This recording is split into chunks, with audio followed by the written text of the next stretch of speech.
Yeah, I don't think I can hear you, Lidicor.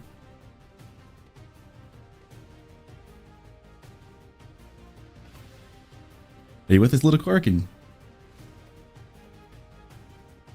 Well, needless to say, we were having some technical difficulties this morning, some delays and things that we were not anticipating and not particularly excited about, but we will have some games coming in. That will be Lidicor in a second. I am Soccerton.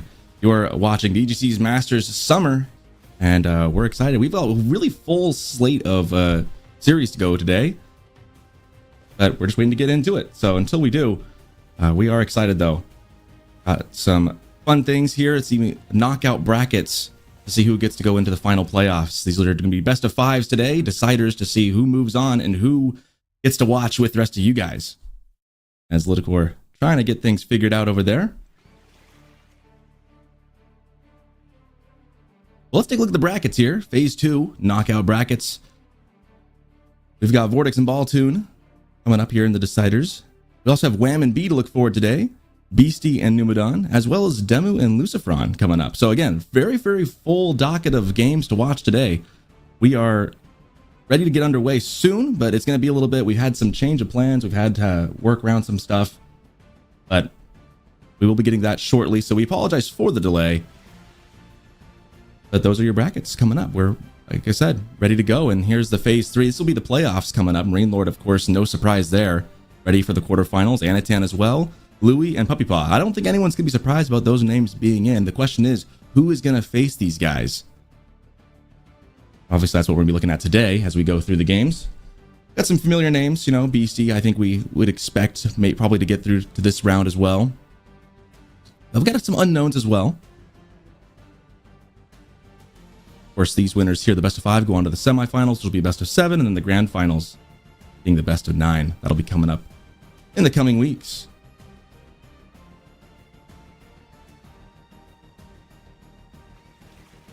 So looks like Lidicor is having some cable issues. He'll be back in just a little bit. Looks like we are getting underway here in the draft. Players are drafting right now. We've had to change and bump up the Demu Lucifron series up now. Balltoon, I think, was it Balltoon? Yeah, it looks like Balltoon was delayed. We don't know what that's going on, but we have Carmel, Dry Arabia, Excavation, Frisian Marshes, Archipelago. And the draft underway. Templars being banned. I don't think there's a huge surprise there. Chinese being the pick for Lucifron, and HRE being the pick for Demu. You know, it's really fun to see HRE to me, because last EGC event, that was like just an automatic ban every single series. Along with, of course, Roos, which we see both are being banned right now. But getting an HRE pick is kind of a fun one. I don't see too many of those in these high-level tournaments. Of course, Zushi, House Lancaster. Not a lot of surprises. Those civs kind of always in the mix, right?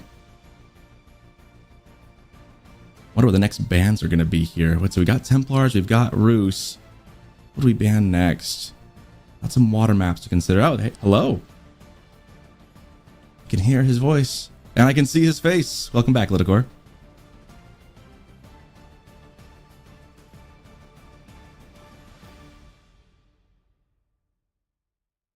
I'm glad we got the freeze frame of you there, smiling. I know. All right, attempt a good picture. Something Just 7, save 8, that one. 9, 10 at this point. All right. Well, it's been an eventful morning, so as you might imagine, I actually missed whatever you talked about because I had to deal with very specific cable issues, which literally started arising 2 seconds before we swapped. It's very Murphy's funny. Law, right? We've been sitting here for like 15 minutes, and then 2 seconds before production swaps to the caster scene, the cable just cuts out, and I'm like, well, there's a 50-50 chance that they're going to hear me, but hopefully production soon recognizes that they probably won't. But, well, I can't just stand up and walk away fixing my cable the moment we swap in. We swap in and Lidicor just, peace out, guys. It's like, yep, I'm done. Workday over. All right, so we are moving ahead with the move versus Lucifron because the Balltoon set is going to be delayed a little. We are still waiting for the admins to hear about the exact rundown of the day. But for the time being, we're going to front load the second series of the day and just go on with the move versus Lucifron. And we do already have a map draft up here, and the civilization draft is going on as we are speaking. Yeah, the biggest one for me was HRE getting through the initial bans. Demu gets to pick up. I feel like I haven't seen HRE played in an EGC game in, gosh, it's been a while since I've caught one of those live, that's for sure. So I'm excited to see that one maybe get pulled out. Of course, Templar and Rus being banned is no surprise. And then Byzantines and Mongols being banned as well. I'm not sure what I make of, like, Byzantines makes sense. Mongols is an interesting one to ban in my mind. I don't feel like Mongols as being like this, I guess it's an annoying civ, but I don't know if I would say it's an overpowered civ. But of course, at this point, you get preference when it's your third ban. Now, what's interesting to me here, just looking at the Civilization draft, is that very recently, in the previous rounds, not just the directly previous one, but for the last 2 or 3 rounds that Lucifron has played, he was extremely heavy on cavalry civilizations, specifically French and Jeanne d'Arc. And we haven't seen any of those being picked. I would assume that we're going to see some of that in his draft, but it's certainly interesting. There is Jeanne d'Arc. It's certainly interesting that these are being left all the way to the end, despite the fact that you kind of expect him to pick those. Yeah, you would, right? And like you look at like Lancaster and Chinese don't exactly scream cavalry to you. Fair.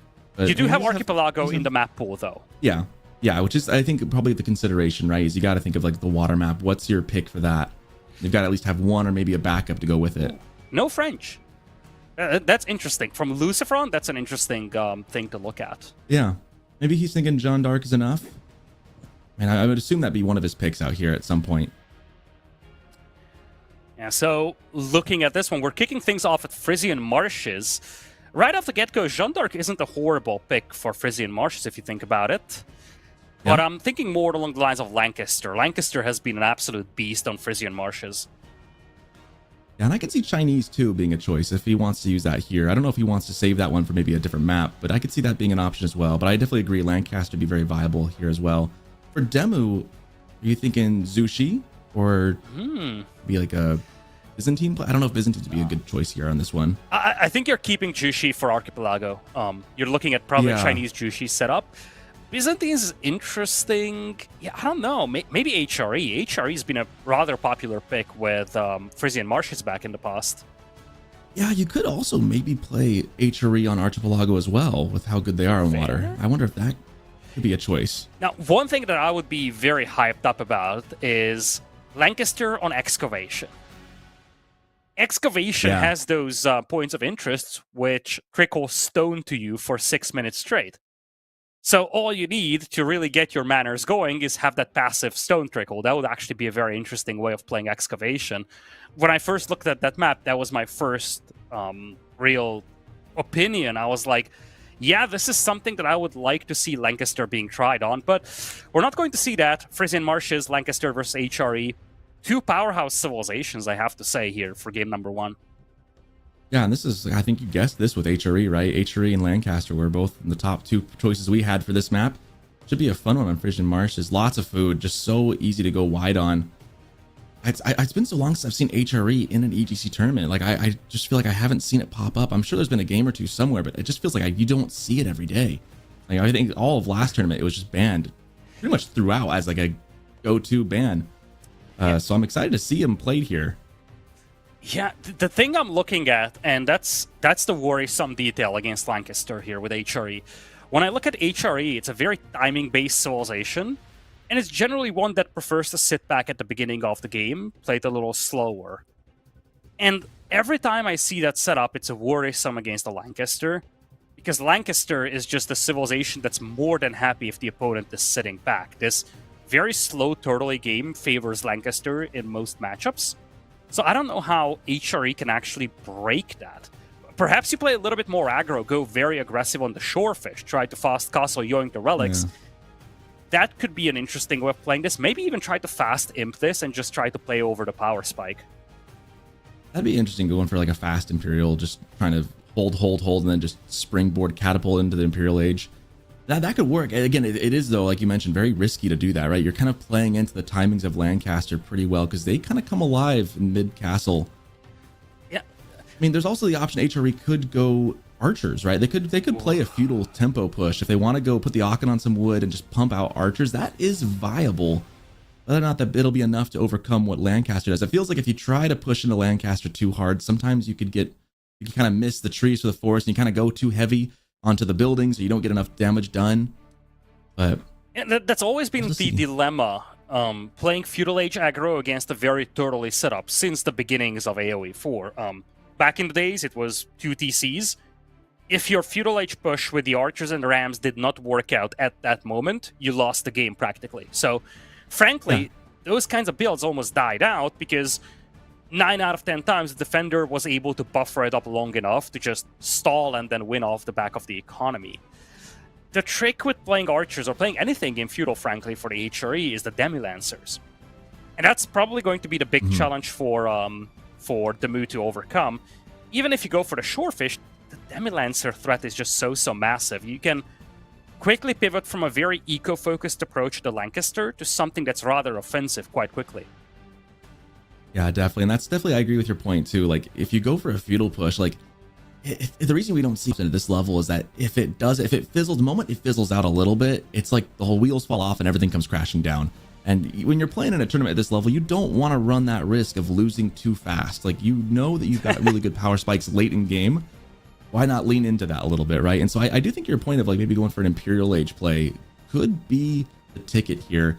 Of course, Demo could just win it in Castle, so we'll see. All right, here we go with our head-to-heads. I actually dug this data up myself, but production beat me to it, so I can't just waltz into the game and be like, oh, look, all these stats in my head. 4-3 series count, but I think the cool thing about this one is that most of their series actually date back to 2022 and 2023. Demu was 3-0 against Lucifron in 2022 and 0-3 in 2023. So as much as the 4-3 looks rather balanced, there were periods where Lucifron was dominating Demu, and then there were periods where Demu was the one who was clearly the favorite player in this matchup. Yeah, this is definitely not one of those series that you kind of have a winner in mind coming in.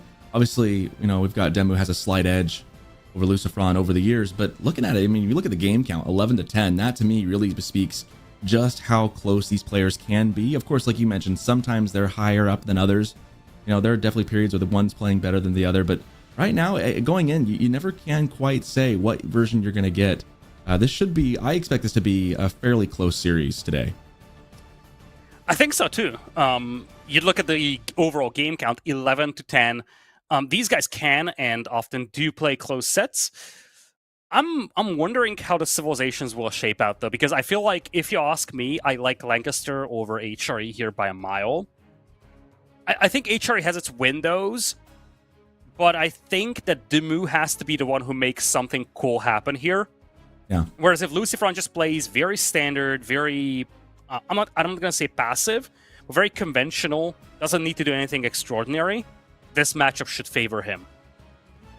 Yeah, I definitely agree. I mean, there is the benefit here on Frisian Marshals of tons of food that HRE could try and go grab, but the Demi-Lancers are always going to be in back of mind. That like ticket to just get immediate military is just such a benefit to Lancaster, and it does put a lot of pressure. I mean, that's a big reason why HRE doesn't really want to go archers into Lancaster. Is you don't really want to have to get surprised by a bunch of, you know, cavalry coming behind you. And it's not just any cavalry. It's in the hands of Lucifron, which is not something that we have talked about. He is probably the single best cavalry micro player in the game right now.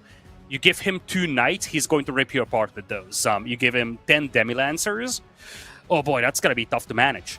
They're going to roam the map, they're going to be hunting for prelates that go for relics, villagers left and right, and it's going to be awfully difficult to chase them off. I almost wondered that if Demu fast castles this, I wonder if he goes knights directly, because he just needs that mobility. I don't think you can fight off Demi-Lancers from Lucifron with Spearmen only.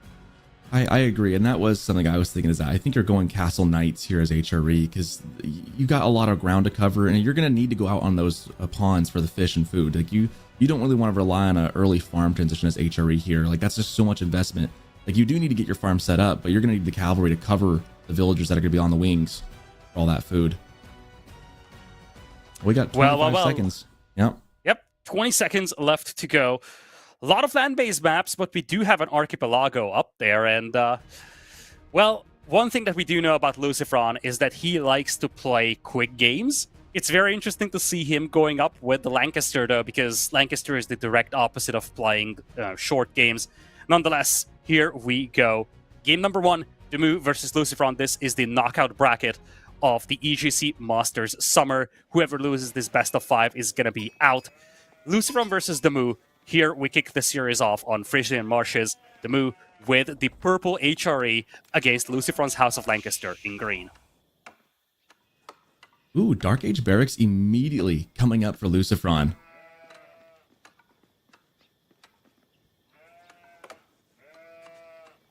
That's aggressive. Okay. I was not expecting that from House of Lancaster. So I guess we're getting Dark Age aggression. It's still in the morning. I need to process this.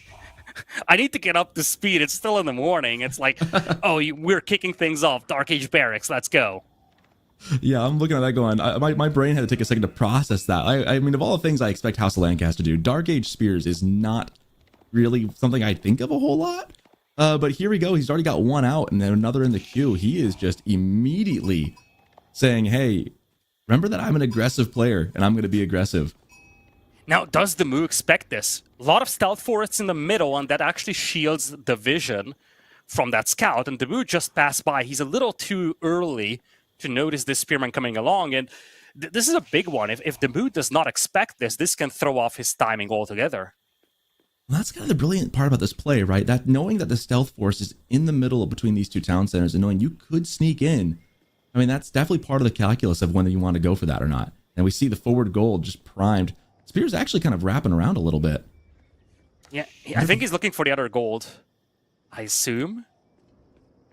Although I think he's just concerned that he would run into the TC fire, so he needs to be ultra careful. Now, killing a villager here is not an option. The pellet can always heal it back up, so it's more along the lines of harassing and pushing away the villagers from the gold, just really causing some disruption to the build order itself. And Demu, he does have enough gold to at least age up, so crisis averted.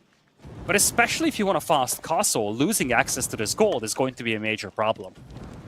Yeah, and the other one really is just right next to it, right? I mean, he walked around the second gold to get to this first one. So you're right. I think what this really does is it just slows any kind of potential castle timing here. And we see the Minework Palace getting dropped. Man, you know, I love watching EGC and getting to cast EGC because you just get some fun plays like this. I mean, you don't see a ton of Minework Palaces being dropped as HRE.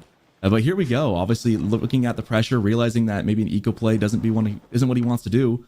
Demu deciding to go for the mine work and maybe some tech ups here. Yeah, the concern here for Demu is that he needs to deal with these spears. If he doesn't, he's not going to have gold access, and he can forget about a fast castle. His options are so much more limited. And I like how Lucifron just opened this up, such that he's the one dictating the tempo of the game. Because this way, he can do whatever he wants behind this. He can just sit back, go for an eco boom, because Demu will first need to react to this aggression. And if Demu opens archers, then, as we've talked about this in the pregame, HRA archers is not what you want against the House of Lancaster. But the options are limited in cleaning this one up. Do you go horseman? That doesn't sound right. Do you go for your own spearman? None of these options are very appealing for Demu. Yeah. Having a sheep for good measure, too. Lucifron being very annoying here, very aggressive. And yeah, I'm thinking, like, it feels like this baits out archers, right? Having the spears up front, you feel like you're baited into playing archers. But I agree with what you're saying. It just kind of plays into Lucifron's hands long term. Maybe if Demu can turn this into maybe he's forced into more of a feudal push, more of a feudal play. But again, it just feels like it's not really the game plan maybe you want going into this game.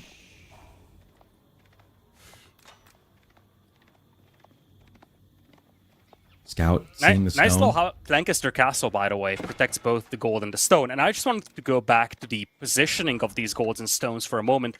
This map has a very predictable spawn.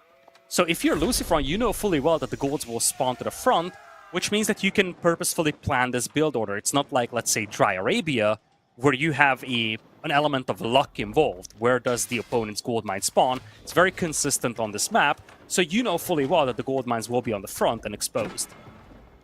Now we see both an archer range and a barracks coming up for Liquid Demu. So it seems like he is probably going to definitely go for an archer or two. He also has the option to add in some spears to defend them. And also, being HRE, he's got access to men-at-arms. And really, it would only take like one men-at-arm to deal with those two spears if he wanted as well. Man-at-Arms is a good choice, actually. I forgot about it. He actually has 23 gold. So his gold access is a bit of a problem here. The thing I don't like about Man-at-Arms is that they're very pricey, and beyond the point of cleaning the Spearmen up, they have a very limited value in this game for the next 5 minutes. Yeah, that's a bit unfortunate for Demo. They just didn't have the gold to pop one out. That would have been really useful to have one Man-at-Arm there. Has made good use of the E-repairs and is back onto the gold. So he's managed to keep this that gathering spot alive just by using the E-repairs. Yeah, the worrisome detail here for Demu is the delay. Had to make a Rax, had to make a range, archers, spears added, and when you look at his food income, it's not fancy. He had no gold income, so for example, again, if he wanted to fast castle, he was very delayed in that. Now he's moving back onto the gold with 6 villagers. It makes me wonder if the semi-fast castle, I guess, is still on the menu. Not to mention that he didn't even leave his base for the shorefish, which is a major problem as well. Yeah, and I'm looking at this mine work, and he hasn't used it yet. I'm wondering if the Aachen would have been better still. You know, like 9 times out of 10, the Aachen's just the right choice. And then maybe if this is the 9 out of the, you know, that 9 out of 10 moment, but he hasn't used it. He doesn't have the gold for any of it. I'm curious. Oh, he does have one upgrade now. He's getting his first ranged upgrade. But man, I wonder if it was worth just going to Aachen instead. As we see, these little skirmishes happening across the map, trying to put some pressure back onto Lucifron. Now, here's the thing. Demu can also cause a lot of headache here for Lucifron on the gold. Because he's got the archers and he's got the spears. If he's got a couple more spears out here, then Demi-Lancers will not really be an option for Lucifron. What Demu needs to be careful about is that he needs more spears. If Lucifron pops Demi-Lancers soon, he's going to clean up the archers and then everything has been dealt with. And the bigger issue right now for Demu is the fact that the manors are coming up, and that sets up Lucifron for long-term success. Now we see more archer ranges being popped up. He is up to 3 of the manors, so getting some passive resources. And he looks like he is mustering up the nobles, so that is in the queue. Spears and archers, they're kind of the one scary thing is too is they're easy to get picked off, right? When if Lucifron pulls out some cavalry and has some mobility, picking off the reinforcements will be pretty easy. Yeah, that's the big problem on this map for Demu. It's a wide open area between the two players, so retreating is very, very difficult, and Lucifron knows fully well that we're looking at 2 spears here, one of them heavily damaged. Can actually hit that one spear that's coming along, but looks like he is not overly concerned. He actually dropped 2 ranges back at the very back of his base. That's not something that Demu has yet scouted. So you see, these are hidden away. They are purposefully hidden away from Demu. So Lucifron can stall this attack with the yeoman and then send the cavalry on the other side. Yeah, Lucifron knows that food is going to be a problem for Demu here in a second and is sending them straight over. Oh boy. And he's going to find, I don't know if 2 spears is going to be enough. I'm thinking that these are going to come out in the perfect time and catch a couple of vills. He's got the scout moving ahead to see. Look at that. And Demu's reactions are really good. I think he sensed that the cavalry was coming this way. He's actually sending over the spears from the gold mine as well. It's going to be difficult to micro. Luckily for Demu, the Demi-Lancers don't have an awful lot of HP. But Lucifron is looking for opportunities, and Demu now has to chase. We talked about this. Keeping track of all these Demi-Lancers with spearmen will be a difficult thing to accomplish in the long run. Oh boy. Yeah, there's that feudal push I was talking about, going for 2 rams, going right up. And that's, you know, the benefit of the mine work and what it lets you do is it does let you get those upgrades quick enough that he can pop these rams at, you know, sub 10 minutes. So there's maybe a window here, but these Demi-Lancers going for the gold, coming in right now. Demu lost track of those cavalry units, and that's the problem that you face. Spears are so slow, and Lucifron is just such a good micro player, he is going to find these openings. And keep in mind, Demu does not know about the archers inside Lucifron's base. Maybe he suspects something is up. I'm just worried right now for Demu here. He's making a ram push against essentially a castle, plus a bunch of archers that can stall this out. Yeah, the Yeomen are a really great choice by Lucifron, and leaving them at home is such an inspired choice. Spears and archers going down. The rams just kind of get there and turn right around. I don't think Demu expected that many archers to be around. Yeah, that was a really good choice by Lucifron to pile up the Yeoman back at home, knowing that there's probably going to be some kind of pressure here. And now that this retreat is going on, a lot of the spears fell. If you can combine these archers with the Demi-Lancers, Demu's army is just going to be way inferior. You can pick off the spears and then clean this whole thing up. This is looking grim, very grim right now for Demu, I feel. Yeah, this is why going for a feudal push is just, it's such a risky play, because if the moment it stalls out, and in this case it stalled out the moment it started, it just feels like the game is up. As the Yeoman trading off with the archers, there are only 3 left. The spears really don't have much they can do either about it. Yeoman, and Rams are going to go down dangerous as well. Big expensive investment into the Rams, they're going down. And there's a huge counterattack coming in, and this is just the first layer of the manors. The second layer is just now coming in. The upgrades are on the way. Oh boy. I don't know what Demu can do in this position. I agree with you. If the feudal age push stalls out, it's extremely difficult to recover because your whole economy was tailored into getting those Rams out. Those Rams were totally useless. You lost a lot of the troops as you were retreating, and your resources are still exposed. So now it's Lucifron's chance to kind of retaliate. Yeah, at this point, there's not much that Demu can do except kind of hunker down and try and age up or try and do something, trying to get his military bolstered enough to withstand what's coming. But the tricky thing is Lucifron's going to keep scaling. He now has the option to add in more manors, which I'm sure he'll do here shortly. He's going to go castle first. Yep, looks like he's got the resources for that, which is a good choice. You know, secure the age up and then keep adding in. And those the passive resources are still coming in too. With 3 of those, it's still enough to keep bolstering. But Demu doesn't have anything going for him right now. Yeah, he shifted away from gold for quite some time. Now he's back on gold. He does have a lot of food in the bank, though. So, at the very least, Demu has an army to stall this out, and Lucifron himself stopped making yeomen. With the buff on the gold, he is also rushing castle. So Demu wants to go to castle. I just don't know what he's going to get out of castle directly. It's going to be challenging to secure the majority of those relics. They're all the way down south. And it doesn't have an overwhelming army that can secure the prelates as they are walking towards those relics. Lucifron's still doing a good job, as we saw in the corner there, of just continuing to keep the pressure up on the gold of Demu, continuing to use what few Demi-Lancers he has left to just keep inflicting more damage. And now with the age up, they buff up immediately as spears still chase them. This is a bad spot for Demu. I don't know why he's going to be chased by veteran yeomen. He cannot stand and fight here. He's trying to trade before the upgrades come in. Lucifron is going to pull these back. If the upgrades come in and Demu is still around, he's going to get cleaned up.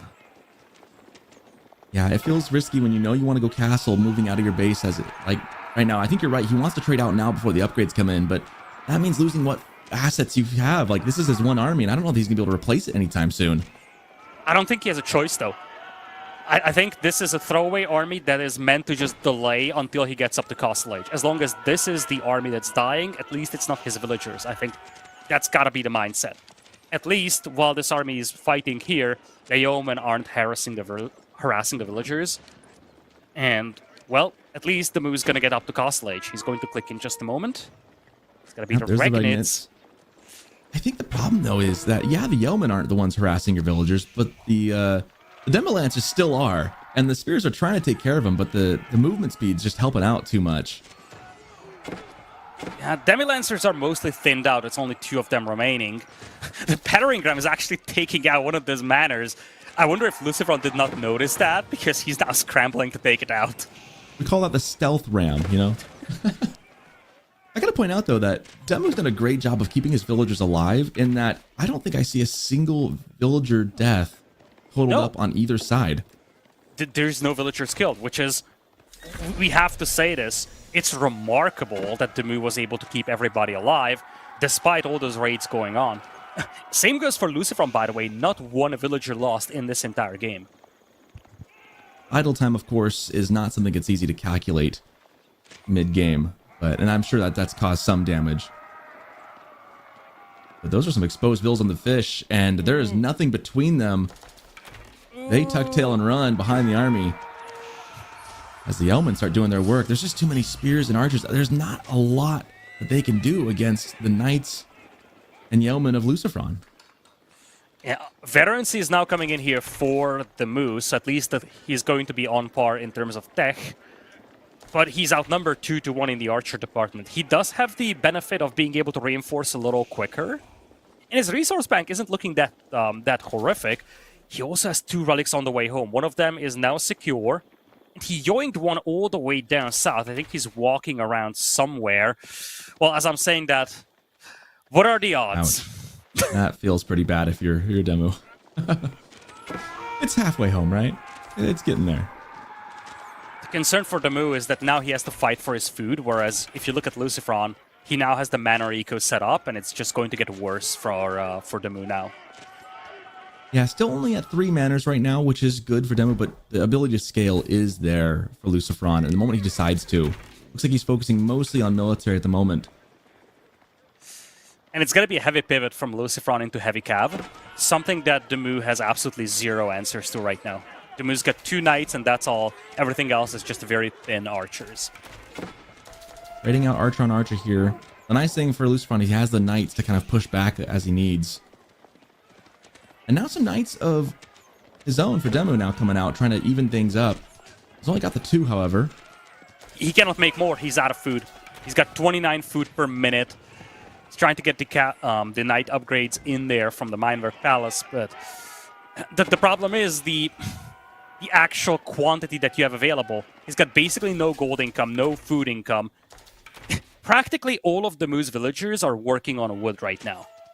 Yeah, they're desperately trying to get into some kind of farm transition or something. All the food's been pushed away. Yep. And that's kind of the problem. Every single right? villager of his is a lumberjack right now. They're gonna try to eat bark and make that do. This feels like it's the writing on the wall. I think Lucifron is gonna have this game. I don't see how Demu comes back from this. Yeah, it feels slim, especially because now Lucifron is securing the majority of the relics, so that Ragnit's Cathedral isn't going to be used to a maximum effect either. I can't help but keep wondering back to the feudal landmark choice if the Aachen Chapel would have been better, because the mine work got him some faster rams, right? But outside of that, I think the eco would have been better as he calls in GG, because then he could have maybe used some excess wood to transition to some farms, could have kept in this game a bit longer. But instead, Lucifron takes it. The early aggression wins out. I loved how Lucifron opened this game up, and I don't think Demu expected that. This Dark Age aggression to just throw off all kinds of builds, you certainly felt like across the board, Demu kind of had to respond, especially in the first half of the game. He had to respond to that Spearman aggression, and then he tried his own Feudal Age attack, but by the time that happened, Lucifron was ready with his own archers. And as a side note, nice little touch by Lucifron to put all those ranges back in his base. Demu never actually scouted those, and that was one of the reasons why that Feudal Age push stalled out. I don't think Demu expected that many archers to be available for Lucifron. Yeah, I think Lucifron did a good job. That early aggression really did kind of make, when you think about it, 300 wood to build both the barracks and the archer range for Demu. That investment was there. Suddenly Castle feels like it's a lot further off. It felt like he kind of felt pushed into this feudal push that just didn't work out at all, due to the fact that Lucifron just had the read, had the yeoman ready to go, and that was just that. Yeah, if the yeomen weren't available, this could have actually worked. But, well, they were, so it is what it is. The yeoman kind of stalled this push out, and once this attack was cleaned up, you felt like Demu was on the back foot. It's extremely rare that a player loses a Feudal Age aggression, and then they are still able to keep going. Investing into all the rams, the techs they need, losing out on practically a whole army so early on in the game is something that's extremely difficult to recover from. Yeah, and then once he lost access to food, that's when the wheels fell off, right? Like once you can't feed your armies, it's just all over.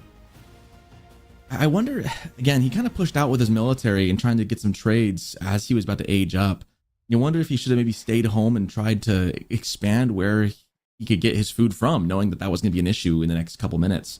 But at any rate, we move on to Dry Arabia with Byzantines and Jeanne d'Arc coming up next. What do you like about this matchup here for them? I actually think it's way less one-sided than than HRE versus Lancaster is. So, to a certain extent, we've been trying to, discuss what Demu could have done differently. I don't know if there is a specific answer to it. We've been talking about this in the pregame. Lancaster felt like just one level above HRE in that.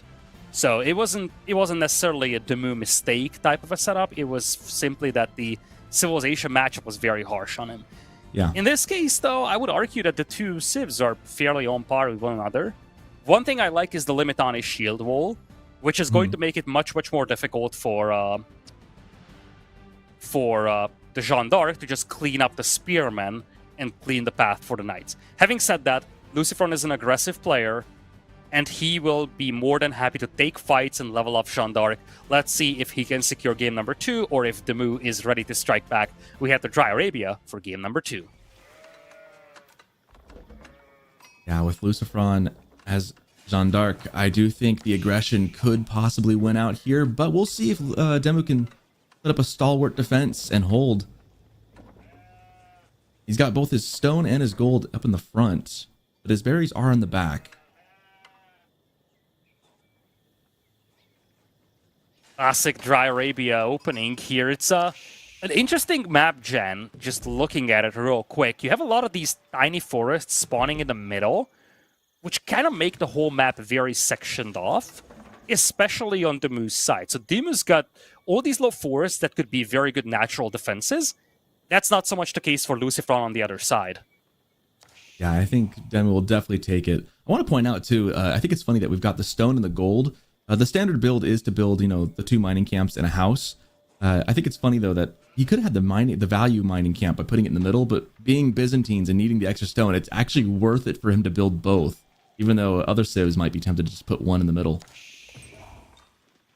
Yeah, the stone is always a little nice touch here for Demu. One concern is that he's got both of his key minerals exposed. So if Lucifron goes for early aggression once again, those could be challenging to defend. For now, though, very standard Dark Age opening. The real question here, I feel like, for Demu is how he's going to deal with the knights from Lucifron. Lucifron is incredible when it comes to knight micro. I think if you're Demu, you're really thinking about getting some walls up. His base is so well wallable, and if you can limit the angles from which Lucifron can attack you, I think you have a really good setup here on this map. Yeah, it's going to become to the point of, like, I think the difference of this one's going to be, like, one knight could make the difference, right? Like, if Demu can get a good shot off on one knight and maybe take one down, slow down Lucifron's assault, he'll be in a great spot. If Lucifron gets the jump on him, though, it's going to be very difficult. As we see the school cavalry coming up right now.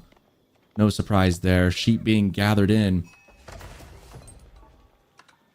It's going to come down just to like those initial few engagements, I feel like, and whether or not he can get those walls up in time.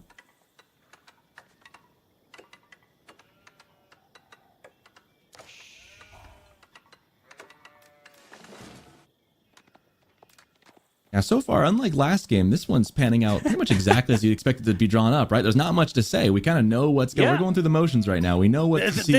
We know what to expect. This is the kind of game I wanted for game number 1. I have to wake up as well. It's still in the morning, right?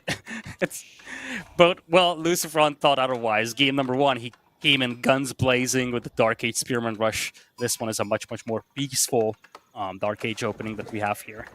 I kind of almost prefer that, right? Like, you're just jumping right into the pool, you know? You're not tiptoeing in. You're just getting right into the water, get the rush, get it all over with, you know? Yeah, so I wonder what Demu's plan is going to be here. How aggressive is he going to be?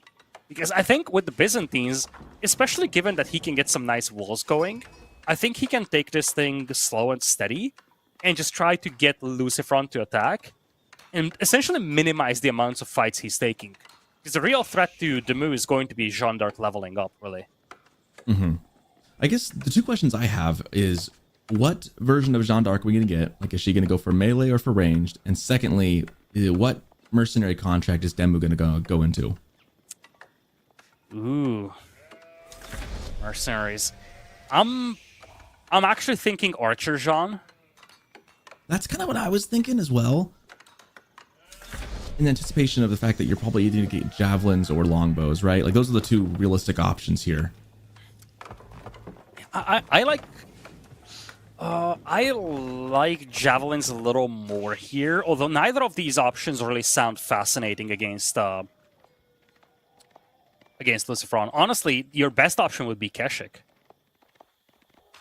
I mean, I guess it's like it's tricky, right? Like, because I could see any one of those being viable and useful.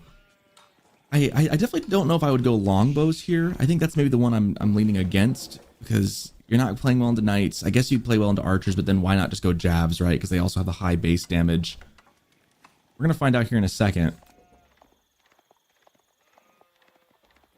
I think I'd go jabs in this situation, just anticipating that Lucifron's gonna want to have a couple archers in there, leaning heavily onto Limitane to hold the front. We'll see. That's the next cistern being popped up. I think it's number And 3 or 4. Oh, I love the pro scouts, though. We've been talking about this all along. Demu's probably going to be the defender early game.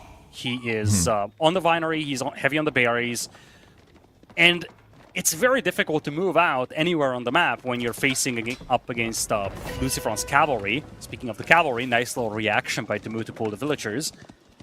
And I love how Lucifron is responding to this. If your opponent plays very passive, just use that to your advantage. French are notoriously low on food.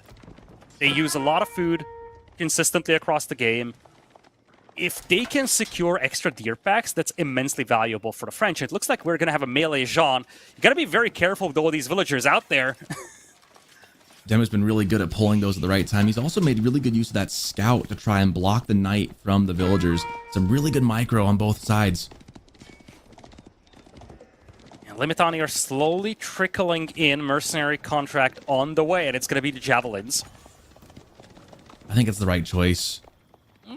I mean, just really careful not to get stuck with Jeanne d'Arc right on top of him. But I think once the archers come in, you're going to be really happy to have them. And javelins have a nice base attack, so it's not like they do negligible damage against cavalry.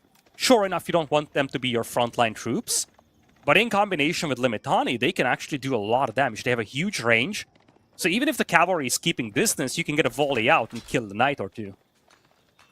At this point, almost 7 minutes in, and Demu, I think, has passed the first test, right? He hasn't lost any villagers. He's continued to keep producing. He's still gathering resources. He's starting the Olive Grove transition now. He's doing everything he needs to do to survive, and that is kind of the only task you have in the first couple minutes against a civ like Jeanne d'Arc. Yeah. Oh, wow. He snuck out of his base with the spearman. I think Lucifron has no idea about this. Lucy went for pro scouts, and I think Demu sensed it. But because Lucy is on pro scouts, he's not actually actively scouting the map.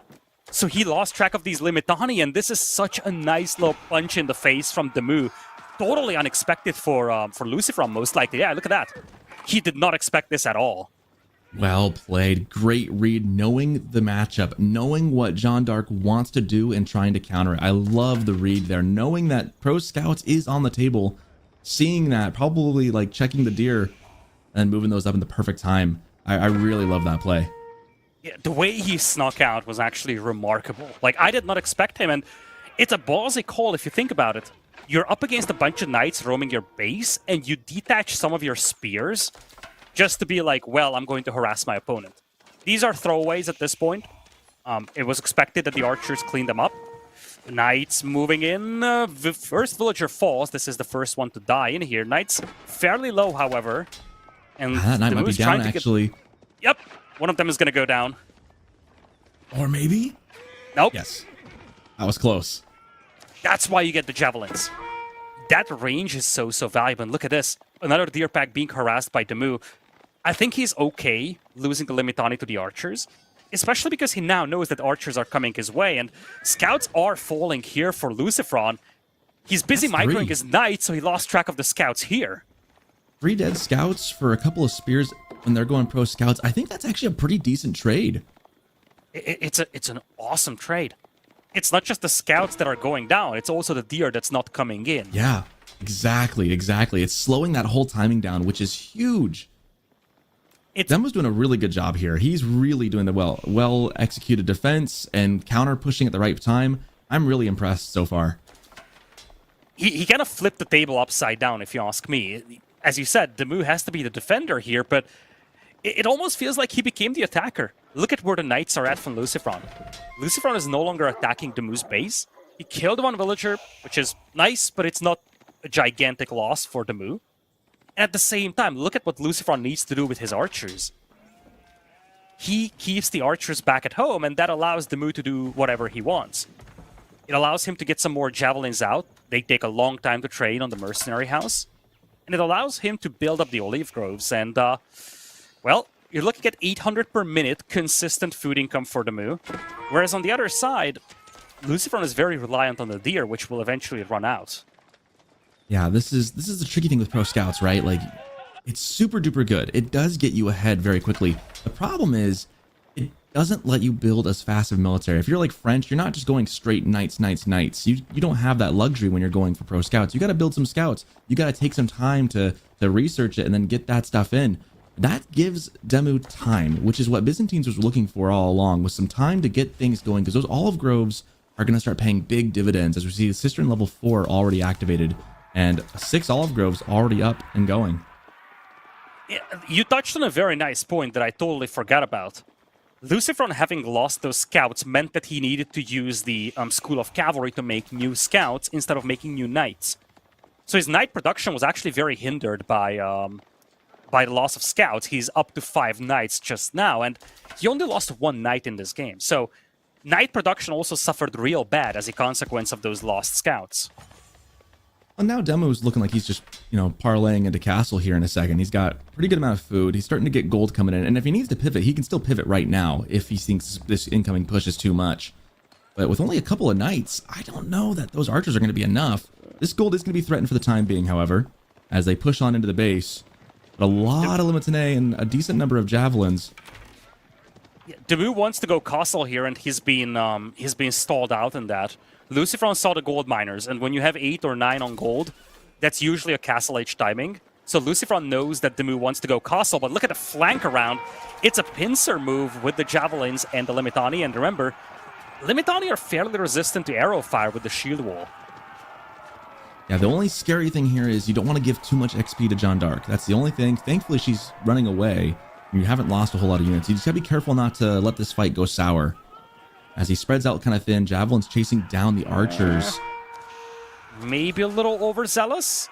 Although the knights just got detached to the left side and Limitani are chasing them, I feel like Demu is a little overzealous here. He could be easily caught in the middle with absolutely no position to fall back to. You gotta be careful with the open map.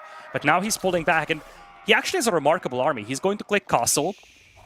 In the meantime, Lucifron doubled down on the knights. He's got a lot of food, not enough gold. So I think Lucifron is looking for a timing attack here as Demu is aging. Yeah, I think Demu pulled back at the right time. He needs to hunker down for a second. This Castle Age Golden Horn Tower popping up right now. This is the window where Lucifron needs to get damage done. If Demu holds this, he's going to be in a really, really good spot. Looks like Lucifron's looking to castle up behind this as well.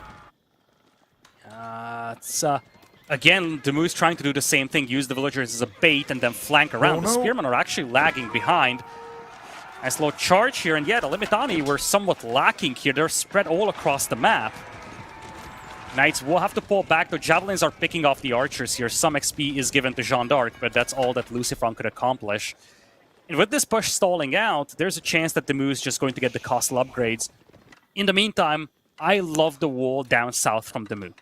The biggest problem he has is that he is vulnerable to mobility. If he gets this wall up, all he needs to focus on is that gold mine and the stone mine in front of his base. Yeah, he's definitely thinking long term, and so is Lucifron with that guild hall. And I gotta say, the knight count's looking a little more dangerous now. With 12 on the field, you start feeling pretty comfortable, at least, as far as moving into Castle Age. Looks like we're gonna have quite a good game on our hands as Lucifron looking to maybe poke again, knowing that the timings is there, trying to get in maybe something before the upgrades hit. But I don't know if he's gonna get much done. There's a lot of Limitane on the field right now. Yet a last batch of javelins just arrived. Again, they take a long time to train, so you have major power spikes when they spawn, and then you're kind of starting to fall off as you're waiting for the new batch. With this new batch arriving now, Demu has enough to push this one back, and now he's looking to pounce on this. He beats his opponent to Castle Age. Veterancy is not on the way just yet, but he's looking to take a fight before his opponent reaches Castle. Lucifron finally getting the age up, immediately clicking up the upgrades. He's not going to want to take Jean this d'Arc fight. isolated. I think she's down. Yep, she's gone. Villagers have to be She's pulled still back. not level. Knights are swinging back down south, though, and there is not a lot of Limitani back at home for Demu. He needs to be careful about this. Yeah, you cannot lose those javelins. Like you said, they take a long time to come out. So, with that said, if you lose them, you can't replace them anytime soon. Knights diving in. Javs, probably not long for this world. Maybe the emergency Wololo coming out, and that will spare them as the Knights have to turn away. Demu is trying to dive the enemy base, and I think Lucifron is going to do the same. He's going to kill villagers under the TC. The TC is full. I think he recognizes that he cannot fight Demu's army directly, so he's just going to dive, and Demu thinks the same thing. It's almost like a base trade going on right now, both players having to scramble to keep their villagers alive. Ooh, did you see that? Immediately storing Beautiful. Joan d'Arc into the TC. That would have been a dead Joan of Arc, but manages to pull some vills out, sacrifices one, and gets them back in. That was some good little bit of micro right there, as they're both trading in their bases right now. Knights. I wonder what the villager best KD looks like, and I'm looking at the top of the screen, and it's not good for Demu. Yep, 9 kills from Lucifron with the Knights, only 2 by Demu. I love how Lucifron just committed to the dive. I think he recognized that he cannot fight this head-on, but he can just dive and wipe out all the villagers. It's often misleading when you look at the safety of your town center and you say, okay, I'm just going to jump in my TC. Well, you have 15 villager spots, and the Knights, at this point, they just cleaned up a bunch of villagers under the TC. And Lucifron now has at least a respectable villager lead. On the other hand, most of the Knights are gone. Most of the Knights are gone, and there is level 5 cisterns at the moment. And Lucifron is not mining any gold at the moment. So, like, it's hard to really say who's definitively ahead, because it looks like Demu is just sitting on top of that gold. Yeah, I feel like if Demu can stabilize, he's going to be in a good spot. Remember, he's also bringing in relics, which are immensely valuable for his vills, or for his eco. And if you look at the top of the screen in terms of ecos, it's kind of neck and neck, the resource income is. And keep in mind, Demu has twice the army right now. Full cost He actually has some camels in too, which will make it even more difficult to use those knights. All you have for Lucifron are 20 archers against 15 javelins. The armies are so mismatched right now in the favor of Demu. This gold vein's in danger. That is Lucifron's gold right there. I don't think Demu wants to push this, but knowing that that's there is going to be really, really useful knowledge for later as Knights continue to drop. Well, you say he doesn't want to push this, but he has all the tools he needs to do so. Yeah, he's going to come in now, and Lucifron's going to, bug out and head back home. Oh boy. Archers have to flee. Villagers are also to the north. They are on either hunt or berries all the way in the northern corner. I don't know if Demu knows about them, but he's definitely hunting for more damage. He took a little damage himself. He's going to buffer that up with the relics. And gold access is a major problem for Lucifron. He's only making archers into javelins. Well, gold isn't the only problem. So is food. The deer is just about run out. He's on outside food resources. Meanwhile, Demo is transitioning into olive groves with level 5 cisterns. I mean, he doesn't have a lot yet, but he's got a pretty secure walled-in base. He's going to make that transition much more smoothly than Lucifron is. Lucifron only managed to secure 2 packs of deer with the pro scouts. The other 2 remained in the hands of Demu, partly because, again, those early scouts were lost and the whole process just got slowed down. So it's not like Lucifron managed to get an awful lot of food out of the pro scouts, and indeed, it's starting to run out. Now, meanwhile, Dem was able to move out a little bit on his base outside of the walls, knowing that he's secure and his army's far forward and pushing Lucifron into his base. And I gotta look at those camels again. I'd love when you can use camels against a Knight Civ like French or Joan of Arc. It's just so useful to have that debuff. Yeah, what I would love is a couple of Varangians here. Because you're up against a lot of archers, and again, the big bottleneck is that javelins take a long time to train for Byzantines. So having a couple of Varangians mixed in would help a lot against those archers. Knight numbers are still building up, but you have 40 Limitani, so you should be fine for the time being. Level 3 finally coming in for Joan of Arc. Needs that. Lucifron needs that as the champions immediately pop out, but I don't know if it's going to be enough at this point. Demo is looking very secure, and that's not saying he's got the game in the hand, in the bag already, but he's in a very secure spot, which is all you really want as Byzantines, because the longer the game goes, you're feeling pretty good. Meanwhile, Guildhall only at 800 resources, still going to take a while to get that big lump sum. and it's food, which means that Luciferon has no backup gold. Relics are being yoinked away. Demu could be on 5.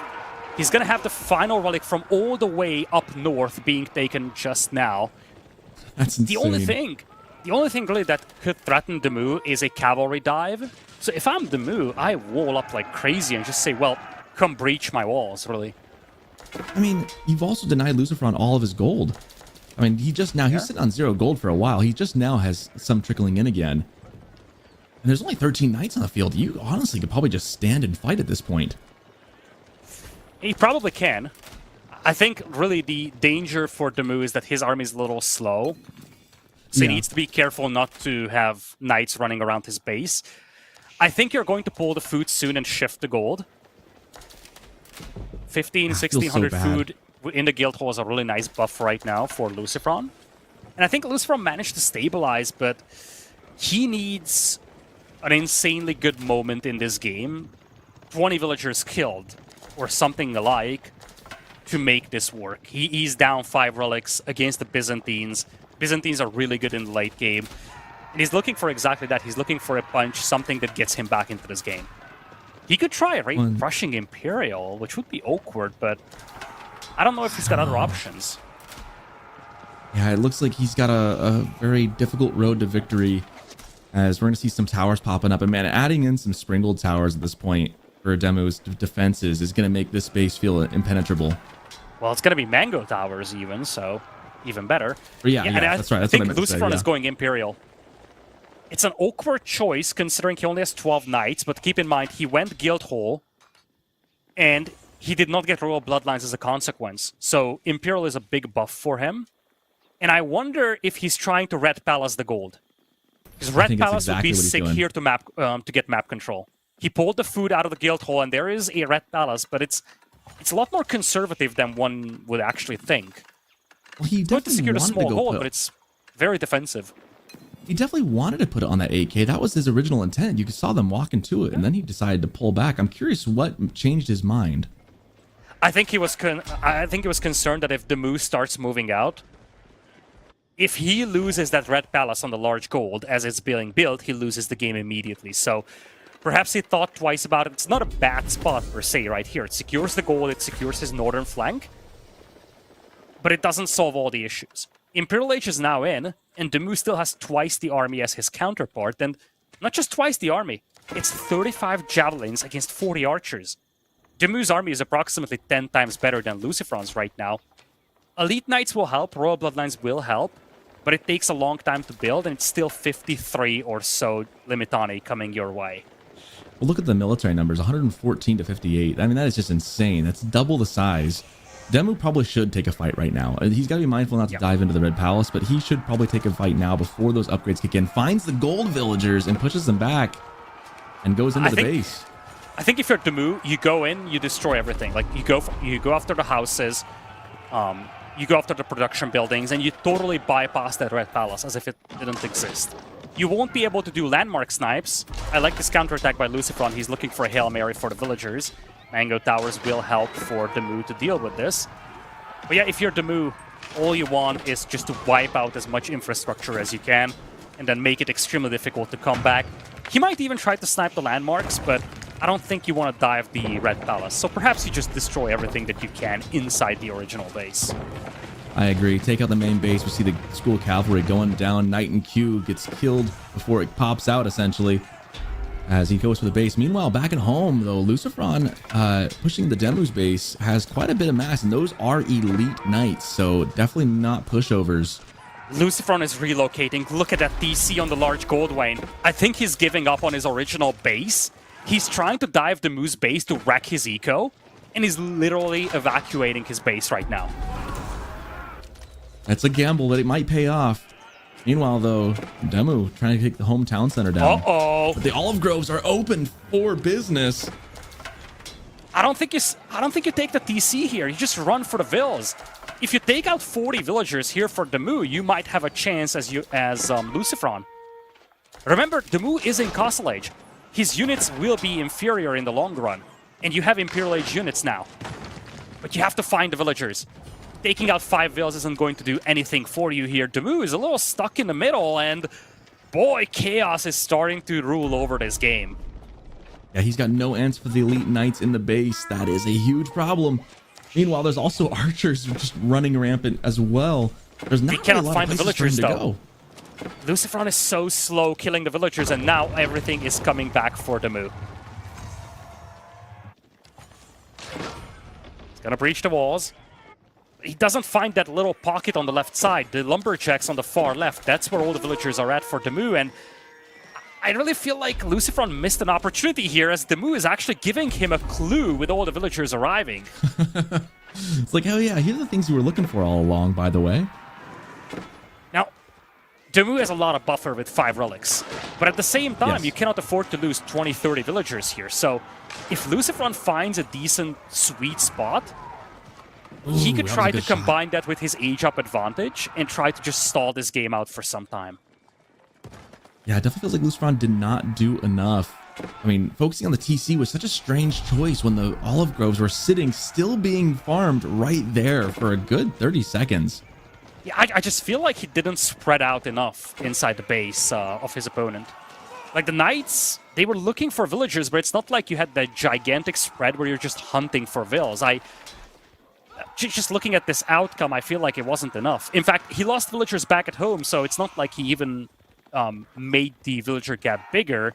The villager gap, in fact, narrowed down. It's 68 to 63. Yeah, at this point, it feels like Lucifron's kind of pulling at straws. Yes, he's up in age, but unfortunately, his eco just isn't what Demu's is, and moreover, his military size is not the same. Yes, he's got some elite knights, and he's got 12 of them. But that's it. And he led them straight to the TCs. This is not something that Damu knew about beforehand. Double TCs by Lucifron. He's literally trying to reboom in this sneaky base. He's got no food income though. 0 food per minute, which means that these TCs will actually stall out. Archers try to sneak around. Nice little touch here. He actually gets a couple of kills. But that's where Damu benefits from the relics. Those relics are not raidable. And I just feel like if Lucifron wiped out 15, 20 more villagers, we would be talking game here. Not without that. Yeah, it's tricky, right? Nice little cleanup, He's got the knights, and he's able to run around and do quite a bit with them. The archers are trying to cause havoc, but I'm just looking at the military numbers. 89-27. Damu still has the main part of his base, and there's no food income for Lucifron. That's the real problem, is he's got tons of gold. He is rich as all get out, but there's nowhere to buy food. And yeah, the guild hall is gone, so no resources from that. And now Damu wants to go Imperial. If Damu goes Imperial, he's going to start sieging down at Red Palace. Keep in mind, Lucifron has 1 landmark standing. So Damu can automatically win the game by taking out the Red Palace. Really, if you are Lucifron, the best thing that you can try to do is try to find isolated groups of enemies and clean them up. And that could be a soft spot for Damu. And one thing I'm looking at is we're down to 22 Limitani. You have to be careful about that. You're still up against 13 Royal Knights with imp upgrades. Yeah, and he does have a lot of DPS behind it. But yeah, if he ever gets surrounded by the 13 knights, that could be dangerous. But he's got a big enough mass as long as he's together. Oh yeah, he is.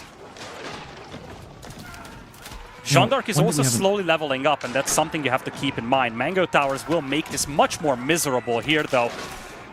AoE DPS coming out for Jean, healing, clutching in the last second. And if you're Lucifron, this is a classic Lucifron game in a sense that he's going to have to micro the heck out of a very small army group to make a miracle happen. He's outnumbered 4-1 right now. Yeah, and meanwhile, his main base is getting torn down brick by brick. It's actually kind of fun watching his population cap. It's been sitting around 120 for a while, so every time one of these houses gets torn down, I think he's building one over by his other base now. He has to. And I love that Damu is doing that. Taking out houses is a very underappreciated element of going aggressive. And I mean, there's a TC here for the farms, but I don't know if anything else is protecting these. I wonder if it would have been better to just try and drop these right next to the Red Palace. At least the Red Palace is something that Damu is a little afraid about.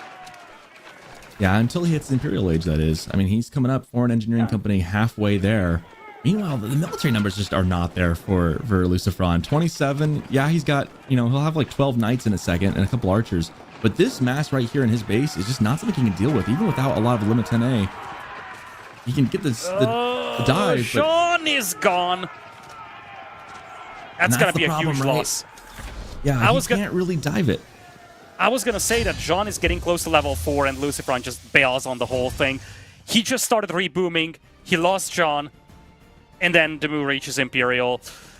Lovely game by Demu, really striking back. And I feel like the whole thing started out when he went aggressive with the Limitani. He pulled a rabbit out of his hat, went aggressive with a couple of Limitani, threw off the build with the Pro Scouts. And then Demu, again, did a really good job just preventing any kind of cavalry raids. And Lucifron just never really had the composition to deal with this Limitani Javelin combo. Exactly, yeah. It only took, like, I think he killed 3, maybe 4 scouts, those Limitane. And that was the difference, right? Because it stopped the night production, made him force to Lucifron to build more scouts, which the food cost isn't super terrible, but the delay in what you could be using to make more knights instead, and then the investment he's had to put into that, it just pushed back that night timing enough that Demu was able to kind of bolster his defenses and build a big enough mass that he wasn't scared of being raided as much anymore. And it's not just that the scouts were being harassed and they had to be pulled away. Some of those scouts were actively lost, and that just stalled out a lot of the Pro Scouts build. In fact, the Pro Scouts only managed to take 2 packs of deer back home for Lucifron. The other 2 remained in the hands of Demu. And then Demu picked up momentum as he went into Costlage. I think once he secured 5 relics, his position in this game was just absolutely perfect. This was really the last opportunity, this dive that we saw with the Knights, where Lucifron had an opportunity to do a lot of damage, and we actually saw 2 instances of this. This dive was the best one for Lucifron, and at this point, Demu wasn't able to retaliate on the villagers. It's the dive after this one which was kind of underwhelming for Lucifron, and he dove in, didn't find a lot of villagers, and that's, I think, where the game was practically over. Yeah, going for that TC was a very, very mind-boggling choice when the olive groves were sitting right there undefended. You feel like if he had gone for those and maybe killed, like you said, 20 some odd villagers right then, or done some serious damage, that could have given him enough breathing room to really claw the victory away from Demu here. Yeah, this is the dive we're talking about. You see, Lucifron starts with 9 villagers killed, and this is a huge army. Gazillions of villagers out here, and I wonder if this was just a misclick or an A move, but nonetheless, the other problem I had with this setup is that these knights did not spread out. I don't see small groups of knights going after villagers, and by the time he really starts doing this, look at this. The villagers on the olive groves are safe, towers are being built on the wood line, no one went to the far left side of Demu's base, so many villagers were totally wide open in Demu's base, barely any of them fell. Yeah, with the walls being there to help him get away. Yeah, you see, by the time they jump on the olive groves, the villagers were gone. So I feel like there was a massive missed opportunity there, and his position would have been tough even with a good raid there, but I feel like without a good raid, it was practically over at that time. Yeah, it's amazing the difference that 20 seconds can make in this game, right? Like 15, 20 seconds of not clicking on the right thing can just swing something so drastically. So you wonder if he'd have gone for those vills with the knights and split them up and really kind of corralled them in and taken them down. I mean, he could have done a lot of damage right there. But again, that 10, 15 seconds, just enough time to give Demu a moment to pull them away right when he needed to. At any rate, we move on to our first water map of the day. Well, the only water map in this series, fellas, it's going to be Archipelago, and we theory crafted Chinese versus Jushi here. We end up with OOTD versus the Japanese, so neither of the players picked the civilizations that we anticipated, but we head into game number 3. A lot of micro here, potentially on Archipelago, one that Lucifron will love. We head into Archipelago for game number 3 with Lucifron spawning on the right as the color green with the Order of the Dragon, and to the north, we have Demu with the purple as the Japanese. So one of those map gens where the 2 players are on adjacent islands. And that actually could make things very, very funky. We've seen some funky openings from either of these players in this series. It's not inconceivable that you could try some transport ship shenanigans. The distance to cover is so tiny. Oh man, I would love to see that. I think I am a big fan of shenanigans with transport ships and docking some amphibious assaults. I think it's really fun to see. We'll see how that goes as the first docks are built for Lucifron. There's no way we're going to see transport ships, but it just makes me sad. I know. I'd love to see a full like. I know assault. fully well we're not going to see any. Although, you never say never. We've seen some crazy things in competitive Age of Empires in the past, but you just know it's not going to happen. Maybe one day. Maybe one day. You might see some transport ships to those far out islands on the sides there. There's a lot of gold to be had out there, but yeah, outside of that, I don't think they're going to be storming the beaches. Unfortunately, as much good content as that would make. Yeah, if there is a civ that could do that, that would probably be the Ruse. Because once you've done it, you can convert your transport to something else. First fishing ships out for both players now. Pretty standard stuff thus far. Slight difference in the build is that Lucifron sent out 2 villagers to build the dock. So he was up a little quicker. And he's got 2 villagers on Shorefish. Those are also dragon villagers, in contrast to Demu's Japanese villas. But the food income should be slightly better right now for Lucifron. He's got the 2nd fishing boat out a little sooner. 3rd one should pop now for Lucifron. Has a bit of a head start with the fishing boats. But more importantly, he's got 2 villagers on the Shorefish in contrast to just 1. Lucifron's build is really clean. He even deleted the scout to make some more room population-wise. I'm liking this build. You know, I'm thinking about the opportunity cost here of sending both villagers out to get that faster food. Like, yeah, there's a little bit of walk time, but it's not that far. And long term, they're getting that, like you said, the shoreline fish as gilded villagers, getting a little bit more of a boost there.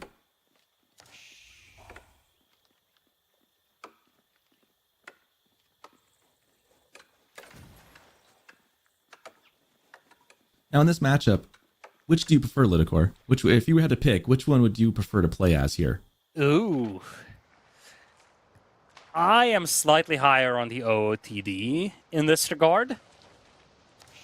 But it's interesting because, especially for Japanese, it's not something that you very commonly see on maps like Archipelago, mostly because it's reserved in competitive settings for hybrid maps, such as Four Lakes or something alike. So it's actually somewhat uncommon that you see Japanese in Archipelago, at least under competitive settings. Of course, depends on the actual map pool of the tournament.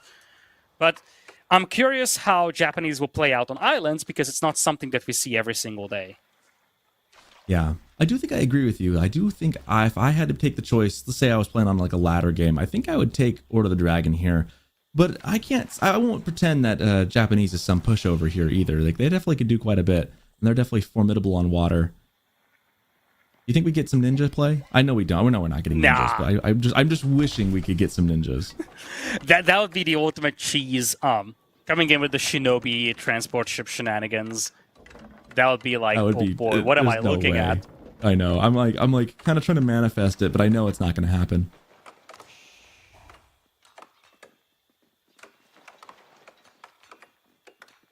Go upgrades coming in for Demu. Aachen Chapel, no surprise here from Lucifron. I'm betting it looks like it's right on the wood.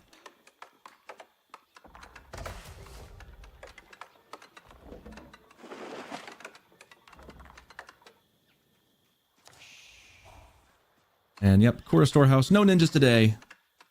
I'm not happy about it. I just looked over the whole locks for the event, and we had a lot of series, all the way from the Elimination Gauntlet, all the way through the double elimination losers bracket, and then the knockouts bracket, and we only had 3 other Archipelago games in the entire tournament. So, and none of those were actually games which were played with Japanese. So it's practically the Japanese, they have their debut in this tournament on Archipelago. Most of the time you see something with Chinese or Jushi, some OOTD as well, but Japanese, at least in this tournament, very much unexplored on this map. Well, and the reason is that, like, Japanese is really, really good for hybrid maps because the Shinobi can delay the docks, right? But that precludes the fact that they're all on the same landmass and that they can get to the enemy docks. Here, with like pretty much a full water map as this, you're on a whole different island from your opponent, so there's really no option to do that. And so you're forced into the Kora Storehouse. So it's definitely more unexplored, I would say. And same thing goes with the Mounted Samurai. On a hybrid map, that's one of your biggest power spikes. It's not really something that you can really do anything about on this map. A lot of docks coming up here for Demu, though. So he's doing a really good job preserving his fishing boats. And let's not forget, right now, even though there is some idle time on Demu's fishing boats, he's not losing any of them, and he actually has a large amount of fishing boat production in comparison to Lucifron. One thing to consider too is Japanese does get cheaper fishing boats, so that is a small buff to the Civ overall for water, which is again another reason why they're so good on hybrid maps. But on water, I'm trying to think of what other things they get navally in a naval sense to give them a buff or give them an edge, right? I guess he's got some passive food from the Oro storehouse, but the Aachen Chapel for War of the Dragon just feels like it's going to pay way better dividends. Oh, missed opportunity here for Demu to intercept the Hawk with his demo. That Hawk was unprotected. He's trying to get some surrounds with the demos, and one thing to highlight is that Demu spread his docks out quite a bit, trying to chase down that Hawk. Cannot one-shot it. Nope. Even if you landed the right... Wow. Oh, wow, it didn't touch it, but even if it did, you cannot one-shot a Hawk with a single demo if it's full HP. That's true. So, but still, didn't even do any damage. I'm a little shocked by that. It looked like it was in range to at least do some damage. So one thing that Demu has here going for him is that he's got docks all over the map, so he can pop out ships all across the board. Now the problem is that this isolates components of his army from one another, and you see his war junk is now being chased away, no galley to protect it, and now that this war junk is damaged, the demo can finish it off. There is nowhere to go for Demu. Feels like this is kind of a case study as to why Japanese isn't really picked very often on maps like this. I just don't know what they have that can give them an edge over a Civ like War of the Dragon here. I almost wonder if we're looking at a throwaway Civ to a certain extent, because the interesting thing is that Jushi was available, so maybe Demu tried to be unpredictable. Maybe he didn't like Jushi against OOTD, perhaps. But nonetheless, right now, it's a clean sweep on the water as we're looking at it. Yeah, it feels like Lucifron definitely had a build in mind from the very start here, which of course most of these players have some kind of build in mind when they play, obviously. But it feels like he had a very, very clear idea of exactly what he wanted to do, and it looks like he's just doing exactly that. I mean, he's just dominating water right now, and if you win water on this map, you basically win the game. However, surprise Demu's coming out from Demu. Do they get a blast? I don't know if they will. Oh, another big hit on Demu, and at least he's got a nice counter hit here. Another beautiful one, and things are shifting a little quicker now. Demu needs more demos, though. A lot of the ships for Lucifron are damaged, but they're not finished off. Needs to pop a demo. There is one coming from this dock right here. Jumps the Hawks. Nice reaction by Lucifron, though. Lucifron is paying attention. His fleet is beaten up, but it's still alive. At the same time, Demu's entire fleet is at the bottom of the ocean. We talk about Lucifron's micro with his knights, and the same is applied here on water. His micro with these units is very, very precise. I mean, if you can do it with knights, you can do it with water, right? And we're seeing that here as he's avoiding so many of these hits. I mean, even just splitting up the 3, he could have lost 2 there, splits each one of those 3 different directions and only loses 1 ship. Like, that's just really good micro that saves you resources.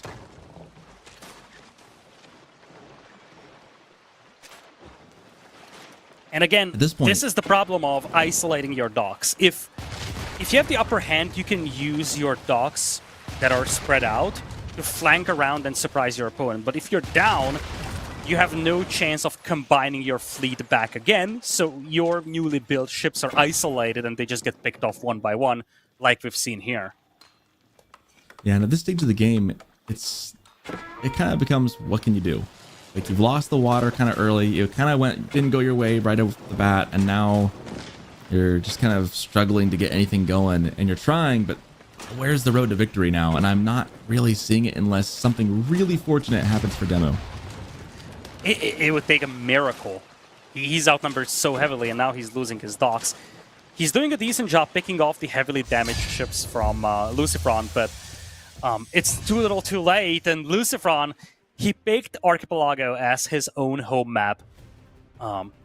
Very micro-heavy, very naval-heavy, and strikes a very quick victory here. It's sub 12 minutes, clean water game.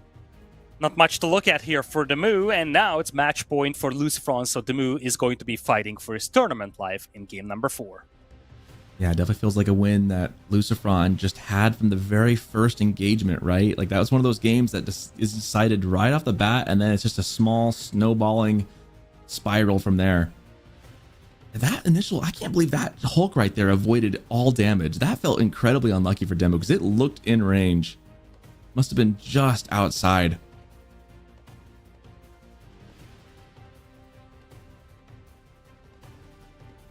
Lucifron showing why he is just the micro king as we move on. Match point in this series.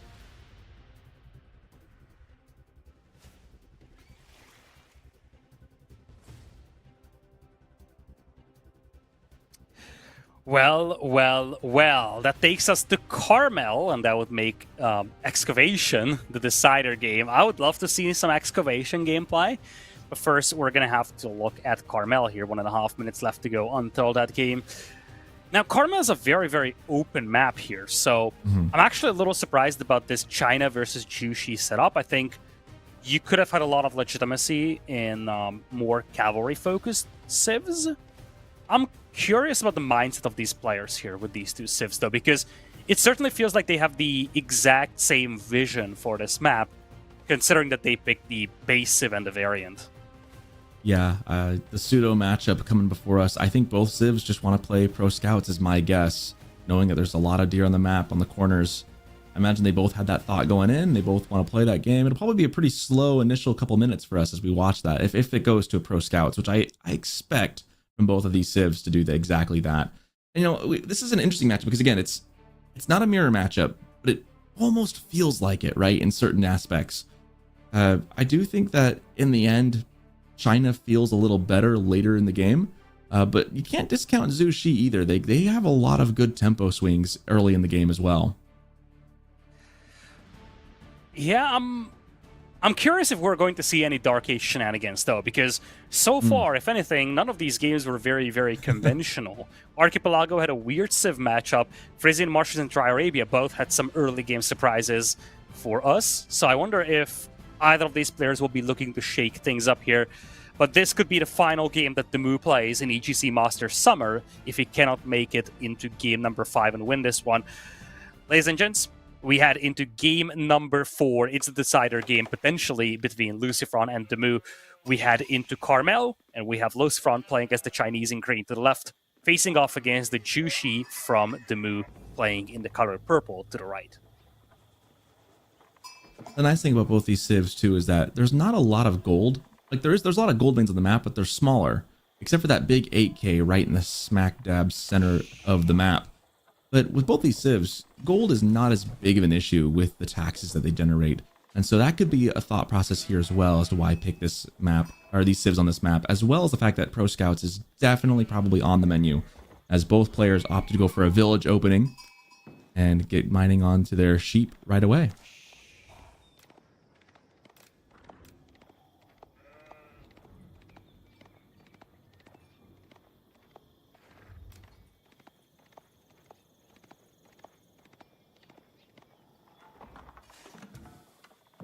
That's really nice when you get those deer right next to the mills. Just an extra couple bit of food right there, if they don't walk away, as we see them kind of doing right there. And obviously with deer pushing being not as big as it once was, not as easy as it once was, Pro Scouts definitely feels a little bit more in vogue. Not that it ever really left, but with all those, I mean, that's just so much food sitting there asking to be taken. Yeah, Carmel is a very, very food-heavy map. Now, one thing that's interesting with this map is that this is a very gold-starved map. First off, the players don't have a lot of gold mines to work with, but the majority of those gold mines are actually 1,600 gold each, indeed, as the observers are pointing out to us. So much, much lower than what you normally have, which are 4,000s. Really, the only major deposit of gold you have is in the middle. Most of those small gold mines are also situated towards the mid-map, but the small gold mines, they run out extremely fast. So a lot of food available on this map, not so much gold, and it's a wide open map. I'm curious how the players will resolve this problem. But Pro Scouts feels very legitimate with all the deer that's available. Plus, you also have boars close to your base that you could quickly take. Yeah, which is again why I think both these civ choices make a lot of sense on this map, because with the gold generated from taxes, as I was saying, Fair. really kind of helps buffer that up a little bit, makes it not such a stinging issue. And they will need to find gold. You can't live on taxes alone. They will need to get other outside sources, play for that AK eventually, but it does make it much more manageable. One thing to consider though is that not only is there not a lot of gold on this map, there's also not a super large amount of wood, should this game go a little later. Like, there definitely is some, but it's not a super heavy wood map, I would say.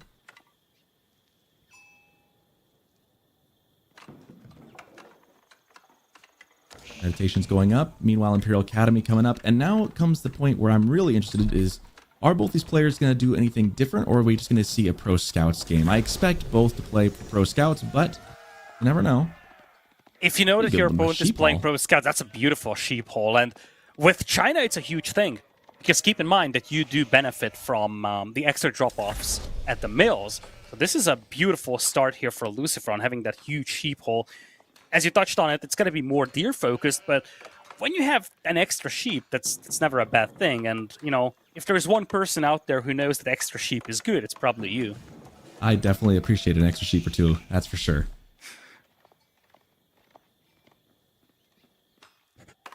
Neither players showing me anything that says Pro Scouts right this second. I'm still kind of expecting it. I'm curious if I'm really genuinely curious if someone's gonna do something different to go for a different strat. But it seems kind of like with the wood being gathered in, I feel like that's still where we're headed. Looking at the resources and the gold that they're saving up. And sure enough, yep, there it is for Demu. I expect Luciferon will be just seconds behind.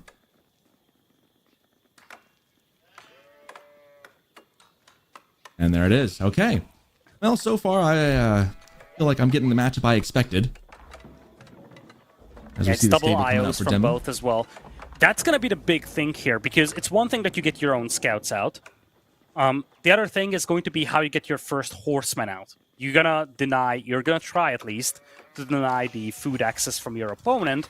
So it's a race towards not just scouts, but also to horsemen. And right now, it looks like the advantage falls into the hands of Demu.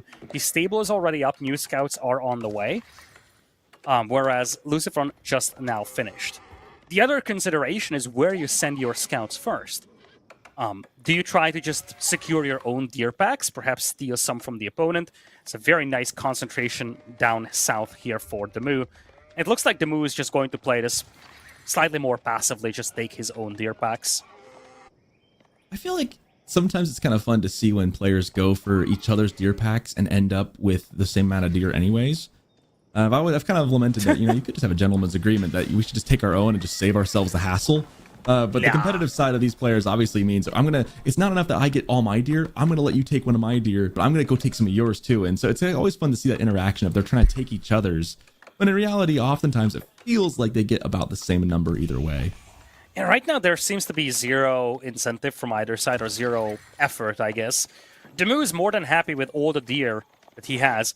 One noticeable difference is that he went for the corner, which has multiple deer packs, whereas Luciferon started down south with the single deer pack he has. And Luciferon is also behind by a couple of scouts, so if Demu wants to yoink deer, he could still target that northern corner for Luciferon. I think Luciferon yoinked one deer from Demu over there. He had a scout that was kind of already on that side, and it's coming back now right past that 8k gold heading home. And I think that came from on the other side of the map. So I think he's +1 over Demu right now, as far as whose deers is whose. And it's not going to be horsemen, actually. I guess the problem with the horsemen is that you can only start training them once you have your scouts, but they will be better when it comes to hunting scouts. It's going to be spears and archers. Demu is only going for spears right now, however, and keep in mind, you are using every single one of your scouts to take deer back home, which means that you don't have vision on what your opponent is doing. He does not yet know that archers are on the way. Now he does. I was impressed with how long that spear was live on basically 0 health for Demu. Goes down eventually, though. Luciferon able to out-micro that battle a little bit with the help of the archer. Deer still coming in. Like I said, the first 10 minutes, this one's not super exciting as they just kind of gather their deer. We are seeing, again, these skirmishes, though. But lots of spears back home for Demo. He's going to be ready for this. And Palace Guards coming out now as well. That'll be a big difference. But it's also a big investment. Feudal Age Palace Guards are very, very pricey for how weak the economy is. In contrast, Lucifer actually went up to 9 scouts. So now he's got more scouts roaming the map and trying to ferry in the carcasses. Palace Guards would be pretty good into the archers. I mean, granted, they're Fair.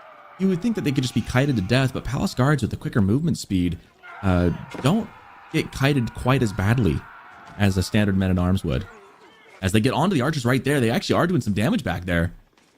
Yeah, as long as you only have a handful of archers, the Palace Guards will beat them one-on-one easily. The whole thing only gets kiteable once you have like 10, 15 archers, where you actually do decent damage to the Palace Guards. In little skirmishes like this, the Palace Guards are really efficient. It's the cost that's a little nasty, but it looks like it works out well for Demu, and it also looks like both players are heading towards Castle Age. The thing I like about the Palace Guards in the long run for Demu, though, is that they retain their value into Castle, unlike the Spears and Archers will. Yeah, they'll, as you castle up, getting that upgrade, they're gonna feel real like a good. It's no longer high cost, it's an investment, right? You're investing in the future with those Palace Guards if you keep them alive.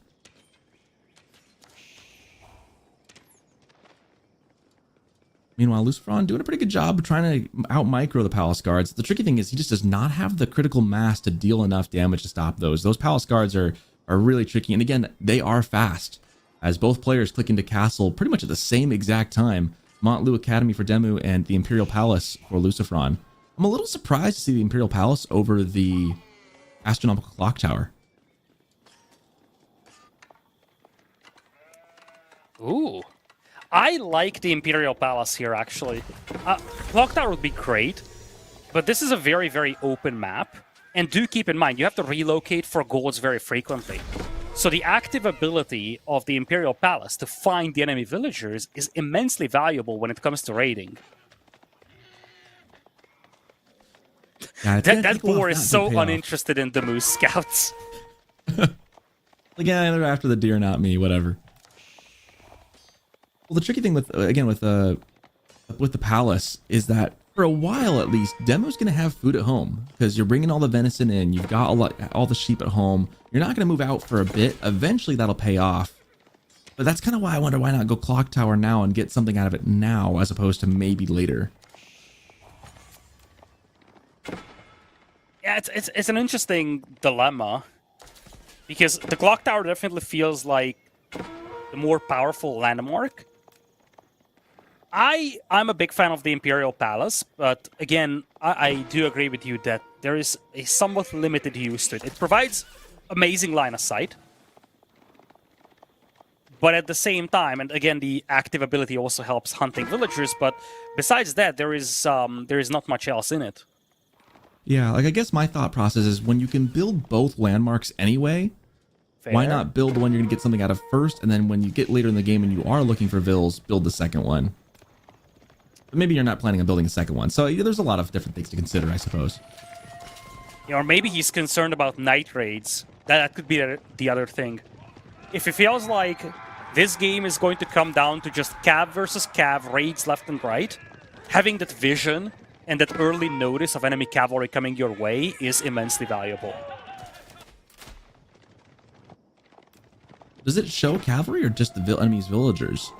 It doesn't show cav, but it gives you... The passive ability is a massive line of sight, so you still get an early warning. Look at that, yeah. That's the thing. Gotcha. I forgot about the line of sight. That's true. Yeah, the active one is actually the smaller thing. It's really the huge passive line of sight that you constantly get that's valuable. That's true. That's true. They'll dive Knight's here. going down here. Yep.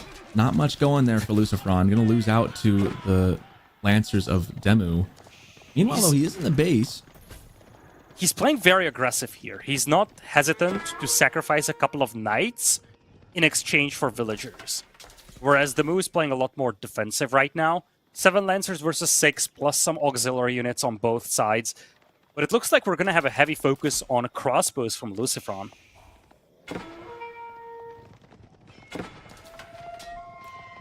I mean, when you've got Palace Guards in the field along with Lancers, I don't disagree with the choice to go crossbows. Lucifron has to get out of there. He does not have the mass to deal with that. He would lose that fight. Could win it with those units, however, and he's going to might go around and try and get that to happen. However, Demu has been paying pretty good attention to his own knights and manages to pull back in time.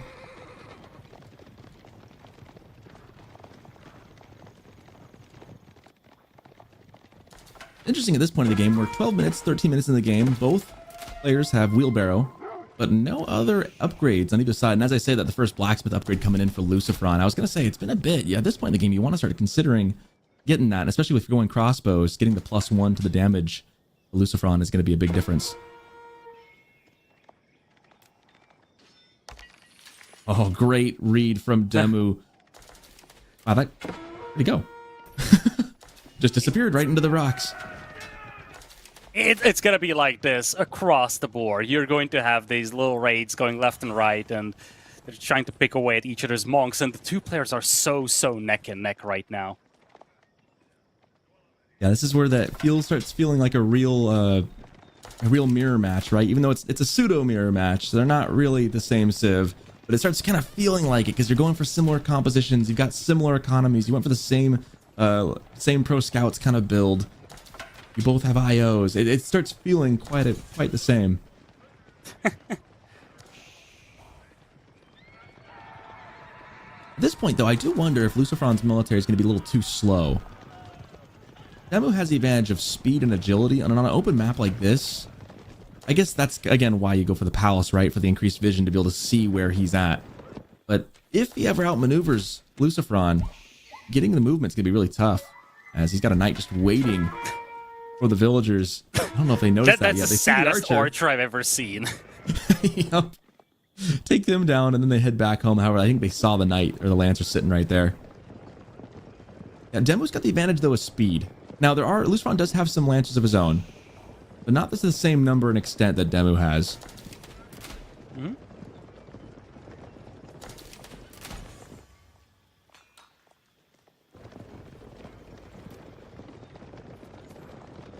We're kind of just waiting. This feels like the calm before the storm. Yeah, Demu looking to push in potentially. Maybe leaving his crossbows exposed. Those are Jugenu and not crossbows. That's going to be a big difference maker.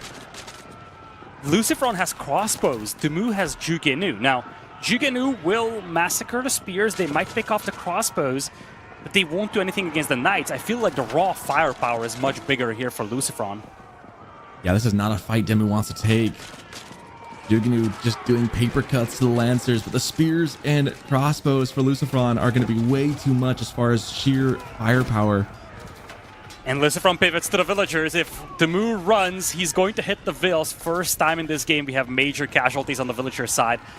That's the problem with the gold access on this map. If you lose momentum, it's very, very difficult to keep your gold miners alive. At this point, there's just not an answer to the amount of crossbows and spears that are on the field. And with the lancers to boot, like, Demu wants to take a fight with the lancers head on, but he just can't. And numbers are now heavily favoring Lucifron here. He's diving deep. And again, the Jugenu just do not do much in this fight. They cannot pick those off. A lot of villagers have been lost here by Demu. He's down by 14, in fact. Crossbows will just massacre the knights. And that's the difference maker, if you ask me. The crossbows, which can quickly pick off Demu's knights. Raw firepower, much, much bigger. Whereas the Jugenu, all they can do is kill the spears. Maybe they can kill the crossbows, but they cannot do anything against the knights. And Demu recognizes that too. That is the end of Demu's story here in EGC Masters Summer, and it is going to be Lucifron who moves on to the next stage of the event, gets into the top 8. I don't know who his opponent is going to be, but we have 4 players in the playoffs. Marine Lord, Anatand, Louis, and Poppy Paw. One of those 4 players will be facing off against Demu tomorrow. Look at the military value lead just completely pivot from minute 15 to 17. Lucifron just diving in, standing up in Demu's base and saying, all your base are belong to us. Just pounding in. And, you know, it just came down to unit composition, right? Like, there was just nothing that Demu could do about that. Like, he just did not have the units to deal with the tri-comp that Lucifron had of his spears, lancers, and then the crossbows.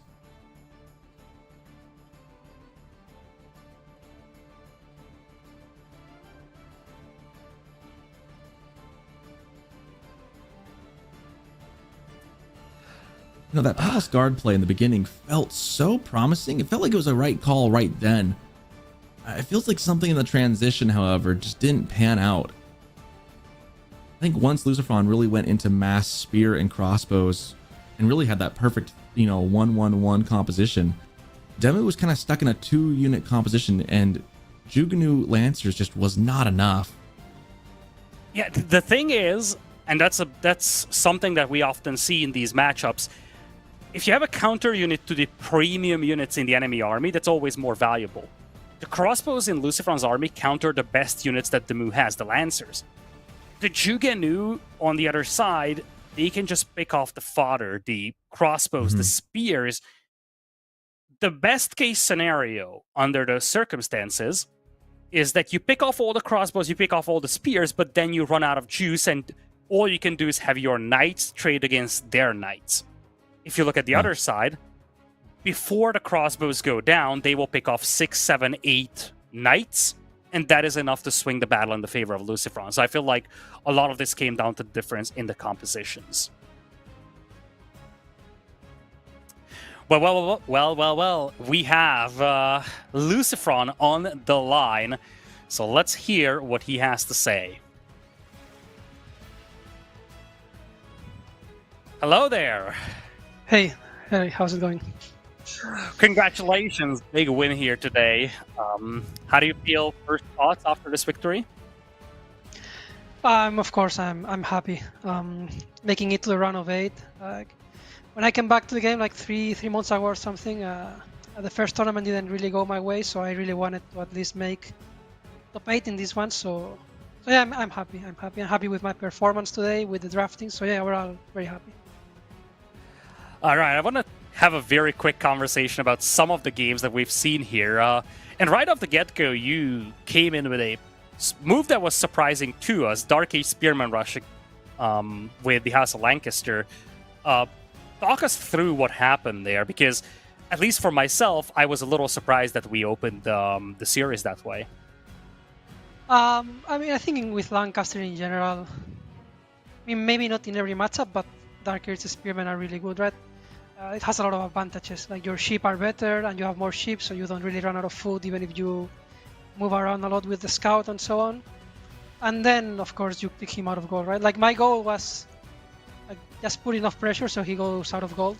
It delays a lot the pro scouts, and for me it's not that expensive, like to make 2 spearmen at the beginning. So yeah, that was pretty much what I wanted to do. At one point I was afraid, because I thought maybe if I only make 2 spears and he fights with the villagers and heals them and so on, it may become a bit tricky for me. But yeah, it was just to deny gold and delay potential pro scouting and so on. Yeah, I'll quickly look at game number 2, though. That was the only game that you have lost. One thing that we noticed, and this is an interesting element of that game, Demu managed to sneak out at a couple of Limitani at the beginning, and it very much seemed like he managed to catch you off guard with the pro scouts and managed to intercept a lot of the scouts.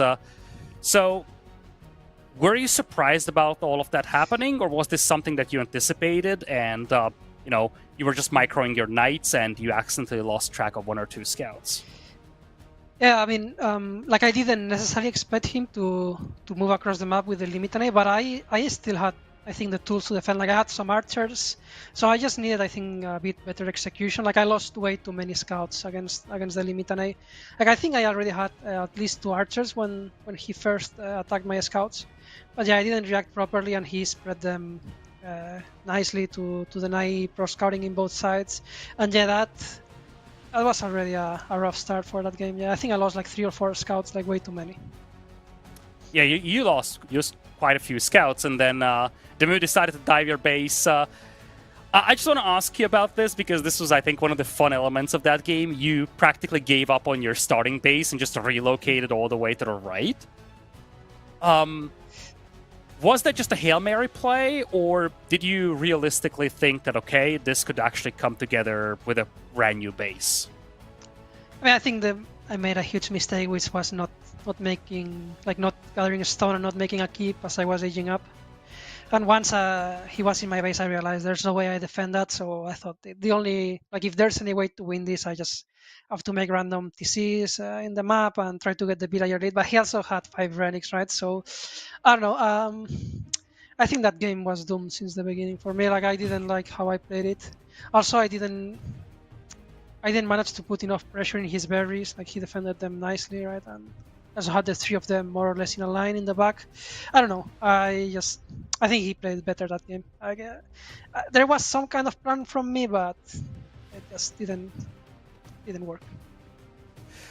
So you're in the top 8, and you're playing tomorrow, I do believe, against Louis MT. Looking at your stats real quick against Louis MT, it's 4-4. You've been playing since 2022 against each other.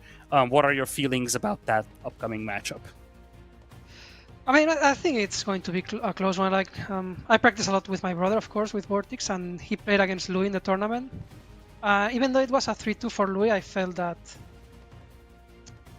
Vortex could have perfectly won that best of 5, to say the least. So I think I have my chances. Like, I don't think, like, some other players, I would be way more skeptical about having a realistic chance. But I think, I'm not saying that like I'm going to beat him or necessarily, but I do think it can be a very close one, like 50-50 or something along those lines. All right, we'll let you go, but before you do that, any words you want to send to the fans, the people have been cheering for you all day? Oh, of course, thanks everyone for tuning in, for cheering for me, for supporting AV4 and tuning the stream, and just enjoy the rest of the games. I believe some amazing best of 5s are coming, so just thank you for supporting and have fun. Well, thank you for joining us. Enjoy the victory. We will see you against Louis MT tomorrow. Thank you so much, Lucifron. We'll head back to the next best of 5.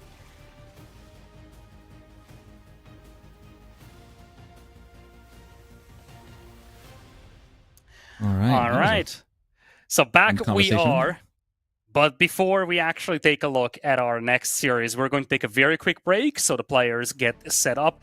When we're back, we're going to continue with a series that we kind of missed out on due to some delays, but part of the reason why the Lucifron Demu series happened as first was to allow for that set to be established well. So when we come back, we will continue on with Baltoon versus Vortex, the series that we should have started with, but due to some delays, it had to be pushed back. When we're back, we'll continue with Vortex versus Baltoon.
Welcome back, everybody, to EGC Masters Summer. Here we are, Vortex versus Baltoon, and this is the set that we were supposed to start with, and you might be wondering why Vortex is up 1-0. So, long story short, folks, unfortunately, Baltoon had trouble showing up, and the set had to be delayed.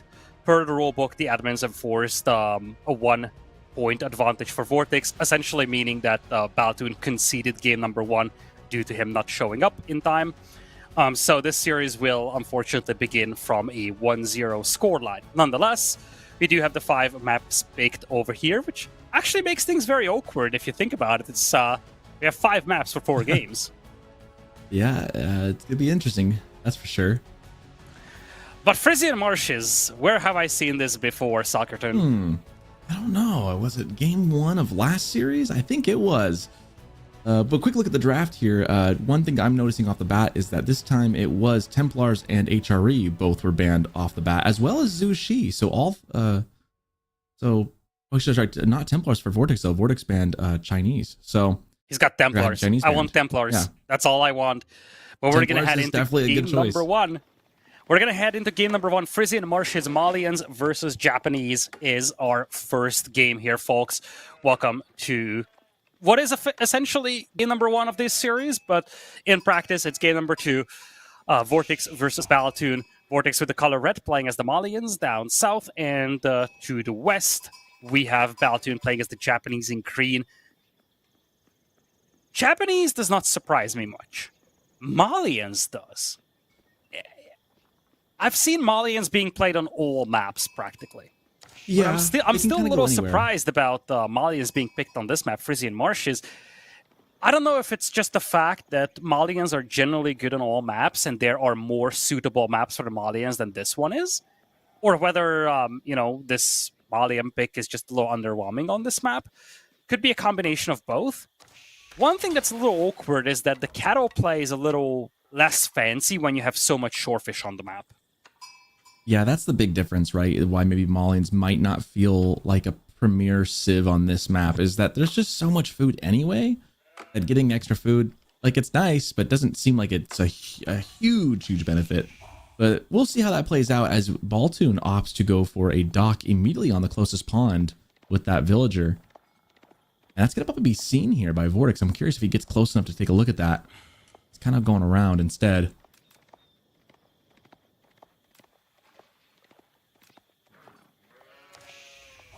Walking around, he's gonna see it, and there it is.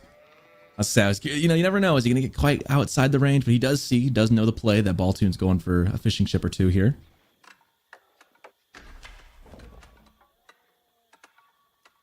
Yeah, wow, a tower on the mine. Interesting. Then cancels it though. Okay. What's Vortex cooking up here? Changes his mind. I wonder if seeing the dock change the calculus of whether or not he needed that tower, because obviously if your opponent's investing in wood for a dock and for ships, you don't really need to defend that gold. You're not going to get pressure early. It's just not going to come. So therefore, why build the tower? And that must have been the thought process for Vortex. Yeah, I was going to say the same thing. If there's a dock going up, there is no way you're going to get Dark Age spears. And you never know, especially with Japanese. It's not inconceivable. I genuinely wonder if a tower is still in play because the Shinobi, though. Shinobi would be an quite interesting way of playing this for Baltoon, come to think of it. Yeah, it would, and there is kind of an option for it, right? There's enough food that a Kura Storehouse... Kura Storehouse is always going to give you a benefit, but here with how much food there is out there, there could be reason to think, but I still expect the Kura Storehouse, but I would not be overly surprised to see the ninjas coming out on the field. Yeah, I just enough though, I just wonder if the investment is worth it, because on the other hand, Kura Storehouse, it's an immensely valuable landmark, considering that you can condense a lot of your food eco close to your base. This map has a lot of food, but you have to work for it and you have to fight for it. Having a condensed food eco inside your base with your Kura Storehouse and also an initial buff on the wood income is quite valuable, and I don't know if you want to give that up for the Kuka Township and the Shinobi. Yeah, I definitely agree. Getting the free like farm transition is so huge. Even and like you said, you have to fight for the food on this map. There is a ton of it, as we see the core storehouse being dropped down. No real surprise there. I think we just like the scene. We want to see that the ninjas because they're just funny, right? They're fun to see, but it's a meme. We want to see it because it's kind of a meme, right? And there may be some fringe plays where they would work, but this thing just provides so much more value. And you know, in that same vein, that's kind of why you might want to pick Malians on a map like this. Yes, there's lots of food, but to your words again, you got to fight for it. Whereas a cow boom is a cow boom. It's kind of, you can do that more passively. And so that could be the draw to pick Malians on this map.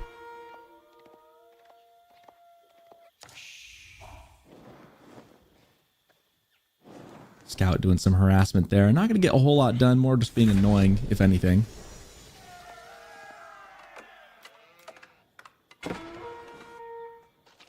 I like the placement of that Kura storehouse right on the wood, because it also works as a drop-off location.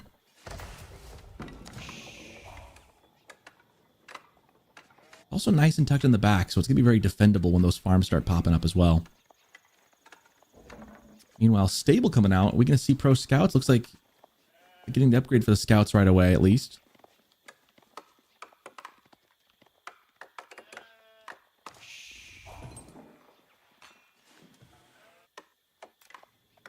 And now, if you're Japanese, are you playing to deny pro scouts? The answer is most likely yes. Yep. As we see pro scouts clicking up. So again, if you're Japanese, then you're playing to deny the pro scouts if you can. So I'm trying to think of what your options there would be. Yumi Ashigaru are cheap, but maybe too slow to deal with that. So here's the thing. Are you concerned about the pro scouts in a direct way? That's what I'm thinking. Like, so here's the thing with the pro scouts at the Malians. Because you get warrior scouts, your scouts are actually combat capable. Which means that you cannot just fight them off with, like, let's say, a single horseman. At the same time, I'm wondering if it actually even makes sense to try and go spears. It's just way too slow and sluggish for a big map like this. I'm thinking more along the lines of getting 1 or 2 horsemen out and just trying to limit their movement, trying to make sure that they don't pick up all 4 deer packs. As long as you pick up 1 or 2, I think Baltoon is happy with that, and indeed he's going to start with the horsemen. I think if you're Baltoon, you're trying to rush castle here and just trying to essentially minimize the damage from the pro scouts build. Speaking of which, right now they're not even moving towards the carcasses because they're still torching the landmark. Pro scouts just finished, so that's going to soon change. Honestly, I'm not sure that torching the dock's a ton of value unless they get it down. Those pawns of fish don't have that much food in them. If he eats them up quick enough, like, at what point, it's like, okay, I ate all the fish. I mean, there's still quite a bit there. He definitely wants to keep this thing alive for another minute or two, but in like a minute or so, it's not going to matter as much. You could argue that trading this dock for the scouts not picking up carcasses is not that bad of a deal for Baltoon. Remember, Pro Scouts is an awfully expensive technology, even though you do have the passive gold income for Vortex that helps you get it. Still, you don't want to just have your scouts standing idle right now. I'm a little puzzled about the archer pick. Maybe he expected Donsos, and it's kind of being mismicroed right now. I feel like by Baltoon, he should have pulled back those horsemen a little sooner. He needs to fight in groups. Scouts are low HP here for Vortex, but Baltoon is really heavily outnumbered. I think he's a little panicked about losing this stock in a way. I don't think it's the worst loss. I mean, you got to make sure you get that last drop off, but you've gotten a decent amount of value out of it already. I mean, ideally, of course, you'd like to have it eaten all the fish up first. Then it's really not a loss at all. But at this point, the Yumi Ashigaru, I had a feeling he'd go Yumi's, and I definitely agree with you. It feels like an odd choice right now still. It doesn't, like, I'm sure it could scale up really well later, but right this minute, it doesn't feel ideal. Yeah, come to think of it, you're doing Yumi against a Civ that can go javelins, which feels super awkward, to say the least. It's not going to be a disaster necessarily, especially because there are no javelins out there just yet, but I'm just looking at the resource distribution. Vortex is halfway up to Castle. Vortex has pro scouts and he's about to ferrying carcasses, whereas on the other side I see 8 Yumi archers, which are notoriously bad in low numbers. Yumi is a flood unit, and Yumi is desperate for upgrades, so a handful of early game Yumis are... they actually have negligible contributions to fights, really. Yeah, he would have been better off with spears here just to defend the dock, because now it's been destroyed. He has to invest another 150 wood to build it back again. Or it's 150 wood, right? I'm not wrong, I think. But he's got to invest again to build that up. And those idle ships now are just taking their time sitting there. Yeah, Yumi feel like an odd choice. It's like, I like Yumi Ashikato, don't get me wrong. I just don't know if I like him right here, right now. Yeah, my concern with the Yumi is that, okay, it's nice, but what is the Yumi going to achieve in the next few minutes? Because if you don't achieve anything, Vortex is going to be up to Castle Age with veteran javelins, and then you're not going to have anything that really deals with that. Yeah, Deer coming in now for Vortex. He's gotten quite a good pack there. And he's keeping up the pressure on Baltoon's side as well. Just being annoying and risky kind of, and just making it difficult. As the Farimba garrison pops up, Vortex immediately up to castle. Baltoon's still a minute or so behind.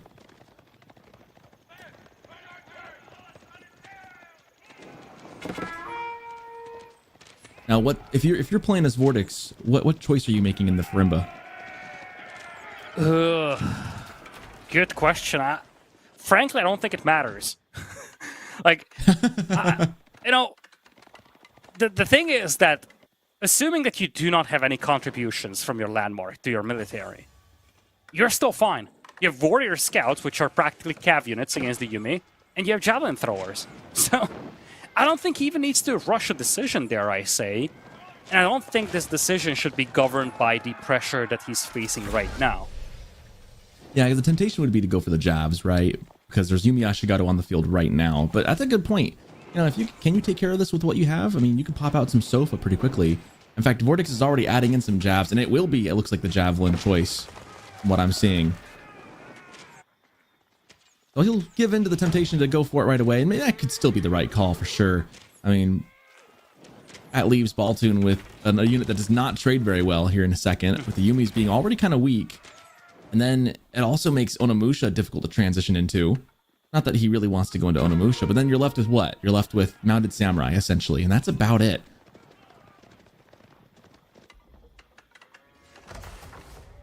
Loading gate going up right now. And I'm guessing the first Yodashiro is going to have to pop in one of those stables. Imagine that. You need Mounted Samurai. That's almost a must-have right now. Now, Mounted Samurai is not a unit I hate here. Because there are few units. So first off, when it comes to Malians, usually what they do, although that's more common for the cow boom setup, usually what they do is essentially pivot into Sofa once they get mid-Castle Age. Because with imported armor, Sofas are immensely powerful and they are very spammable. But I actually love Mounted Samurai against Sofa, so I don't think you actually do that if you're Vortex. Which makes me feel like we might just want to go heavy on either Danso plus Javelin, or perhaps we're doing Danso plus Poison Arrow Archers. Poison Arrows would be really good against Mounted Samurai. Yeah, they are tanky though. I mean, I don't know if I want to be making archers against Mounted Samurai. I mean, they are. Oh yeah, with the you need Dansos in front no matter what. Yeah. Well, and he doesn't have anything for that yet, so he's got jabs. I'm thinking Mounted Samurai could be a pretty good force to reckon with, especially with the Yumi. And, you know, there is kind of a chance that Baltoon could go for like a 1-1-1 composition, add some spears in as well. I do like his Yumi mass, however, right now. He does have a good amount of them. 27, 5 more on the way. Even with the jabs on the field, there's only 16 of them. You get some Mounted Samurai with these horsemen right there we're looking at. It's not a done deal. Baltoon's in a decent spot right now. It felt kind of bad. He does put the Yodashiro into the town center. You don't see that every single day. Wow. Yeah, it's because he's not making Mounted Samurai whatsoever. Usually you put it in the stable because you want to get the Mounted Samurai as quickly as possible, but that's not the case. He's going Yumi. This is such an awkward composition, and it could be his downfall if he relies too much on Yumi and Vortex is just pumping out more javelins. Frankly, now Sofas are coming in. One thing to keep in mind, though, is that even with imported armor, generally speaking, more arrows is better than a slightly higher base attack for archers. So a huge mass of Yumi actually does better against Sofas with imported armor than a smaller clump of, let's say, normal archers do. Horseman looking at the jabs. Don't want to take the fight just yet.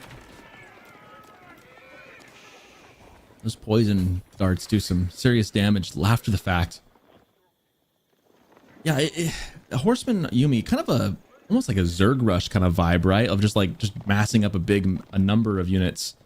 It's actually a really good comparison that I did not even think about. I wonder if that's the mindset. Just like, we're looking at a huge map, and the front of your base is generally open, so you're getting to the point where if you can flood units, you can easily catch your opponent off guard. The problem is that I just feel like he would have benefited so much more from like 5 mounted samurai right now.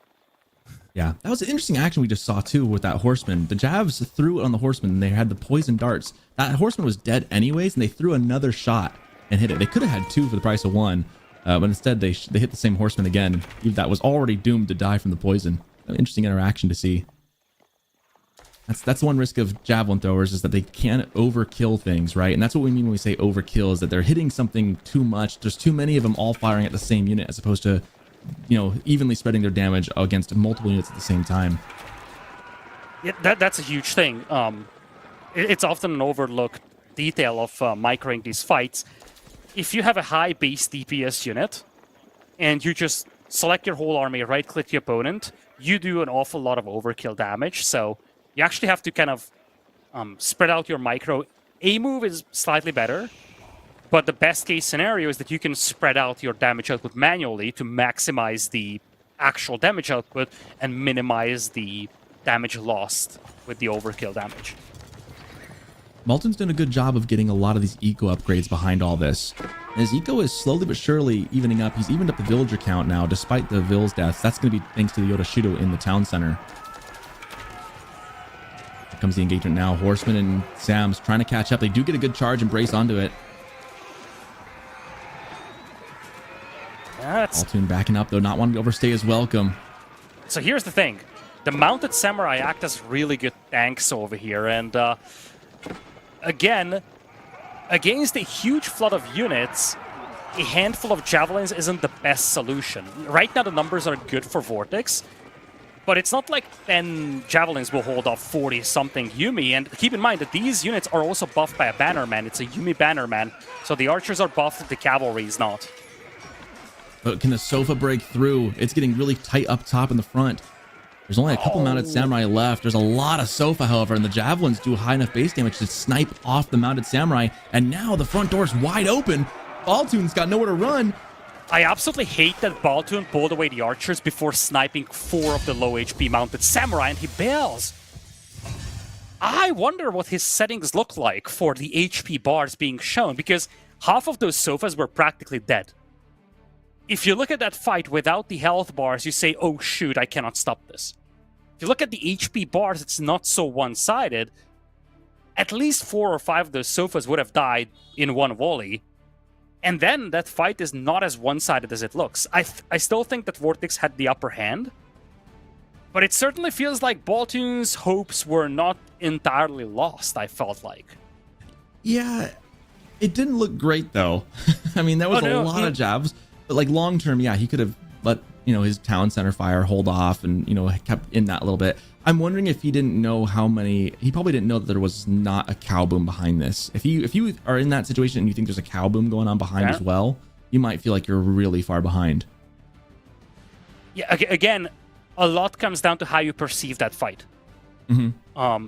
If your vision is, oh shoot, I still face 8 Sofas with almost full HP and 20 javelins, you say, yeah, I'm done.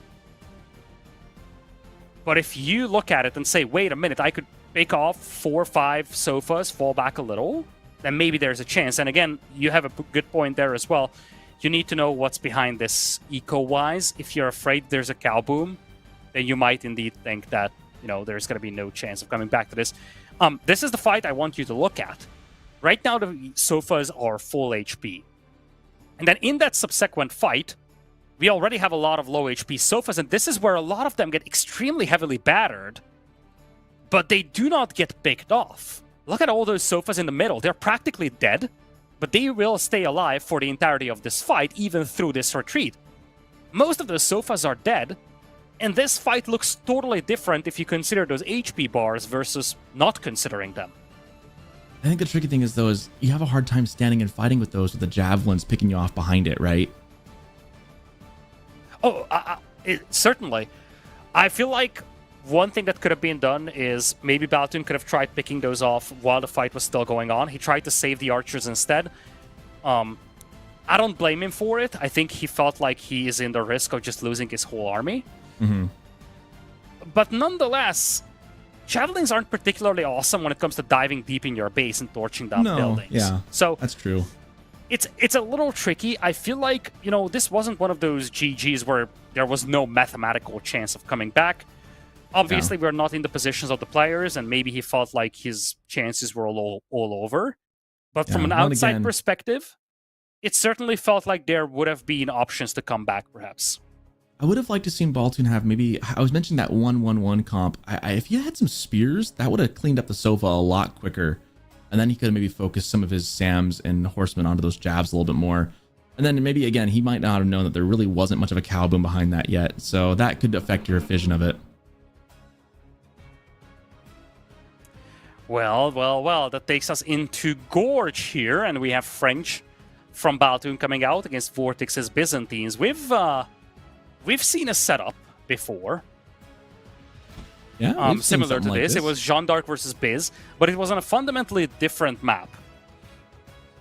This one is much, much more open in the middle, and it's not something that you commonly see on a map like Gorge. Generally speaking, this map favors tempo civilizations, and Byzantines does not necessarily strike me as one. It's a more defensive civ at the beginning of the game, so I'm curious how Vortex is going to play this on Gorge specifically. I like Byzantines against the French. I absolutely love them in this matchup. But it's a little surprising to see them on Gorge. So perhaps it's more a counter pick rather than just waltzing in and saying Byzantines are good on this map. It might just be a direct counter to what you anticipate your opponent picking. Yeah. Of course, this is game 2, but the score is already 2-0 because of Baltoon being late and getting docked a point, not making the time to start originally. So if anyone confused about why it's 2-0 already after one game played, that is why. So we've got a couple seconds left before we get into Gorge. I feel like this is a fun matchup to watch. I really enjoy watching Byzantines and either French or Joan of Arc go against it. I always love seeing the interaction because both these civs, like you mentioned, it's a very evenly matched matchup when it was Joan of Arc against Byzantines. I think Byzantines has a bit of an edge, I think, especially if you're a player who's good at defending. I think you've got a slight edge. But it's fun to watch. This is a fun matchup to watch, in my opinion. Indeed, it's going to be a fun one. We head into Gorge here for our next game of the series. Byzantines versus French. We have Vortex playing as the Byzantines in red, and on the other side, Baltoon as the French in green. Baltoon spawning into the south, and in the northeast, we have Vortex in red. Standard opening for Byzantines, building the house, the 2 mining camps, and here's the first cistern with all the stone that provides. Now, always fun when you get a spawn like this, where you have like the wood lines behind and one like pretty much right in front. It makes it easier to wall in a little bit. It's funny you say that, because walling is one thing that we do not commonly see on this map. Yeah, and that's kind of why. But with this, we got something that's kind of already in the front as a buffer. It makes it more feasible. That said, I don't know that I'll expect to see a whole bunch of walls right off the bat.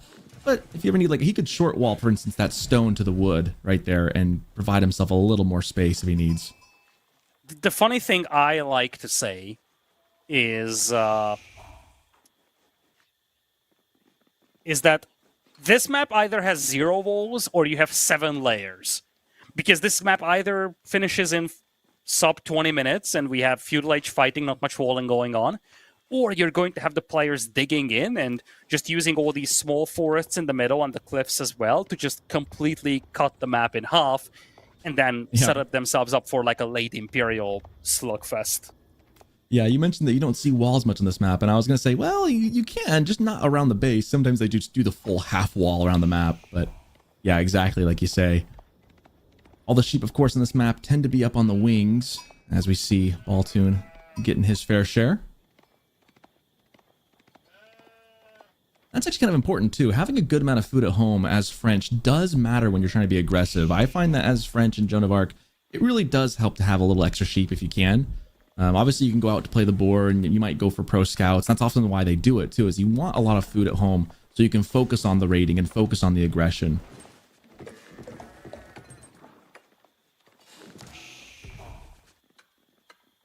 Vortex Scout is kind of trailing behind a little bit of Baltoon Scout too. It looks like, I don't know if he's got as many sheep. Yeah, only 3. Hey, I think he got caught behind. Look at his scouting path. Went right behind where Baltoon went. Yeah, that's the tricky part when it comes to using just one scout. If you have an unlucky pattern, or if your opponent kind of anticipates what pattern you will use and just undercuts yours, you're going to miss out on a lot of sheep. And that's going to be very problematic for the French player if that happens to them, because the French will be so much more reliant on that sheep food income than the other player, the Byzantines, will. Yeah, and thankfully for Baltoon, he's the one who's ahead, right? Because Byzantines, you know, you don't get your sheep, you don't love it, but you also, you got berries, right? And you've got the olive oil. So sheep are a nice addition, but I've often seen many games where you don't even eat all your sheep. Like, you're already moving on to other resources to get the olive oil. So they're a good fallback, but not nearly as essential as it would feel for French. And Winery and School of Cavalry coming up right now. So standard stuff from both players thus far. And again, I guess as far as contract goes, I think Javelin is the way to go, but maybe we see Keshix? I don't know. I think Javs is the way to go here. Yeah, probably. If you get Javs, you automatically shut down the French archer play. And French usually play this matchup with knights and archers. Yeah. So the real question immediately becomes, for the French, how do I deal with Limitani? Limitani Javelin is something that the French cannot really crack until Men-at-Arms. And even then, Men-at-Arms just feels like a weird choice for a French player. It's, generally speaking, that Dunso Javelin combo of the Malians is something that's the bane of all cavalry-heavy civilizations, particularly the French. And the Byzantines can mimic that build quite a bit with their own Limitani and the Javelins. The only trick is that you have a much more limited amount of Javelins than what you have in Malians. So, speaking of which, I'm just now realizing Vortex is going to be potentially playing Javelins 2 out of 2 games. That's an interesting fact. We do see Pro Scouts coming out for Baltoon right now. No surprise there. It's just the bonus of the extra food is so good. First night, they just kind of run right past each other. Hello, hello, goodbye, goodbye.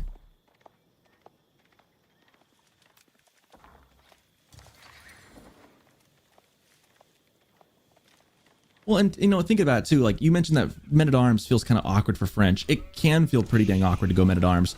It can also be unexpected. As we see the first dive coming in, Knight doesn't quite great micro by Vortex to save the Vil, able to body block between the berries. And however, one does go down. Baltoon gets his fair share of the prize and is able to bounce out. Being really pesky here on these forward berries for Vortex. It's another one almost down. But as I was saying, Men-at-Arms, if you ever switch, do like a surprise switch into Men-at-Arms, like with a quick castle out of French, I'm not going to say it's a great, you should always do this strat, and by no means, that's usually not the case. But every now and then you can find a little window where you can surprise an opponent with French Men-at-Arms. It's one of those things people get so stunned to see it. Especially in like ladder games, like they just don't expect to see French Men-at-Arms. It can be kind of effective in a situation like this, if you can get Byzantines to fall behind a little bit. The thing I never liked about those Men-at-Arms is that even if you surprise your opponent, there's a finite amount of economy damage that you can do because your Men-at-Arms are just simply too slow. So, that guy was taking the day off. We saw that. Union break. No, I agree. Men-at-Arms are just really slow. Like it's kind of almost like a meme-y kind of play, like kind of a meme to do it. But sometimes you can find a good window for it, and it can be very surprising. But yeah, overall, it's tough to want to go into that as French. There's a reason why they don't normally do it. It certainly feels like a setup where you A, need to be able to flood them, and B, it's not going to be a game of killing villagers. It's going to be a game of just marching into the enemy base and taking it all out. Exactly. Baltoon's sitting on just 2 knights right now, trying to get another villager. That's a second villager killed. Not doing a ton of damage, but being annoying. And he's doing all this while getting all of the carcasses he wants behind this. Pay attention to them. Baltoon's macro right now is pretty dang precise.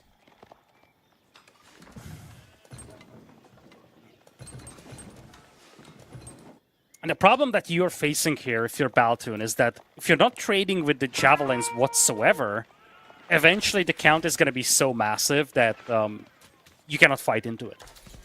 The javelins scale a lot more rapidly than archers do. So the longer you drag this out, the worse it's going to get in essence. Yeah, you almost have to rip the Band-Aid off at some point with these, because again, the javelins, you're right, they hit that critical mass, and they're really, once they do, it feels like there's nothing you can do, especially if there's just a couple of spears, a couple of Limitine to bolster them up.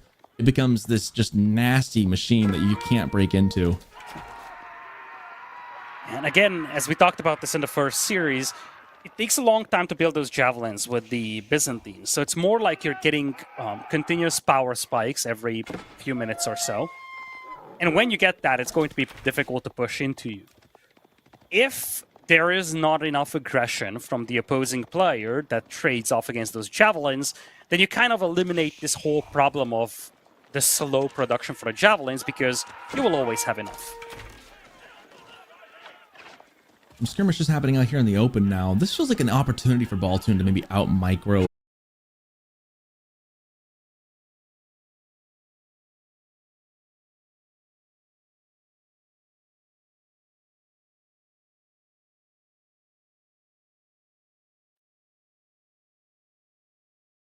I refreshed. I'm refreshed. I'm ready whenever.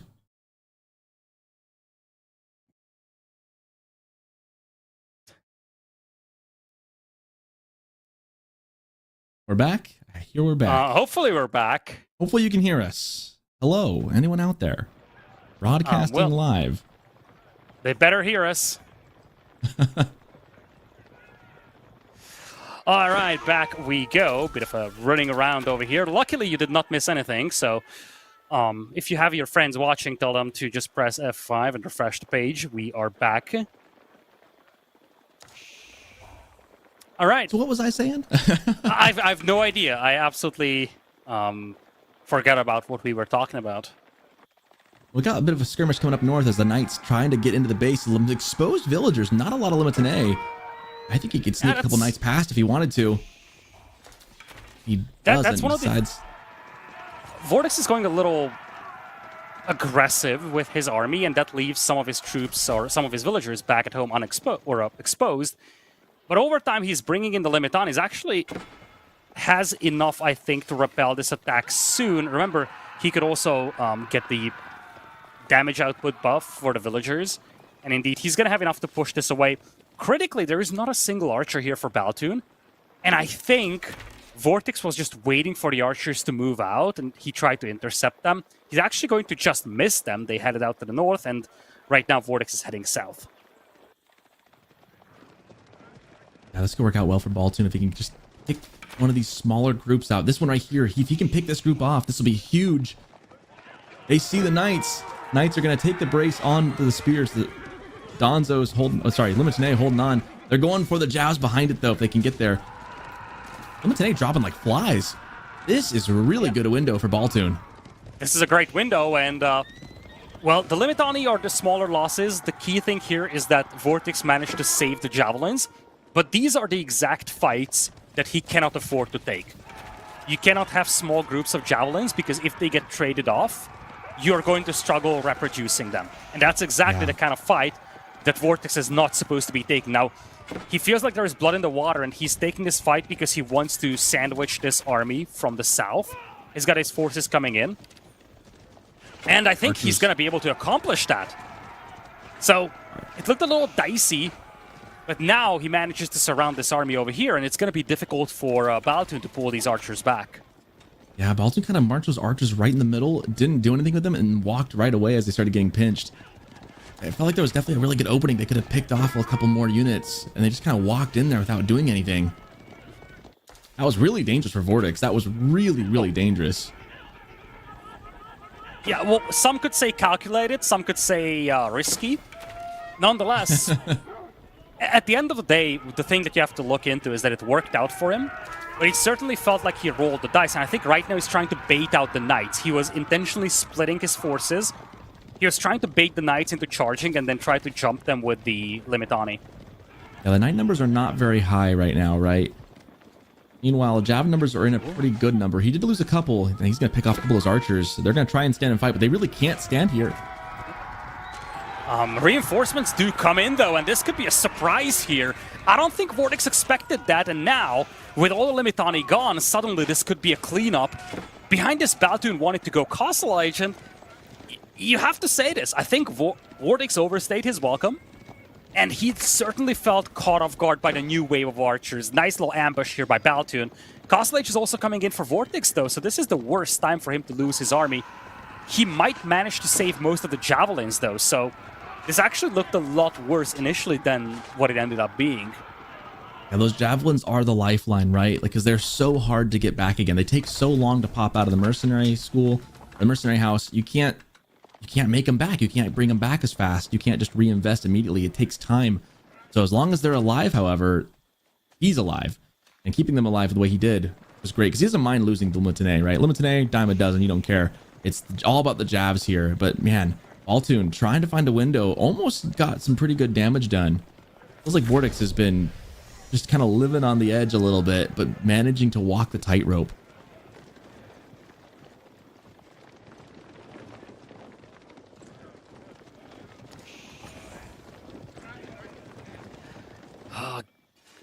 Guildhall coming in for Baltoon, though, so he opts to go for the more eco-heavy approach. There's going to be no royal bloodlines on his knights for the time being.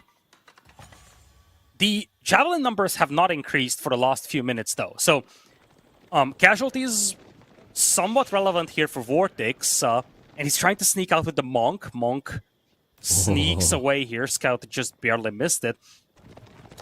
That was close. Problematic detail for Vortex will be that in comparison to the Jeanne d'Arc versus Byzantine matchup we've seen in the first series of the day, this one, you have to fight for your resources a lot more. He needs to grab the relics, he needs to keep these villagers alive, and that's going to be very difficult to do with a slow-moving army. So Baltoon is doing the right thing. He is looking for opportunities to hit these villagers. He will need a way more knights, though, and I think he's kind of handcuffed in terms of food income. Yeah, it feels like, I mean, he had pro scouts. There's another deer pack still in the very far north that he hasn't gotten back home. I'm curious if he's just kind of having a hard time staying on food. Looks like he's on the boar, so food should be taken care of for the time being. But two actually deer packs still on the field on the opposite side. Still bringing back a couple more carcasses. And now gold becoming the next issue as well as he moves on to the 8Ks. Feels like this is kind of that transition point 15 minutes into the game.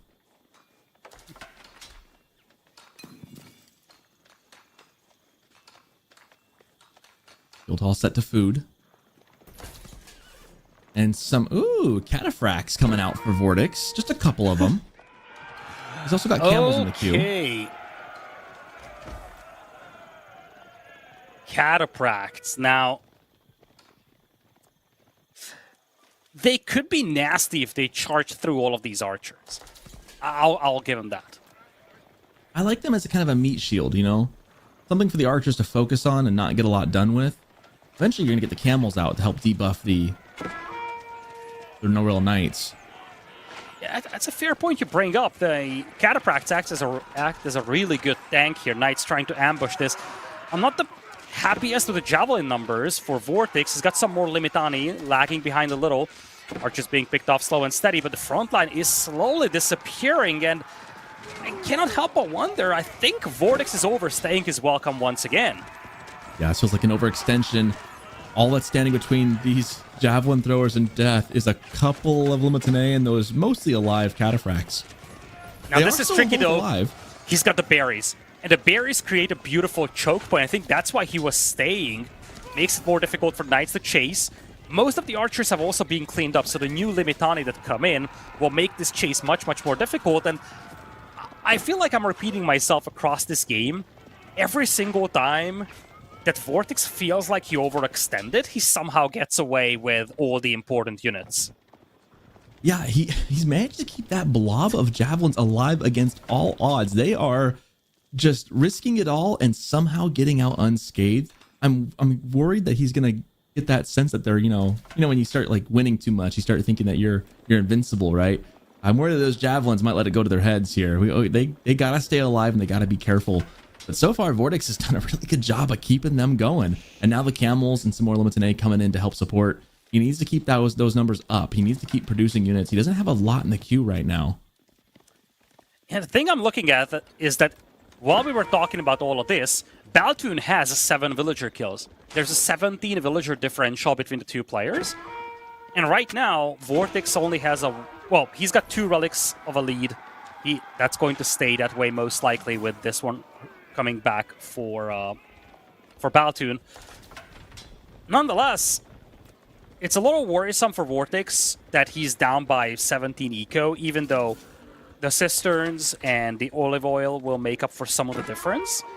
It's not like he can afford to take massive casualties now, however. So he needs to be very cautious about taking big losses. And that's been the case the entire game, right? And somehow he's managed to thread the needle. He now has more Limited, which I like. He needs to make sure that those Limited stay with javelins. He's done a good job of kind of rounding around this wood right here. The knight numbers for Baltoon are going up. He's got 15, almost 17 now. And there's not, I wouldn't say there's quite enough Limited to suppress, 20 some odd knights if that comes to it. However, the camels are there, so minus like 1/5 of the value there. As Big Fight comes in, tries to stand and fight. Do keep in mind, these knights do not have royal bloodlines, something that would be immensely valuable right now. 16 knights with royal bloodlines would be totally different from what we see right now. And Baltoon is kind of caught in mid-map with limited positions to fall back to. As long as the camels are alive, these knights also suffer from a debuff, and I don't like this fight at all for Baltoon. Seems like he does like it, however. He's got the knight trying to numbers clean up eventually. javelins. A lot of his knights are badly beaten up, though. Look at all those knights with low HP. I feel like Lucifron can, or Vortex, I should say, can finish off so many of these almost dead knights, and indeed, that's the case. The knight numbers look good until you looked at the HP bars. Yep, and just like you were saying a couple games ago, same kind of situation where it looks good on numbers, but the HP value belies the fact that they're all so weak. And night after night, the charge looks like they went into some machine gun fire, and there is nothing but carnage on the map as the javelins once again survive the fight to tell the tale. The base damage of javelins is just outright insane. Huge range, great base damage. Against knights that are low on HP, look at this. They're just going to pick it off. It's not like they are archers fighting a knight. They certainly have some level of ability to pierce that armor. And that was the big problem. By the time Baltoon cleaned up the cannon fodder, well, I guess I shouldn't call the camels and the Limitonic cannon fodder, but by the time those were cleaned up, many of the knights were very, very low, and the javelins just finished them off. And again, Vortex stands his ground, and he's now threatening that gold mine to the south. And the reinforcements, just as his numbers were starting to go down a little bit, another group of javelins comes in to bolster the ranks. And once again, now he's just fully Olive Grove transitioned behind this with level 5 Cistern. He's got an AK gold. Vortex is not hurting for a lot. He's got a pretty good split on the relics as well. So if you're Vortex right now, you are very pleased with the outcome at this point. Oh, certainly. This is the dream scenario for Vortex. And now he's getting a Hero Siphon on. He is going to come in with an attempted push, probably to the south gold mine. There's a fortified tower there. He's going to need some juice to take it out. And then if he can manage that, he can try to hit the wood line. Evacuation underway here for Baltoon. He knows he cannot hold that. I think that boar has been eaten up to the north. I'm trying to see. There's no farm transition coming in. Baltoon's going to need to cash out on his guild hall just to stay alive. He's trying to get some farms going, but he's out of food at the moment.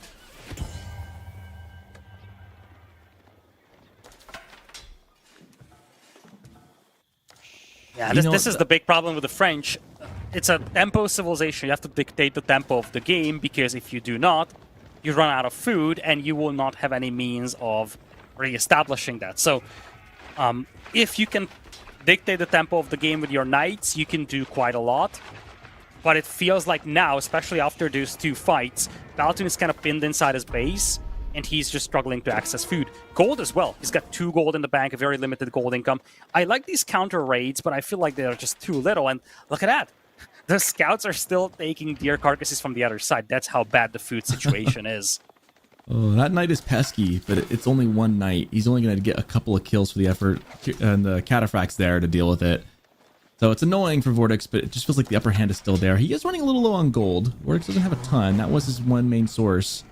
But with the frontal push happening at the same time, it feels like he's in a position of power.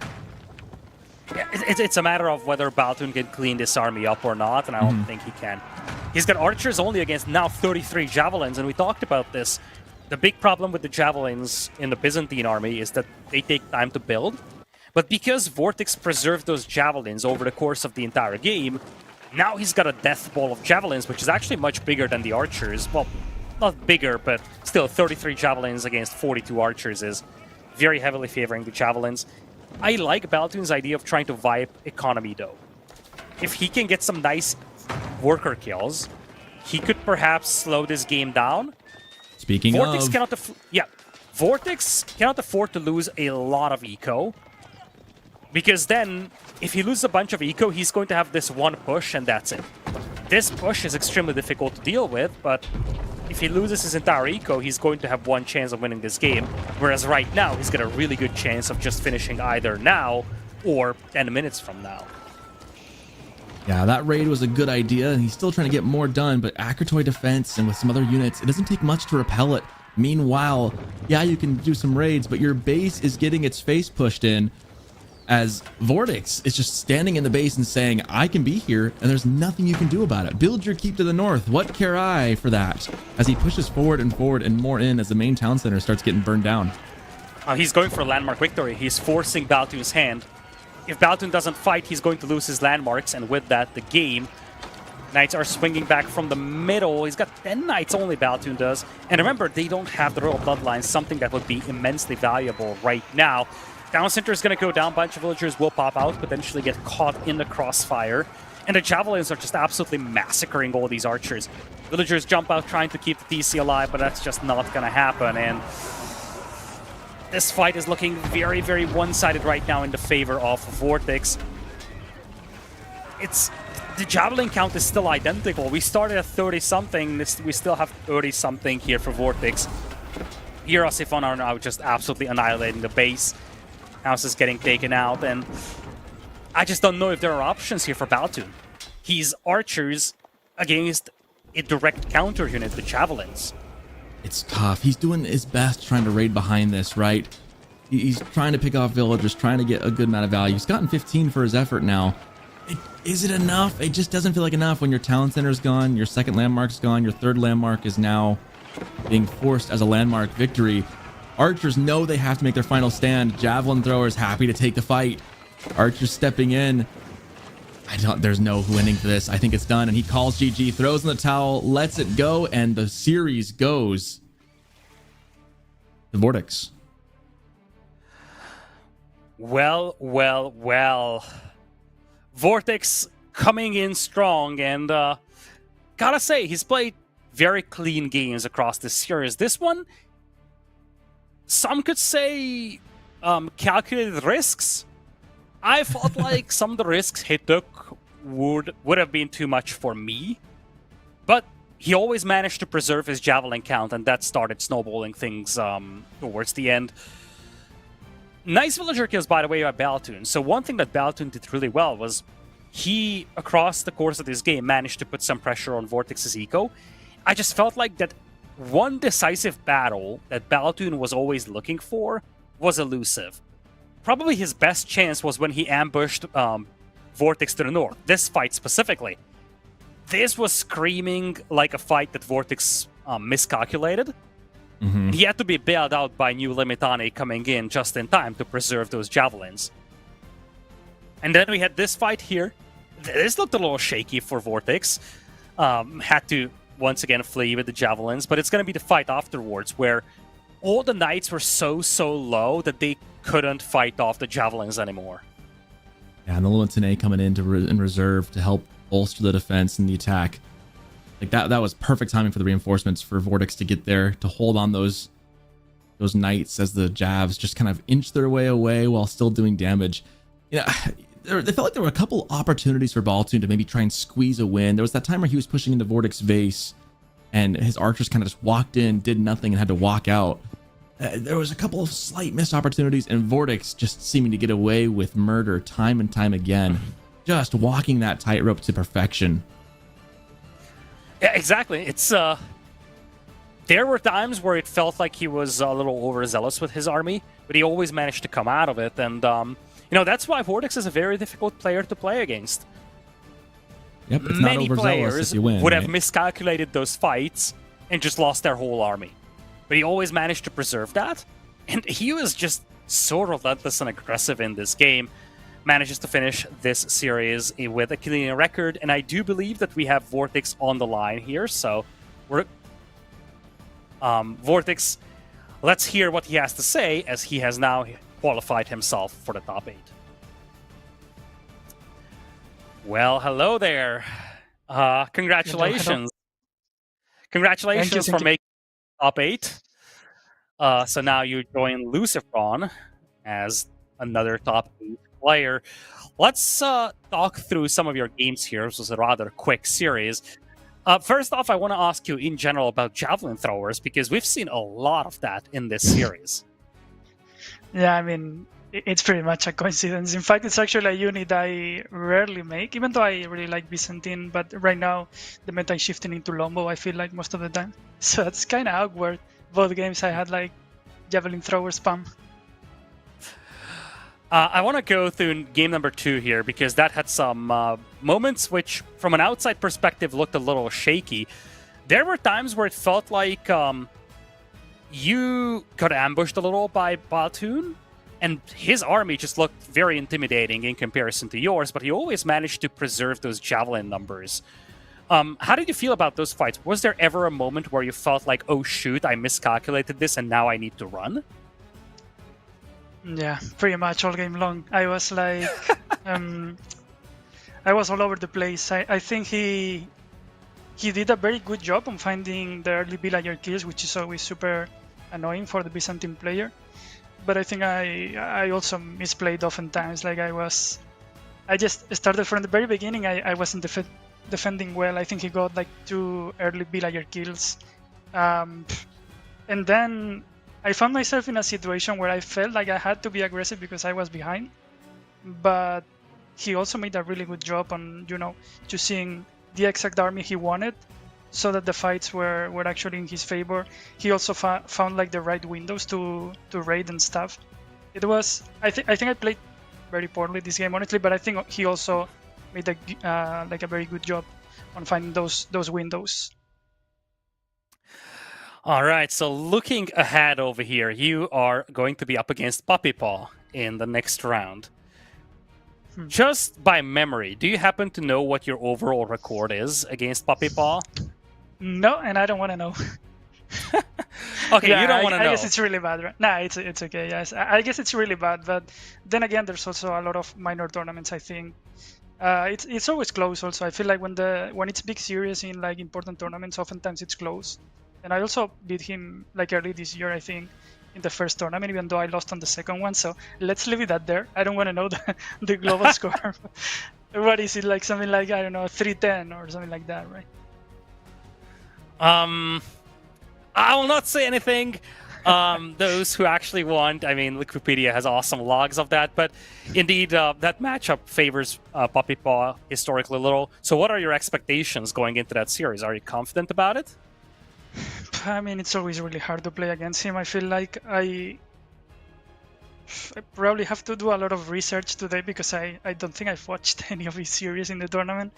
It's always hard. He's really good, obviously. So my expectations, if I don't win, I hope at least I show my best level, because I've been a little bit inconsistent lately.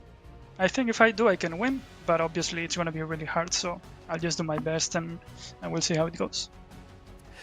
Well, before we let you go, any message that you want to tell your fans? The people have been cheering all day for you. Oh yeah, absolutely. I mean, thanks everyone. I know, especially the Spanish-speaking community is always like super hard on me. Like they're always supporting really hard. But everyone really, I I really appreciate everyone that supports me and everyone that supported Baltoon as well. I think the AOE4 community is very friendly in general, and I think we're kind of lucky to have such a very supporting community. So yeah, thanks everyone for tuning in also to this game that we all love. And that's my last message. Thank you very much for joining us, and good luck tomorrow in your series. This was Vortex qualifying himself into the top 8.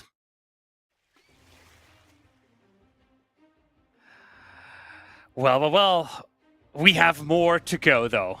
2 down, Yes, 2 more we do. to go. Beastie and Numadon coming up next, so we're not out of Swedes just yet. We've looked at Baltoon, some more Sweden coming your way, because Beastie is now up against Numadon. We will take a short break, and when we're back, we'll bring you the 3rd best of 5 of this day.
Welcome back, everybody, to the EGC Masters Summer. We are done with 2 best of 5s of the day. We have 2 more to go.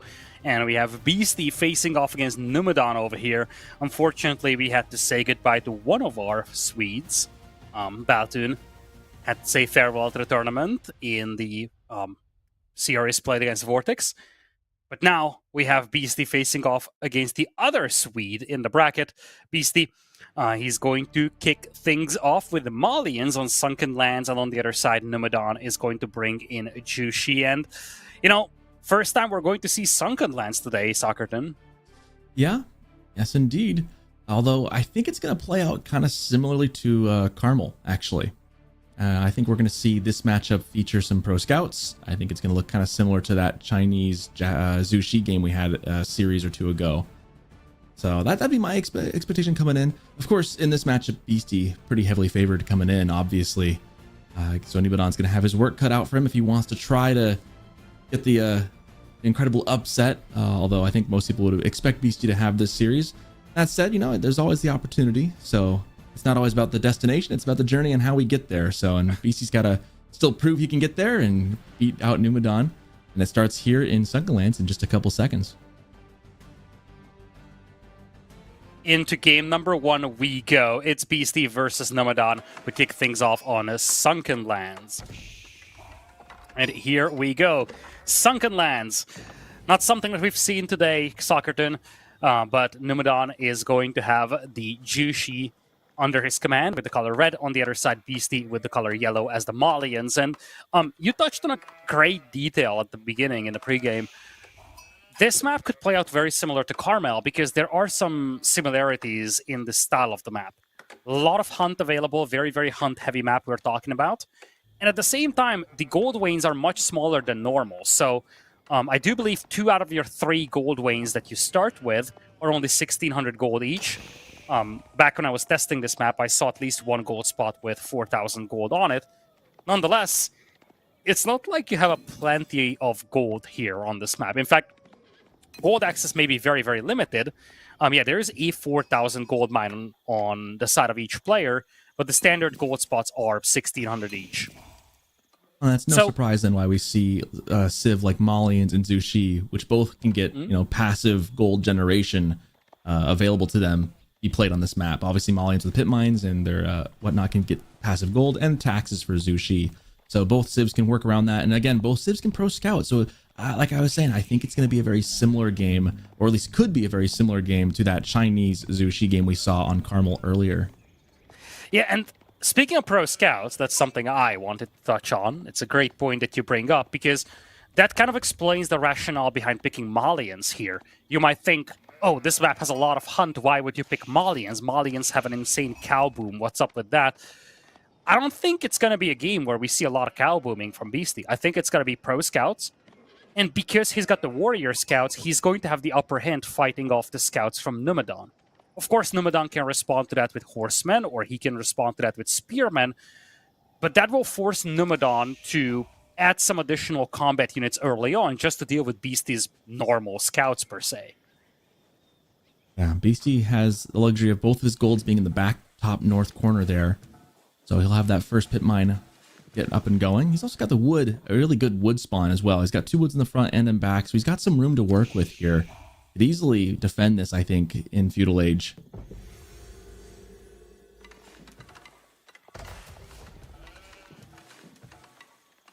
Age up underway. Manticore, no surprise there, in Meditation Gardens. Pretty good spot for that, actually. Is that touching the gold? I think it might just be.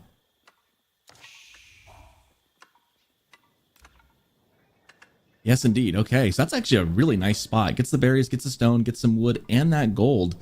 So even more passive gold there for Numadon. That's actually a really nice spot so close to home. And it's a nice little spot. I like it a lot. It's always tricky, especially on these very wide open maps, to get a good spot for your Meditation Gardens. Because oftentimes the resources are spread out quite a bit. But this one is a nice little spot. And I want to touch on one little detail here in terms of the map spawn. The left side of Numadon is very well protected. He's got multiple layers of wood lines, and he's going to have no issues with wood access. But his right side is very, very open. In comparison, Beastie has his forests kind of evenly spread out across, or around his base, I should say. And because of that, I don't think he's going to have any major challenges just getting that whole corner walled off and be safe at home.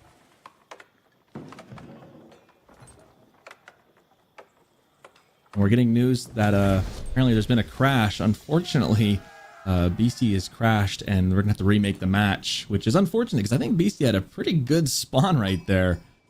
So unfortunately, we'll have to reset on this one and go again. Man, unfortunate, because I think if you're BC, you're really sad you crashed there. I think that was actually a really nice spawn. That might actually favor Numadon just a bit. Yeah, that's unlucky. But at the same time, it's a lucky thing that it happened while, you know, nothing significant happened. There was no kills whatsoever, so it was an easy remake.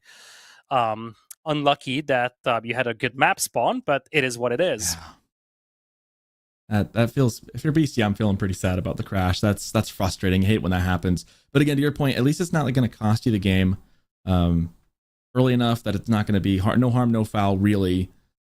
Not like you've been so far that we have to make an admin choice or something like that. So thankfully that's avoided. But and what it really ends up is we just waste 5 minutes, but that's fine. You know, we can reset and go again, and we can have an idea of what's going to come in the second. Well, let's take a look at the other maps, though, in the meantime. I think that's a good thing to look at while we're waiting for this game to be remade. We also have Carmel. So, you know, we touched on this thing where Malians will be a really good deer fairy civilization here. Well, you're going to use it up on Sunken Land, so you're going to have a different plan for Carmel. And Beastie has no Chinese. He has HRE, which sounds like a plausible option there.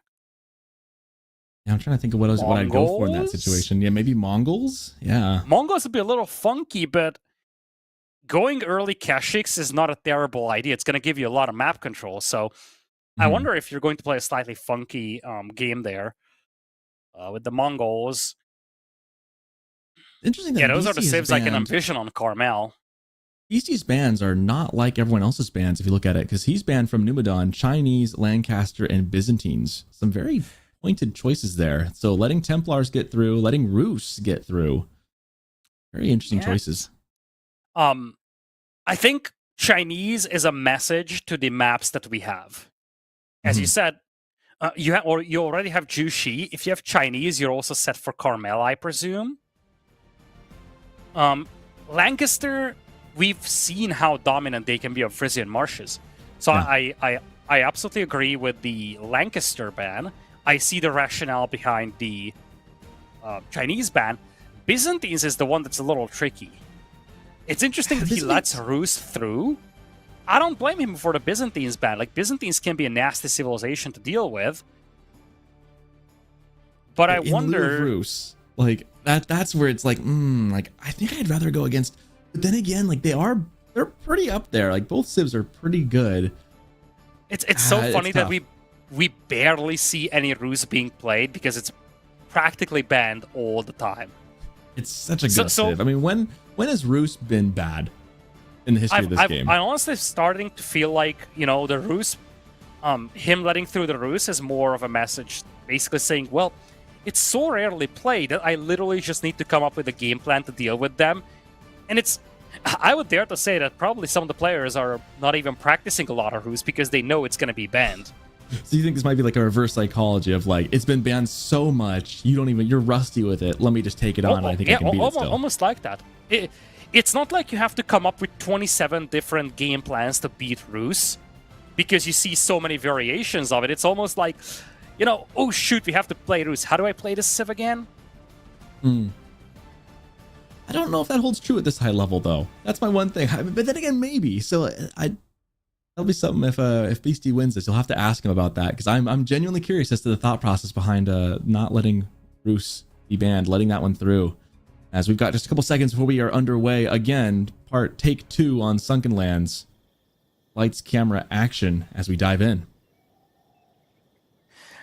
So here we go, a bit of a remake after a crash, but once again we have Beastie facing off against Numadon, Beastie with the color yellow as the Malians, and on the other side, down south, we have Numadon playing as Chushi's Legacy in red.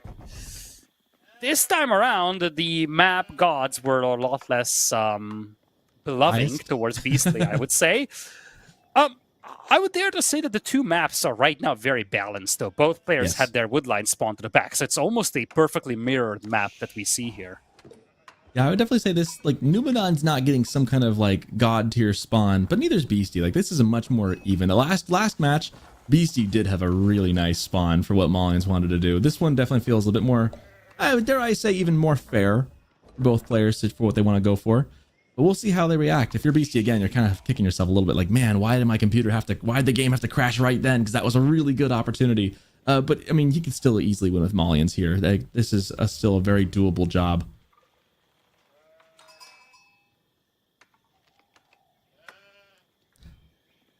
Well, again, to reiterate, I do expect Pro Scouts to be on the table here, possibly for both civs. Zushi already looks like it's kind of gearing up towards that, kind of opening with the village, building the mill right there.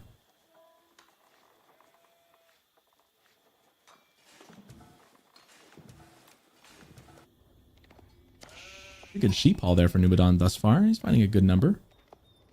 Nice little wake up. He benefits a lot more from the sheep than Beastie will.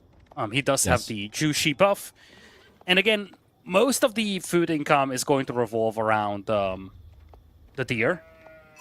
But still, having that backup is really good. And especially for Numadon, he's going to get a nice little buff there with the Jew sheep mills as well. So, good thing that he has a decent haul, but it's not going to be the deciding factor between either of these players.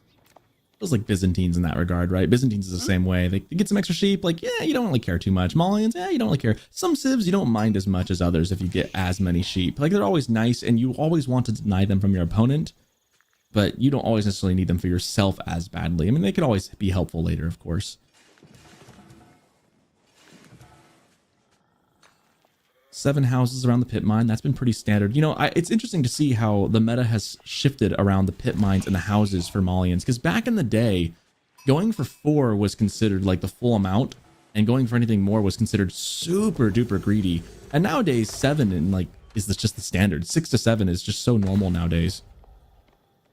Pretty good meditation gardens there too. Oh, that's a beautiful berries. One. I love how it touches a little patch of trees even. Yeah. Unfortunately, the deer don't really add to that number, but the berries, gold, and some trees, you won't be too displeased with that.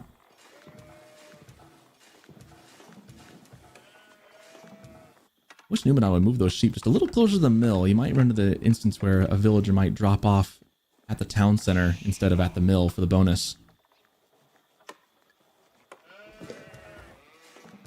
So far, they're going to the right spot, but you do run the risk of it being so close to the town center that they might path towards the town center to drop off and not get the bonus and not get the taxes for it.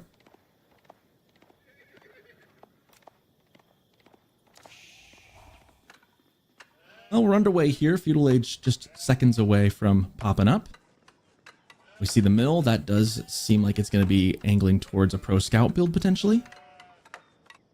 Of course, you could just go straight into cow booming, but why would you not go Pro Scouts when you got all the deer on this map? Beastie's got 2 very close deer packs and that one in the down corner to the east, as well as a corner to the west if he wants to get really aggressive with it. Yeah, so the trick is on this map is that you have more in that corner than just a pack of deer that you can ferry in with Pro Scouts. You have a boar, and you also have a bunch of berries. So, and the whole thing is actually fairly well wallable. So this would be a really beautiful spot for just an extension of your base and really walk out there with villagers. But it's also something that's extremely risky, so usually that's not being done simply because you don't want to put your villagers in harm's way. But, you know, if we were living in a 2-town center meta, you would actually see the second town center being dropped in that area. That would be a really good spot for a second DC. It's just that justifying that second town center investment and walking all the way out there is what's kind of deterring the players from doing so. Maybe for Zushi, I think Malians, even if 2TC was the meta, I don't think Malians would go out on there because you can't take the boar, right? That's not available to you. And you don't really need the berries as much because you're going to have the cow boom. So I feel like the Pro Scouts still feels very tempting with that deer pack That said, I agree. It's a beautiful spot. If the 2TC meta was in, I think like someone like Abbasid would love to just park one right down there. Yeah, absolutely right. It's Malians are always a little funky with their food income because the ability and the desire to go for the cattle just changes everything that you have. Pro Scouts for Numadon already underway. Be quick about it too. Nothing like that for Beastie just yet. He's going more for Donzo, so maybe he's looking to deny instead of going for it for himself, which I don't disagree with. Again, you're going to have food with the cow boom, so you don't need it as badly. And he did get a pretty good number of sheep still.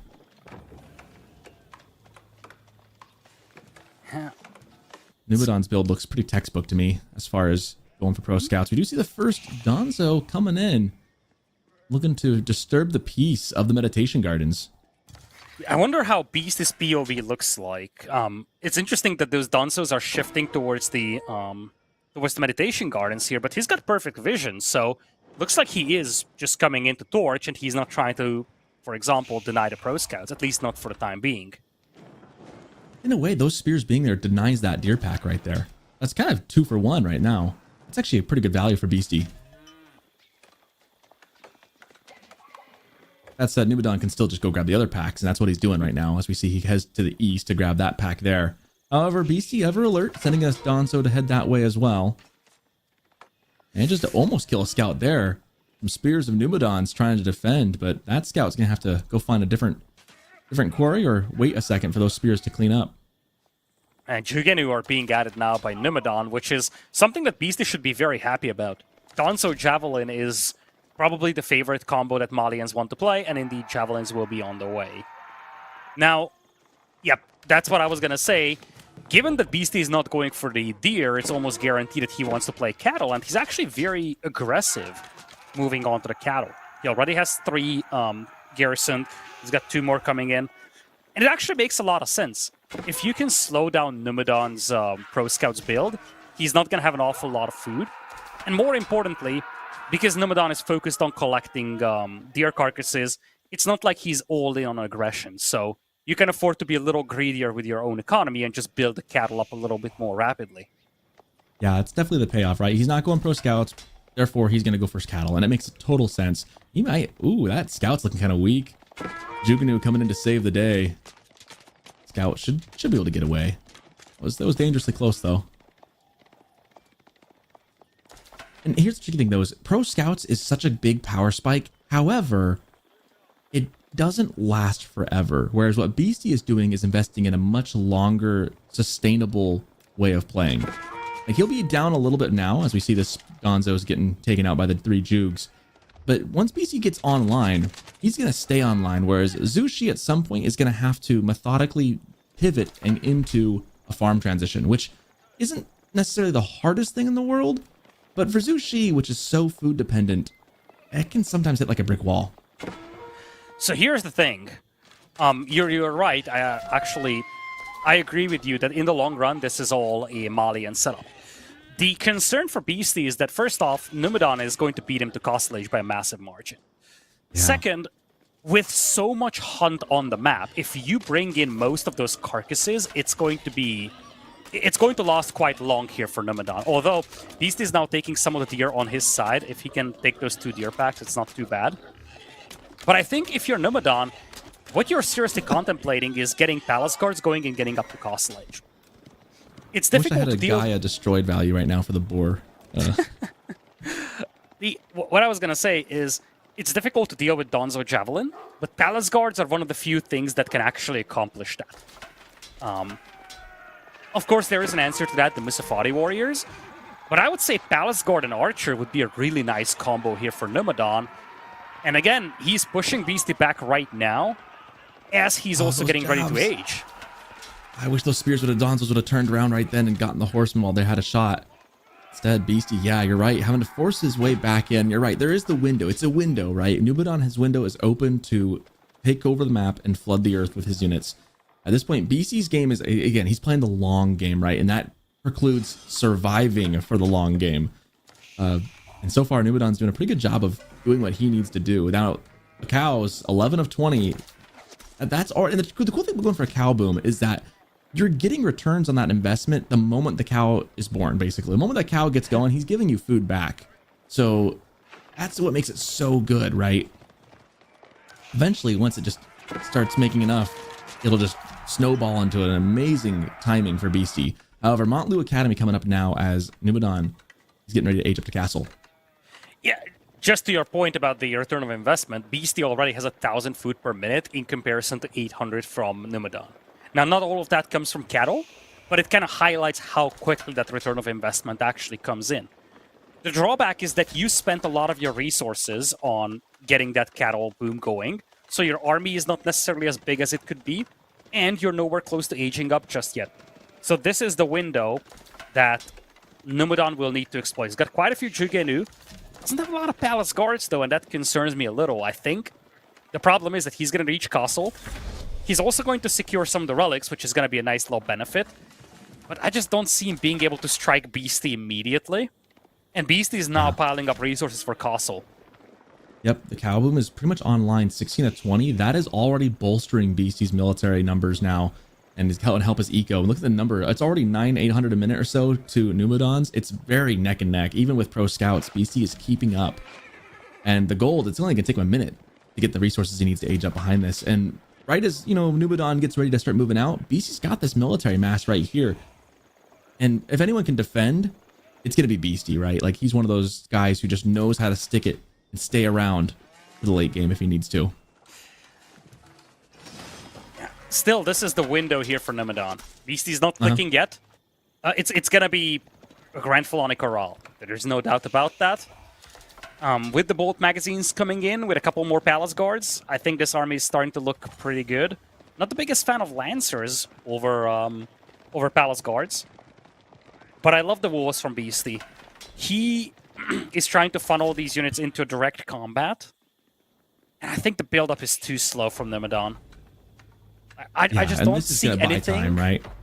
I just don't see anything that can deal with the javelin throwers. And all that Beastie needs to do is just stay under his town center, use the javelins, the long range they have to pick off some units. In fact, most of this army is very light. The javelins will do reasonably well, even against all those horsemen. And Beastie is about to click himself. I don't think this attack is going to be sufficient for Numidon. Yeah, and that's not to say that Numidon can't do any damage here. It's just that it's not a killing blow. As the Grand Philani Corral comes up, Cow Boom is soon to be fully operational. As the Horseman Lancers trying to look for some damage, villagers immediately pulling back, and into the base, Numidon goes. All he'll find is cattle.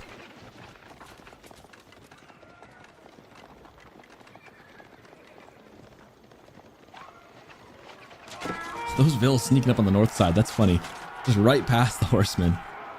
Meanwhile, yeah, this thing is now, feels like Beastie's kind of playing with Numidon just a little bit, right? Like, the cat and mouse just favors him. Like, Numidon having to pull out and get out of there just gives Beastie even more time. And it feels like the snowball is starting to get a little big. Yeah, that's the main problem that you see here. Now you have a fully set up Cow Boom. And sustainability is a lot less established, I guess, on Numidon's side. He doesn't have his farm transition yet. We don't see an overwhelming villager advantage. We don't see an army advantage. And what's worse is that we're not seeing a huge relic advantage either. He is going to have 3 relics if all goes well for him. Perhaps he can secure the 4th one in the middle. But right now, it's not like he's sitting on 5 relics or he's got a much bigger army. And as you touched on this, the window is closing very, very rapidly because once that Cow Boom is set up for the Malians, it's extremely difficult to cut into that. Yeah, and food is about to start becoming an issue for Numidon. The deer and the sheep are probably running out right about now. It's about the 15 to 20 minute mark is when that usually happens. Yeah, he's getting 3 relics, but that's not going to compare to the Cow Boom, and he's going to have to move out on the map for food. And while BC's military is a bit slow and lumbering, as we see a religious unit dying right there, it is powerful and it has to be respected. And without any, buildings to defend, Numidon's gonna have a hard time going out on the map for more food. As we see, he's trying to push him out, but it is a prickly porcupine of Beastie's units moving in. Donzo's onto the Lancers. Can they break through? The Javelins hitting on the back line. Oh boy, it's gonna be a cleanup. And again, once again, we see javelin throwers dominate. But really, this was one of those games where there were little skirmishes all over the board, but this really comes down to just the economic prowess of Malians. And I feel like a broken record, but we've been saying this for quite some time. The thing with the Cattles is that once you have that established, it's extremely difficult for the opponent to do anything against it. You cannot just dive with cavalry unless you have overwhelming numbers. It's extremely difficult to damage the Malian economy, and it's a very, very powerful economy. And I think in this case, Numadon was very focused on bringing in the deer carcasses.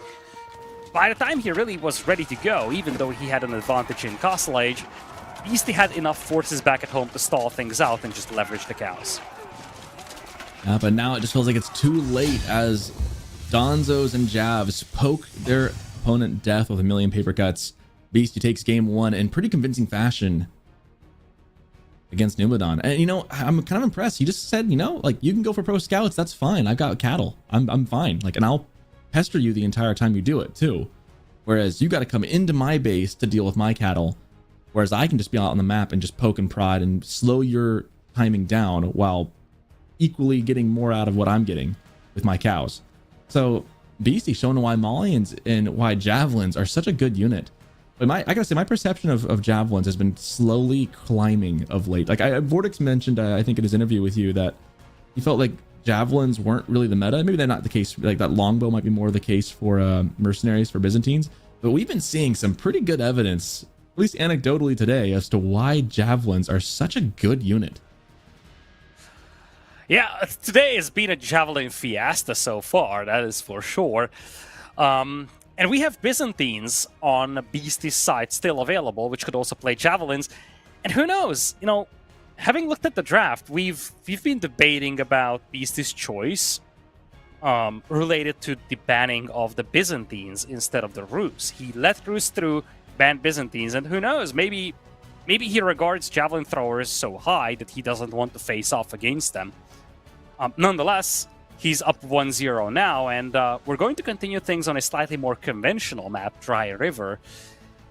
And Beastie, I do believe that's going to be Numadon who's going to have the access to the Templars here. Yeah, into Mongols. That is... I am very fascinated to see. I don't think I've seen that matchup on this map yet. I mean, you don't see Dry River every single day. And I also haven't seen Mongols and Templars a whole bunch. So this matchup is actually... on this map is new to me. So I'm kind of excited to see what Beastie has cooking and what Numadon's going to try and do. But man, this game, it was all about just the prickly porcupine of Donzos and Javs. Well played by Beastie and just letting the cows carry him to victory. And we got 2 minutes before we dive into our next game. So yeah, what do you think about this Dry River with, what do you think of, what does Mongols do here against Knights Templar? I know what the Mongols do at the beginning of the game, or at least one thing that they could do, and that's harass any attempt to fish. I don't know if Beastie's going to go for that. It's very possible we're going to see a totally passive Dark Age, simply because Numadon is aware that Beastie can deny the fishing, and because Numadon is not going to fish, Beastie is just going to totally give up on the whole thing. Mid-game, I'm expecting Keshiks. I think it's a very open map, and Keshiks... scream like a unit that can be leveraged really well on a setup like this. You can go for raids. You will probably have constant fighting going on. This map is not necessarily one that you can wall well. So I think we're going to see a lot of aggression going on, probably from Beastie's side more so than we will from Numadon. And if you want my guess, I'm thinking quite a few Keshiks out here for Beastie. Yeah, I'd expect that. I wouldn't be surprised to see some Khans Hunters out, or maybe even just a couple Mengadai. I don't expect them to mass these, but I wouldn't be surprised to see a couple of them with how open it is. Just try and pick off those villagers, the pilgrims, I mean. Having some kind of raiding unit that could just go and find the pilgrims. Of course, Keshiks could fill that role very easily, too. Yeah, I feel like with Beasties, with Mongols in Beastie's hands, I'm not sure what Numadon's going to do with Knights Templar to do this. Obviously, Templar can get really rolling, and obviously those keeps, if they can get those keeps in the right spots and defend their pilgrims, they can get a lot of passive gold. But it's going to be, Numadon's going to have his work cut out for him here. Beastie could be quite dangerous with Mongols, as we all know. We got 10 seconds before we dive in. Yeah, I'm curious about the Knights Templar here, though, because the thing I love about them is their versatility. So many cool units at their disposal, and there's just no There are so many ways to play this. There are no two games that are similar. With the Templars, we head into game number 2. Beastie with the Mongols in yellow facing off against Numidan's Knights Templar here on Dry River. Yeah, like you said, Knights Templar so versatile. It's hard to like some matchups we look at it and we kind of just know, like Byzantines and French, we kind of know what to expect, right? Like we just kind of know. With Knights Templar and Mongols on this map, you never know. And you mentioned that you didn't think Numidan would go for fishing. He is going to tempt fate and maybe try and outsmart Beastie here and say, well, if you don't expect me to do it because it's so obviously not the right choice, I'm going to do it anyways because you weren't expecting it. As he goes onto the water trying to get some fish. Beastie, of course, doing Mongol things, on out and about, looking for some sheep to gather in. It's a balancing act because, again, we talked about this. Logic dictates that you don't go for a dock against the Mongols because the Mongols will just torch it down. At the same time, maybe Numidan says, okay, if I go for a dock, and do keep in mind, Templars get wood a lot faster, I can force my opponent to invest into the Rex. Essentially, what you're saying if you're Numidan is that I want Beastie to do this, I want him to commit to torching this down. And this way, you essentially establish the early tempo of the game by dictating what your opponent has to do. And because Numidan gets a lot of wood income, it's not inconceivable that he says, okay, I can afford to do this whole thing much more so than Beastie can in Dark Age. And fair enough, don't forget, Mongols don't have a great economy at the beginning of the game, so they are not the biggest fans of investing large amounts of stuff into early aggression. Double production helps a lot, of course. But nonetheless, in comparison, Numidan's economy is just going to be much, much better. Barracks coming up for Numidan as well, anticipating some fighting having to happen. He's probably going to have to. I guess my question then is, okay, you're baiting this. You are saying I'm wanting this to happen then. By placing it here, you're asking for it, essentially. What's your follow-up? What I mean, you're saying that you think you've got the better eco and that Beastie's going to have a hard time keeping up. And we see that here with the barracks coming up. Numidan's already understanding the name of the game here, that aggression is on the table. I think you trade spears. Yeah? Here's what you do, I think. If you trade spears, first off, Beast is going to run out of his stone, and that's going to make double production of Keshiks or whatever else a little bit more difficult. Second, if you go heavy into spearmen, if you're Numidan, which you can already do, you can start scaling your spearman count now, you kind of force Beast to play archers. And that's fine because you can pick your Hospitaller Commandery, or actually, I was going to say Kingdom of France Commandery for Feudal Age, and go for the Chevalier. So I think some of this could be just kind of trying to get Beastie to start pivoting into archers in response to your Spearman, and you go heavy into the Chevalier plus Spearman combo. That's my rough guess. I could see that being the case. I think that is a pretty good call. And then those trade pretty well into Keshiks as well. Yeah, what's interesting about this is that the investment from Numidan, he only has his third spearman coming out just now. Beastie went all in. Look at that, 9 spears. And that could quickly shift the balance of power. If Beastie has overwhelming spear numbers and beats his opponent to Feudal, he's going to be the one saying, well, I'm just going to go Keshik spears. Good luck bringing your own cavalry. Now, Numidan knows about this. He can see these spears, obviously, as his dock is being under siege. So maybe that changes, changes the calculus a little bit. Maybe you lean away from going all cav and maybe try and do something a little bit different, as we see the little bonus in resources to Beastie. And that's why, conventional wisdom says don't do this, because you just gave 50 resources to Beastie. Not to mention you've invested resources into this that you're now going to lose out on. And maybe you've gotten some gain out of it with the fishing boats. But it's hard to point to where that return is right now. And again, the thing is that Dark Age spear fights, the longer they are, the worse they are for Mongols. But early on, when they have the double training, it usually benefits the Mongols greatly. They can produce units quicker, so they have that bigger swarm potential. And at the same time, it's a lot smaller of a resource investment in comparison to what other civs have to commit. And this is the problem for Numidan. Like, if this fight were to drag out for 5 more minutes, the Knights Templar would actually start taking over. But it's not going to drag for that long because Beastie He went for essentially 6 pairs of spearmen, and then 1 single produced one, and now he's aging up to the next stage. And I think Myrmidon has got the gold, but doesn't have the food to age up. He's trying to match the spear count. it's a big This might have difference. been a risk that's blowing up in his face right now. I'm thinking maybe he went in too deep and tried doing something too outlandish, because he can't age up. And Beastie's going up with Deerstones right this second. If you do the math, if you double produce spears, you get 2 for the price of 1. Spearman is 60 food, so given that the 2 players have exactly the same amount of spears, that means that Numadon spent approximately 360 food more than Beast did on this. And that's basically what he's missing for Feudal. And there's the feudal age going in for BC right now, and now he is just so firmly in the driver's seat. And again, I just keep going back to the thought, like, conventional wisdom says, don't do this on a water map against Mongols, like a hybrid thing like this. It just doesn't work. You see, he's desperately building that dock back, trying to get the food from the fishing ships, needs to make sure he gets the return on that investment. But at this point, is it going to be too late? You see, Kingdom of France has been clicked up about a minute away. And Again, you're gonna make horsemen and knights into spears. It feels so bad, doesn't it? Spearmen are now hardened for beasties, so once again, you cannot fight this if you're Numadon. Some Mangudai casually coming out.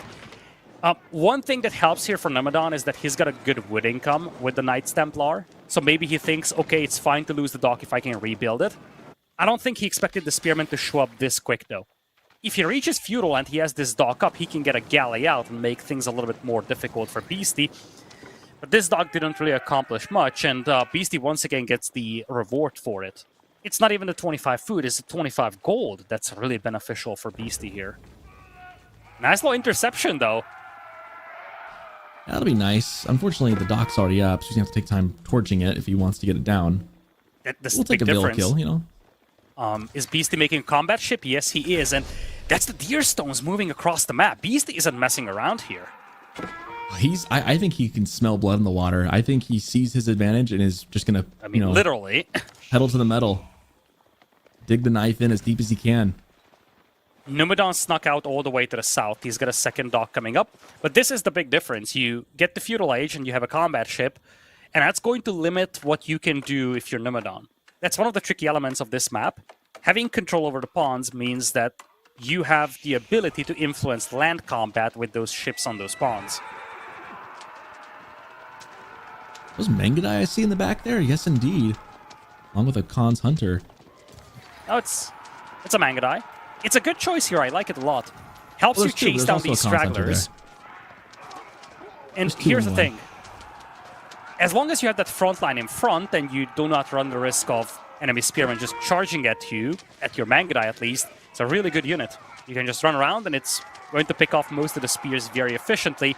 An easy cleanup here for Beastie, if you ask me. Yeah, and I love the choice to go with the 2 Mangudai and the 1 Khan's Hunter along with the Khan, just to get the bonuses that come with that. And yeah, spears just drop like flies. I mean, there's pretty much nothing Numadon can do about this. Now Deerstone's on the front. Stylishly, he put them right next to the deer. After all, the name is Deerstones. They don't call them sheepstones.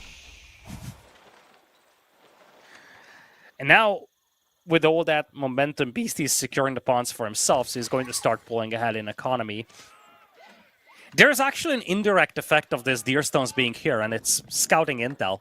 Beastie knows fully well that archers are coming because, well, he saw them coming along. In fact, he has a rough idea of how many units his opponent has even.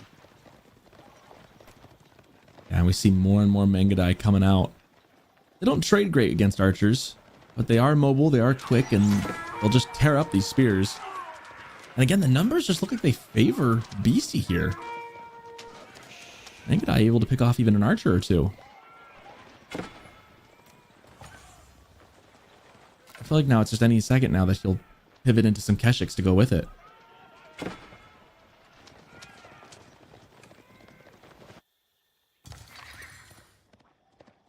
Numadon is on some pawns. He is getting some more fishing going. He's trying to stay in this one. I like that he's going wide. I think it's a really good choice. You know, you've gotta find a way to sneak out and get some resources behind this. The tricky thing is that Beastie's pretty wise in terms of knowing what's up around the map. And he'll probably sniff those out sooner than later. How many docks can you fit on a pond?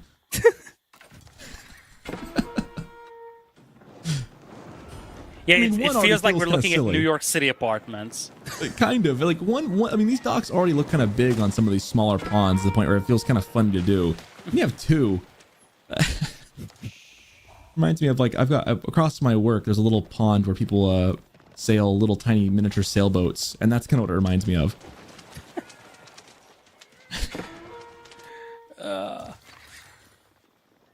So Nimodon is heavy on the archers, and Beast is going full Mangadai right now. Now, Yeah, he's in a direct fully fight, into that. all they will do is Mangadai against the archers. So Beast is going to need another component to this. But again, if he makes a pivot to Keshix, there's nothing that Nimodon can do. I'm dying over here at the manga die comment. That was I'm losing it. You haven't heard that before? I'm surprised that in all my years of playing and watching and casting this game, I have not heard that before. Oh gosh. You're not wrong though. Head to head, they won't hold a candle to archers. The problem is BC does not need to take a head to head fight right now. Yeah, that's the thing. Oh So my- if you get into Keshix and Mangadai together, which is a very pricey combo, you're going to have something that can deal with pure archers, and you're going to have a much higher level of mobility. I love the walls from Nimodon, though. The single thing that Keshix will be, or Mangadai will be extremely upset about will be walls. They can literally not do anything against those. Yeah, that's exactly what Dubadon's trying to do. Ooh, demo! Nice play there. Snuck that one in under BT's nose. Got that Hulk down and out of the way. Oh, this game is starting to get very chaotic. Fights on multiple pawns, random groups of units running around, and the Kashyyyk, or I guess I should say the Mangadai, I love the use of the Falcon here. He deploys the Falcon over the forest to provide line of sight so the Mangadai can shoot over. Best air unit in the game. What can I say? Well, it's not like you have a lot of air units, right? And there we go, look at that! That's game called. Just what I was going to say that like BC needs to be careful not to lose the plot a little bit here because Nubadon is trying to make something happen there. But I think it was just too much. BC takes game number 2 in a very funny, chaotic game. That was a treat to watch. That was just silly. I do not necessarily know what the plan was. Perhaps Nimodon anticipated a different civilization. Yeah, possibly. Perhaps he underestimated how quickly these spearmen can arrive, or maybe he underestimated how Beastie or how much Beastie is going to commit to this. Because Beastie went all in with those spears. He wasn't messing around. Perhaps Nimodon anticipated Beastie to be a little bit more conservative and just settle for 5, 6 spears. It's enough to torch down the dock.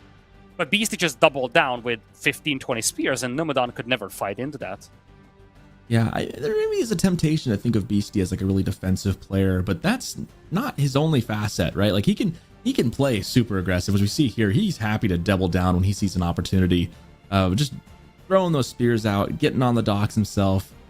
He can play to what you give him, and when you give him a dock on a water map and he's playing Mongols, he's gonna do exactly what you saw there. Maybe Numidon was hoping for some other different kind of reaction, but BC's gonna make the right reaction more often than not, as we saw there, and takes it for game 2. Well, that puts Beastie on to match point right here, and we will have that match point on Frisian Marshes. Byzantine's not a surprise. Ottomans is an interesting choice, especially given that you have other options available. Rus, Japanese. Yeah, why? And a Rus would go unused. If Numidon loses here, Rus would go unused. That is a very interesting choice. You've got Rus. It's snuck through the draft, and we're not going to use it. I mean, that is so interesting to me to see. And we're going to go with Ottomans, which, I mean, okay. I'm not saying Ottomans can't win a game. They're definitely formidable in many ways, but I wonder, maybe he just feels really confident in this game. Maybe he just really doesn't like Rus on Frisian Marshes. I'm really curious what the thought process here is on that, because it feels like Rus just doesn't have a bad map. So why would you not use it to stay in their series? And maybe he thinks he can win this with Ottomans and then maybe pull Rus out in the next one. Or maybe he had Rus in mind for a very specific map. But at any rate, it's going to be Byzantines against Ottomans. And I think Byzantines is I mean, that's always a good. Byzantine's one of those civs that, again, that feels good on most maps, in my opinion. The weird thing here with the whole Rus story is that he's the one losing the games, so he's the one picking the next map. If he wanted to bring in Rus on a very specific map, he could have done it. Which implies that he either doesn't like Rus that much, even though that was his first pick, or as you said, the only other logical explanation is that it's going to be his quote-unquote decider game Civilization if he goes into game number 4, game number 5. But right now, that's that feels like a stretch. Like, yeah, I don't know what to expect from Ottomans on Frisian Marshes. Same, and I'm thinking, like, maybe you think, oh, I want Rus to be the decider, but the problem is you're going to that's great, but you're playing against Beastie, who is, you're down 2-0. I mean, you gotta throw whatever you can. I mean, maybe you don't want to have a situation where you win the game with Rus and you don't have a way to follow it up, but I'd rather win a game than not, you know? So it feels like, why would you not pull out what is arguably pretty much one of the best civs in the game with your pick of map? That seems very interesting. Maybe he's just very confident with Ottomans. Maybe he thought he could maybe outpick Beastie, because maybe he's thinking that Beastie expects him to go Rus, right? And with that expectation, maybe he's trying to counterpick what he thought would be the choice against Rus, which I'm guessing Beastie was probably picking Byzantines with that thought in mind. Maybe that's the calculus, but that's really getting into the weeds, it feels like. Yeah, I feel like the bigger thing is that maybe he's afraid that Beastie had a hard counter pick for Rus, and he was literally waiting it out until that goes out. Because, again, it was in Numidan's hands which maps are being played next, because he was the one losing the games. You're still 2-0, I just feel though, like, so again, it's your number one pick, you're down 2-0, and if you go out with your number one Civilization pick being unpicked, it's going to look a little awkward. But maybe he's got something magical cooked up with Ottomans. Let's see how it goes. We're going to head into game number 3 here. Beastie's up 2-0. Let's see what Numidan can do with the Ottomans. And just to conclude that point, there is one counter-argument to all our conversation with the Rus. It doesn't matter if you lose 3-1 or 3-0 from a tournament standpoint. Yeah, for Numidan. gotta win it all. So perhaps, again, can you get there? I mean, yes, exactly. You can only win the game in front of you, right? You can't win the game ahead if you don't win the game right now, and that's kind of where Numidan is at. So, Beastie with Byzantines, Numidan with Ottomans. We'll see. Maybe he's got a really good Ottomans play, and we're just going to be wowed by it. So let's find out. As early Dark Age Barracks Spear out on the field immediately. We've seen this before with House Lancaster. That was our first game of the day. We saw a very similar play where immediately through the Stealth Forest. Does Beastie see it? Ooh. Yep. Yes, he does. I think he saw it. Yeah, he saw it, but even if he didn't, he is going to spot the second one, or he would have spotted the barracks. Nonetheless, it's not just a matter of the Dark Age aggression. I actually am a big fan of the Ottomans on this map. I like it quite a bit. Byzantines is going to be difficult to beat here in this rather historical matchup, come to think of it. Yeah? But this map has the tendency of dragging out in many cases, and when it drags, Ottomans become a late-game powerhouse here. I mean, at the same time, so do Byzantines, right? Fair. But I mean, I won't disagree. If you can get Ottomans in Imperial Age, I mean, the Great Bombards can win you the game, essentially. But I'm never going to discount Beastie Byzantines in Imperial Age either. Little poke there on the gold. Not much going there.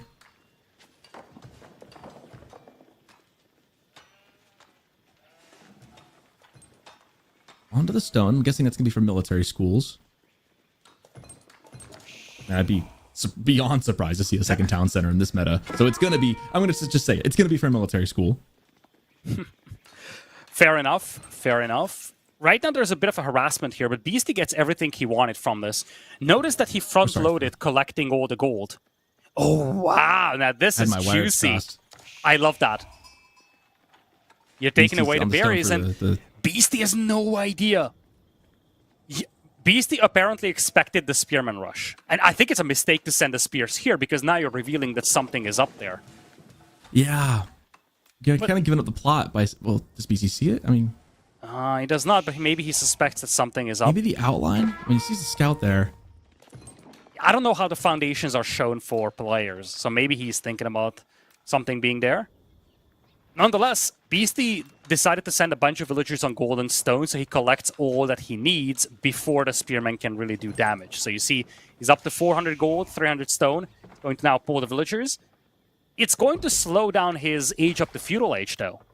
Because do keep in mind that at the same time, he needed to essentially over-collect gold just so that he's got a buffer in feudal age. So in comparison, you see Numadon is getting closer and closer to feudal age, and I think Numadon's going to have a little edge clicking up. Yeah, and the question is, does Beastie expect the tower here? He definitely knows that the spears are there. He's not moving out to that yet. That'll be interesting to see. Stone villagers getting harassed by the scout. They've been gathering for those cisterns. A really quick cisterning from Beastie. He set those up pretty quick. 3 on the way, 4th on the way now. Fast cistern play. Yeah, this is a very, very heavy cistern play. That's going to be the 4th cistern all the way back. So, really, Beastie is not rushing feudal age whatsoever. He does have a decent amount of sheep under DC, and he's going Hippodrome. Hippodrome. Now, this is an exciting pick. Now, I wonder if this is a response to the berries being denied, or this was the plan all along. Because right now, you cannot really drop the vinery right next to the berries anyways.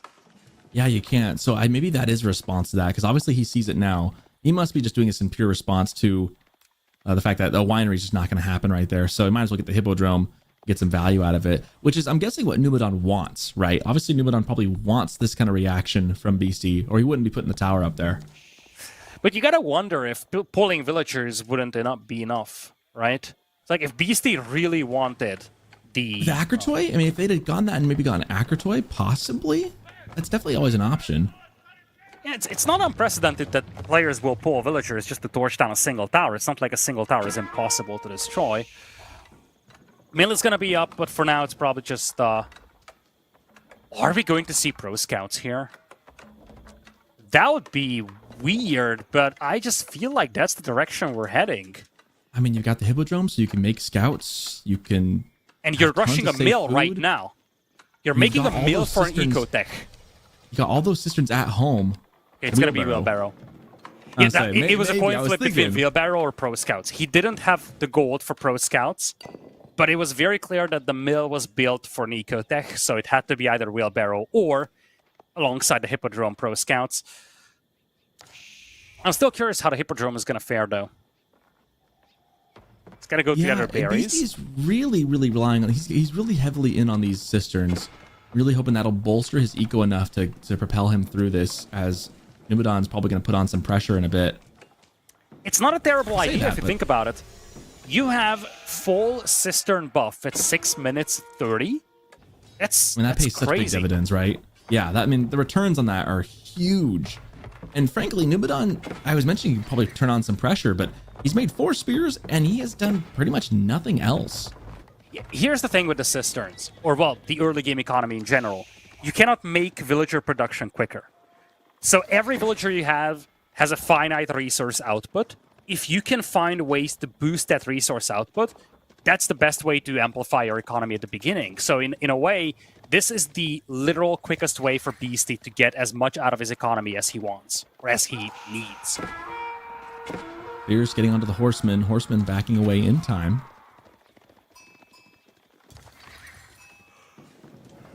Arrow slits on that, but BC just doesn't seem to care. He's just kind of like, whatever. It's a bunch of berries. I don't care. I can make those at home. It's a little misleading, though, because you might say, well, I don't care, but he's actually eating up his emergency reserves right now, the sheep. That's true. And he's still missing out on all the passive, all the boost that he would get from the berries otherwise. We have some archers coming in now, horsemen as well, so this is going to clean up this little spearman aggression. The question is how Numadon is going to follow this up. So far, he's been heavy on the military schools, but that's going to take time to materialize. It's going to take quite some time until those really start showing on the battlefield. Moving out onto the map now. BC with some archers. Able to clean up the spears if he can catch up to him. And Sapahi in the queue now for Numadon. Beastie getting just all the upgrades. He's got wheelbarrow, getting double-sided broadaxe, getting fertilization, just getting everything he needs to really propel his eco. You know, there's not much that Numadon can do about this at the moment. Villager goes down. That's a nice pickup for Beastie.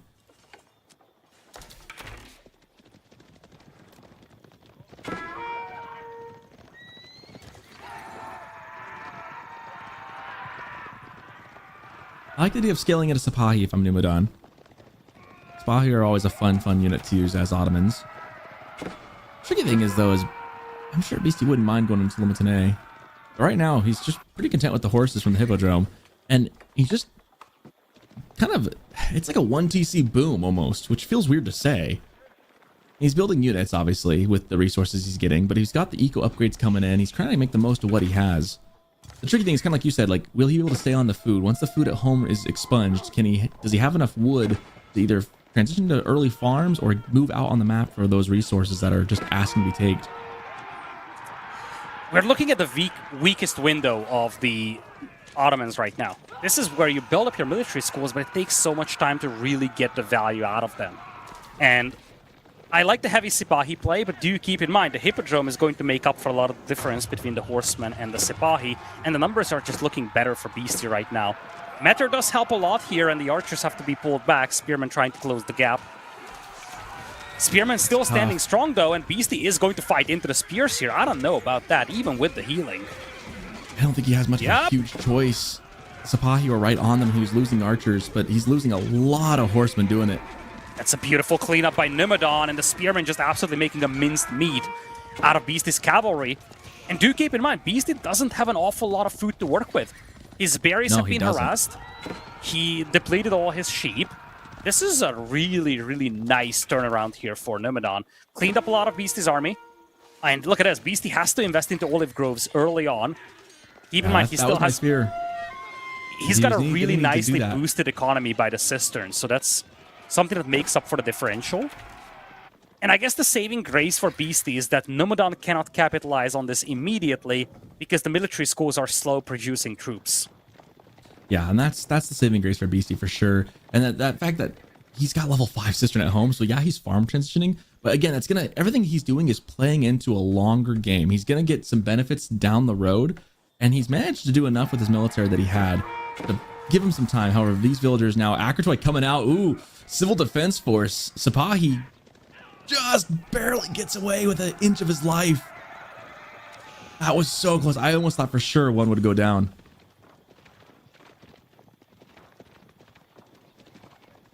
That's a lot of Sipahi now, though. Yeah. That's more than just military schools producing those. Yeah, he's now spamming them. And Beastie doesn't have a single spearman. This is full cavalry. Sipahi, the Meteor is lagging behind, which is a bit of a problem, and Beastie has the ability to heal those, so this fight was miscalculated by Numadon. I would love to see him getting a couple more spearmen going, really.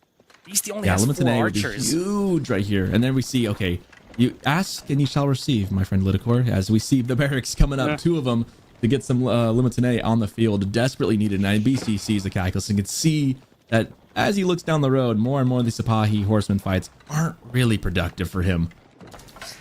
I think some of this style from Numadon is related to pinning Beastie inside his base and just forcing him to transition to olive groves. In the long run, that's going to be fine for Beastie, but right now it slows him down. And in comparison, Numadon is able to move out on the shorefish. He actually did that on multiple pawns. I just feel like Sipahi against Horsemen is not the best setup for him right now, although, as I'm saying that, the numbers are looking better and better right now for Numadon. And that could be a beautiful swing around. I don't think Beastie noticed. He is going to recognize it just in time. But that's a lot of Sipahi and a beautiful raid.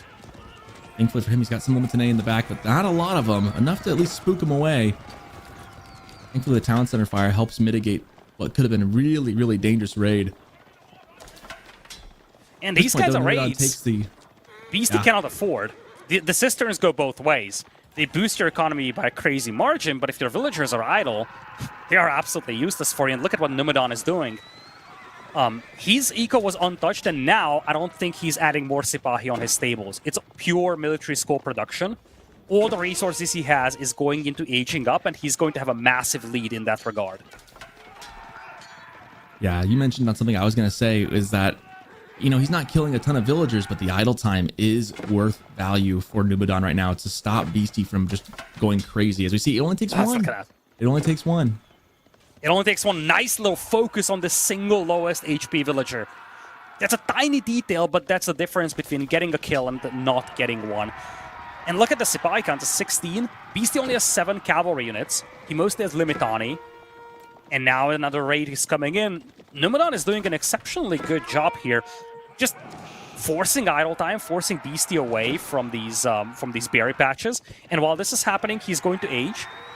And when he gets veterancy for the Sipahi, that's where things are going to start getting interesting. Plus, of course, with Castle Age, he can start leveraging the map control to grab the relics. Beastie losing a villager from the tower right as the tower crumbles on the Kirosifen. But now that opens up some berries for Beastie, but he's going to be an age back and is still struggling to deal with all of these Sipahi as he comes back. Akratoy finally, the villagers say, no, get out of here. Kill! That is unreal. Gets the kill and doesn't lose the Sipahi doing it either. So Civil Defense Force, they pull out the shanks and try, but they can't do it. Numadan getting all these little wins that are starting to add up slowly and slowly. And eventually, if he keeps doing this, one will break the camel's back and we'll have another game. Yeah, right now he's got a 6 villager lead, and that does not factor in the free units he's getting out of the military schools. Of course, Beastie does have the cisterns and has the olive oil, but that's not going to compensate forever against military schools. Relics now. I assume the relics should be coming in. Interesting choice. We're seeing crossbows from Numadan, though. It's a good all-purpose unit, but it feels a little wasteful against longbows, Limitani, and archers. Yeah, like what are you countering with it? And the answer is, frankly, nothing. And it's not a cheap unit. So, like, you wonder if crossbows are the right choice here. Kind of making a mix of everything, but still.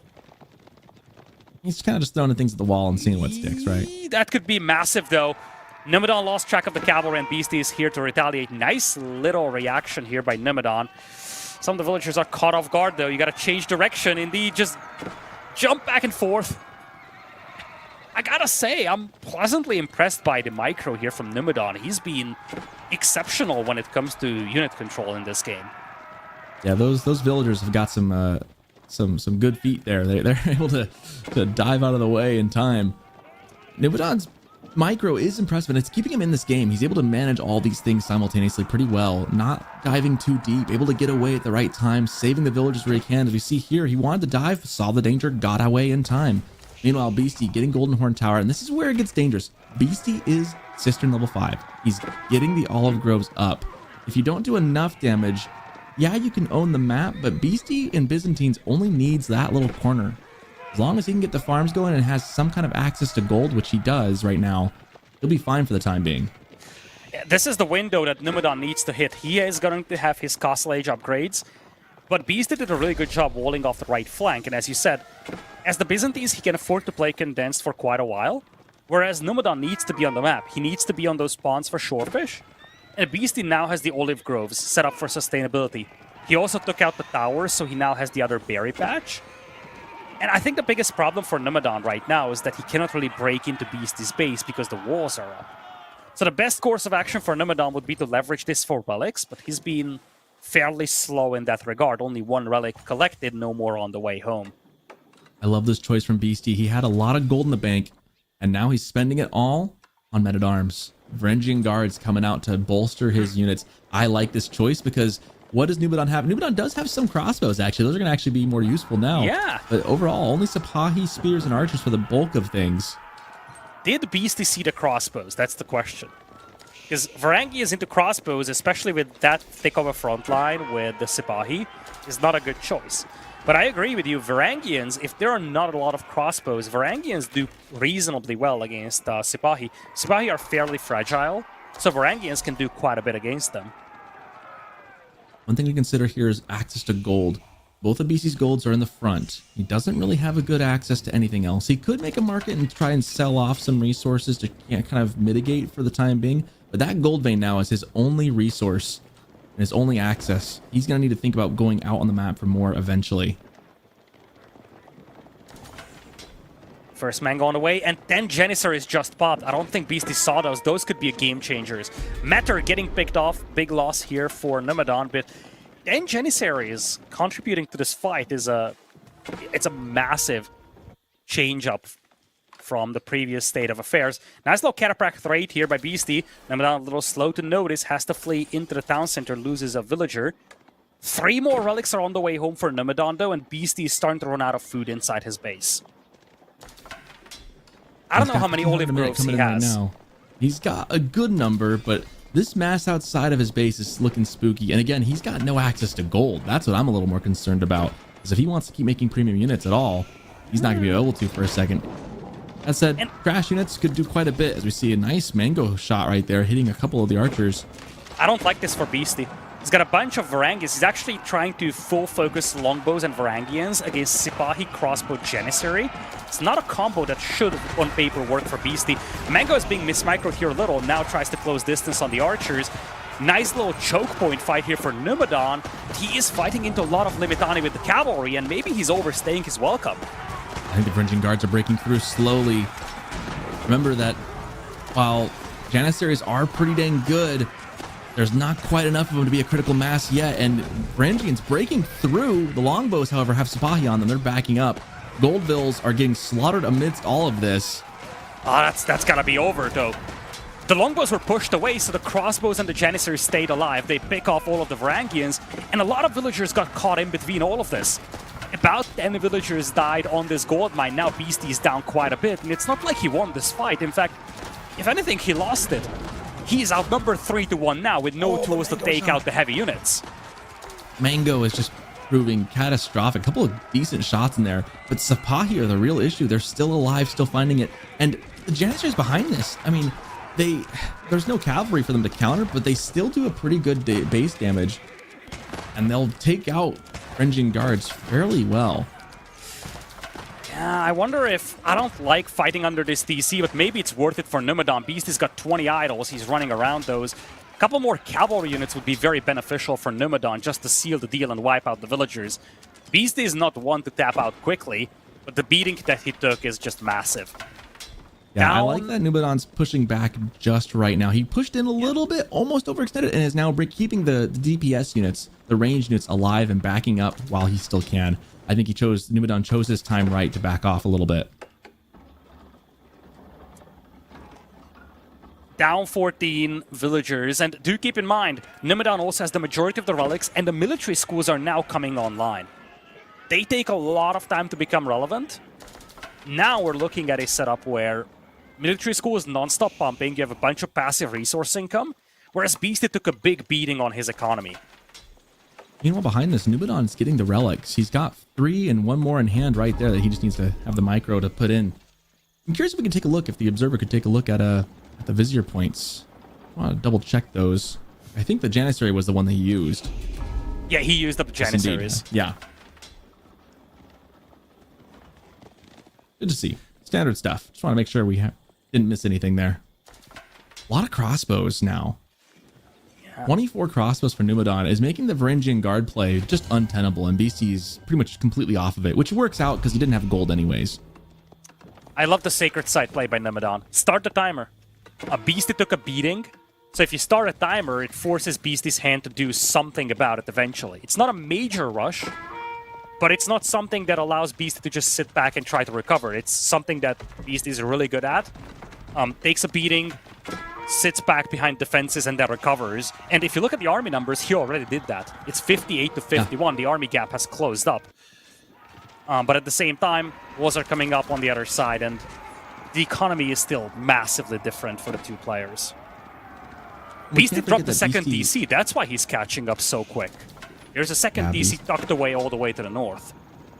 And we can't forget, again, and we've said it a couple times, that it cannot be understated. Level 5 Cistern has been active this entire time. Beastie is just primed to pop off here. He just needs to survive and eventually regain some map control. He's starting to slowly do that here. Pretty big engagement, though. Numadon does have the better army here.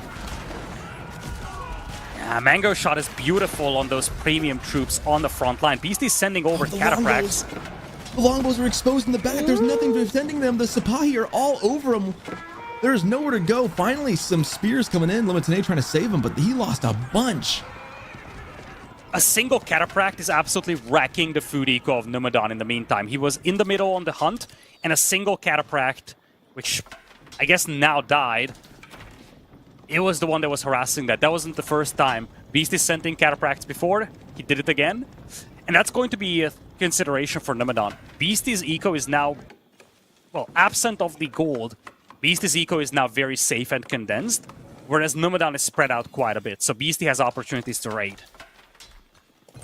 Yeah, and frankly, Beastie doesn't really want to go into heavy units outside of maybe some Cataphracts, because ranging guards into the crossbow mass is the ideal choice anyways. So I feel like Beastie can survive with what he's got, going in for more of a trash army and relying on the olive oil to kind of carry him a little bit. But he's got to keep this gold open for upgrades and other things. As we see Sipahi trying to get some villagers, gonna find a couple. Meanwhile, the Mango still taking pot shots at the longbows. Another one just missing. Yeah, Mango Towers will be difficult to breach though, and keep in mind, most of the army here for Numadon is slow moving. He needs to be careful not to overextend. But this raid is just beautiful, even though it kind of just bypasses all the villagers. I was gonna say it's beautiful. I think he used select all military and just misclicked those Sipahi. I think he did in his haste to try and micro this battle. Oh man, the Mango shots are getting so much value out of that. Longbows going down. And those Sipahi coming across the whole farmland will jump the longbows from behind, but they were so weak. That's an opportunity lost. Beastie was focused on this fight, and he could have easily lost 5-6 villagers to those Sipahi back at home. Yeah, but likewise, Numadon was also so focused on the fight that he mismicroed that a little bit. Because yeah, that was a perfect spot. And this is a bad timing for Numadon. Run. He wants to go into Imperial, and he just lost his entire army doing so. Can't do that. I know he wants to, and if Ottomans can get to Imperial, it'd be super hard to stop, but he didn't quite get the knockout blow that he was looking for to do so. He's floating gold, though. He had the food to age up, then he doubled down. He had to double down because now he's being pushed. He wanted to go Imperial. I still feel like the biggest problem was that he was slamming his head against a brick wall. And we talked about this. He cannot overstay his welcome at that position because most of his army was slow moving, and fair enough, he was chased back into his base, and now his entire army is being cleaned up. And this might be it for Beastie. Now he's picking off villagers, and we could see a turnaround here real quick. Villager gap non-existent anymore, and Numadon's army is just unable to hold this.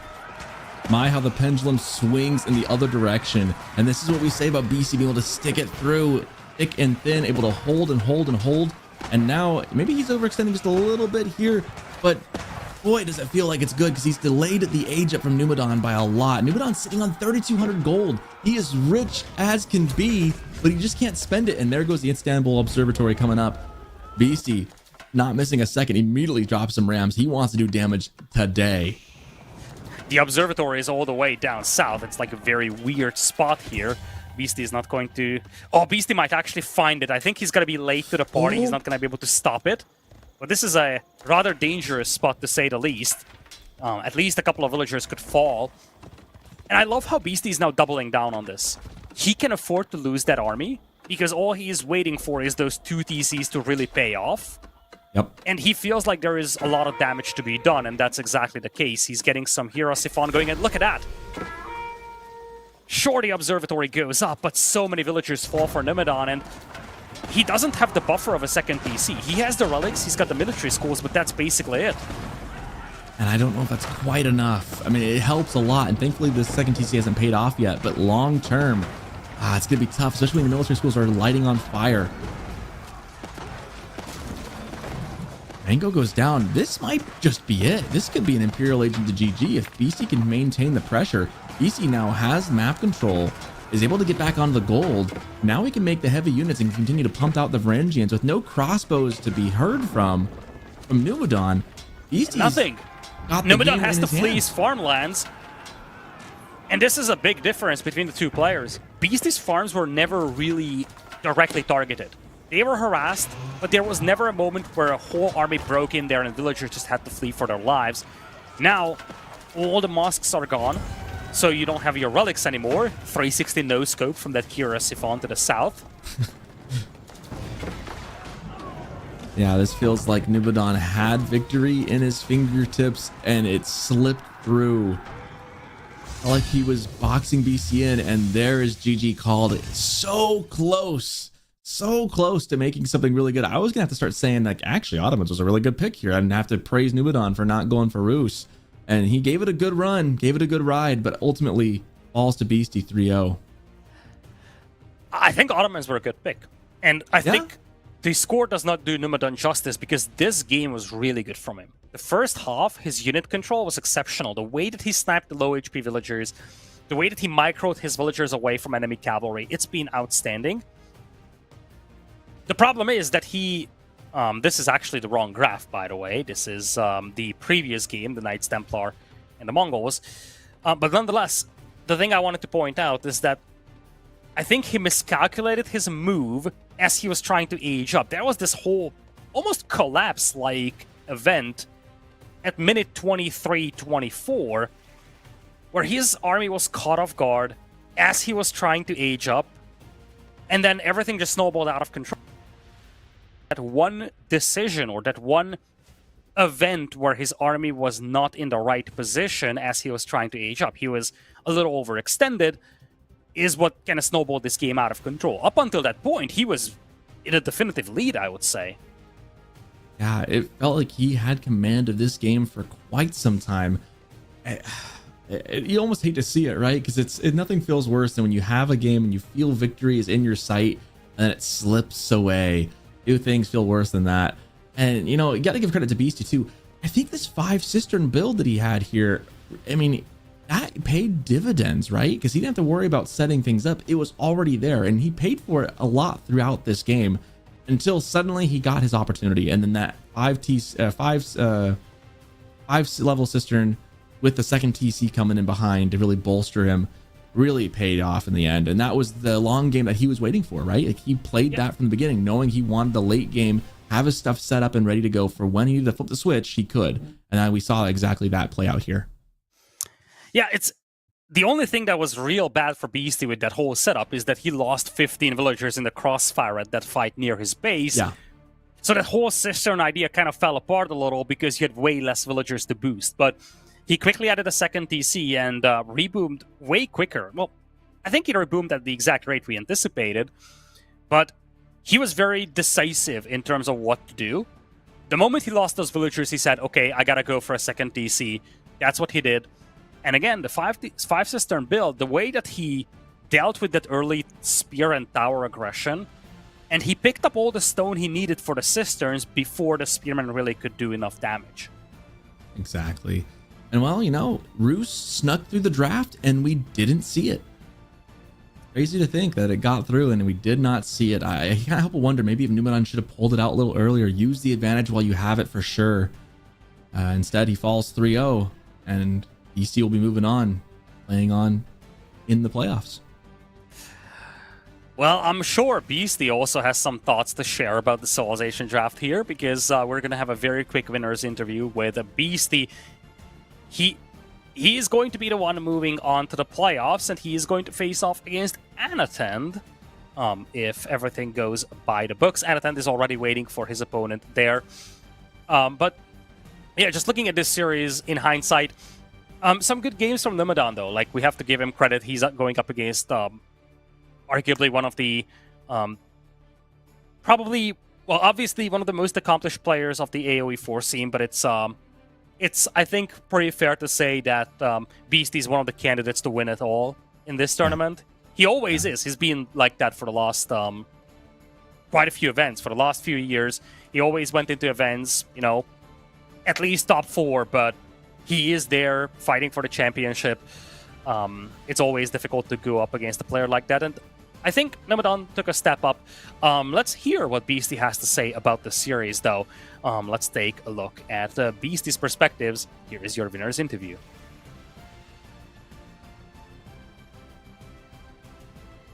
All right, hello.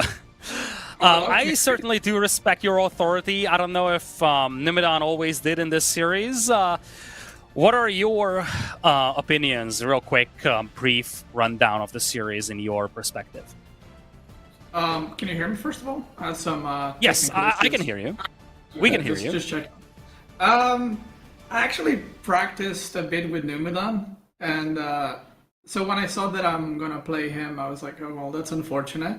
So it's always interesting to play against the players that you practice against, because obviously you have some expectations or a little bit more knowledge in what they play. So yeah, Numidan is actually really good. I feel like the result doesn't show like how much he's improved recently. I mean, even at the last game, I should have lost that, but managed to come back. But yeah, overall, I'm happy with the series, obviously, since I did win. So. All right, I want to look at the draft real quick, because one of the things that we've been discussing on the broadcast is that you allowed Rus to go through in the Civ draft, not something that's very commonly done, and you instead banned Byzantines. So, what was the mindset behind that, if you can share that? I mean, it was more like a player thing. I know Numidan likes to play Byzantine, and I like to play Byzantine too. So,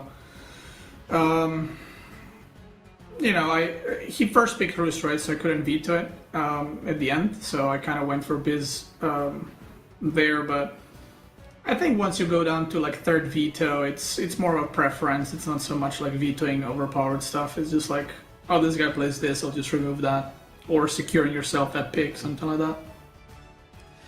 Were you surprised that Numidan did not go for Rus whatsoever across this series? I mean, he was probably going to play it on Carmel or Relic River, I think. Most likely was going to play Rus and Carmel, but I had a HRE there, so felt pretty comfortable there, or maybe even something else, just to throw it out there. But I think Rus is obviously very, very good, but I've played against it quite a bit, so I'm not too worried.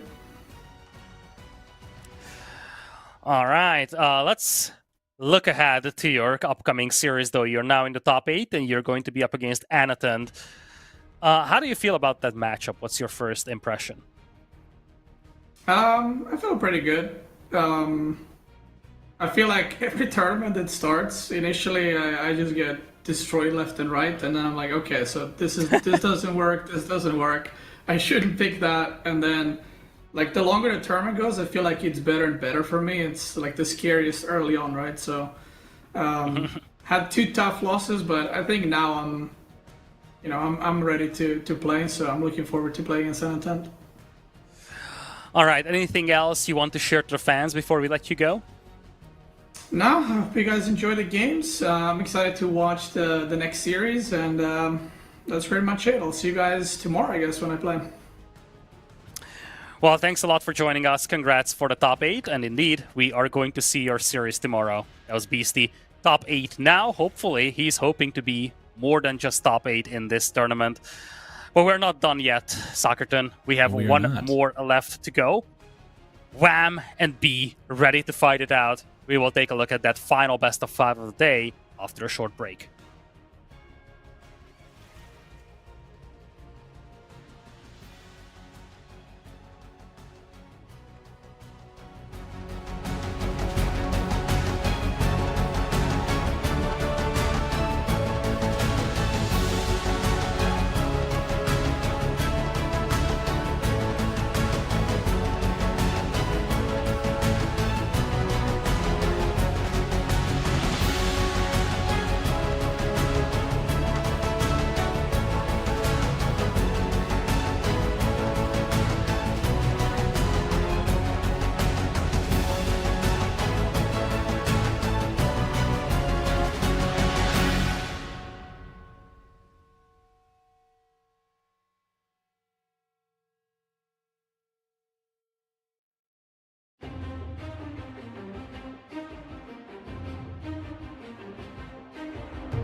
Welcome back to EGC Masters Summer. We have one final series today for you.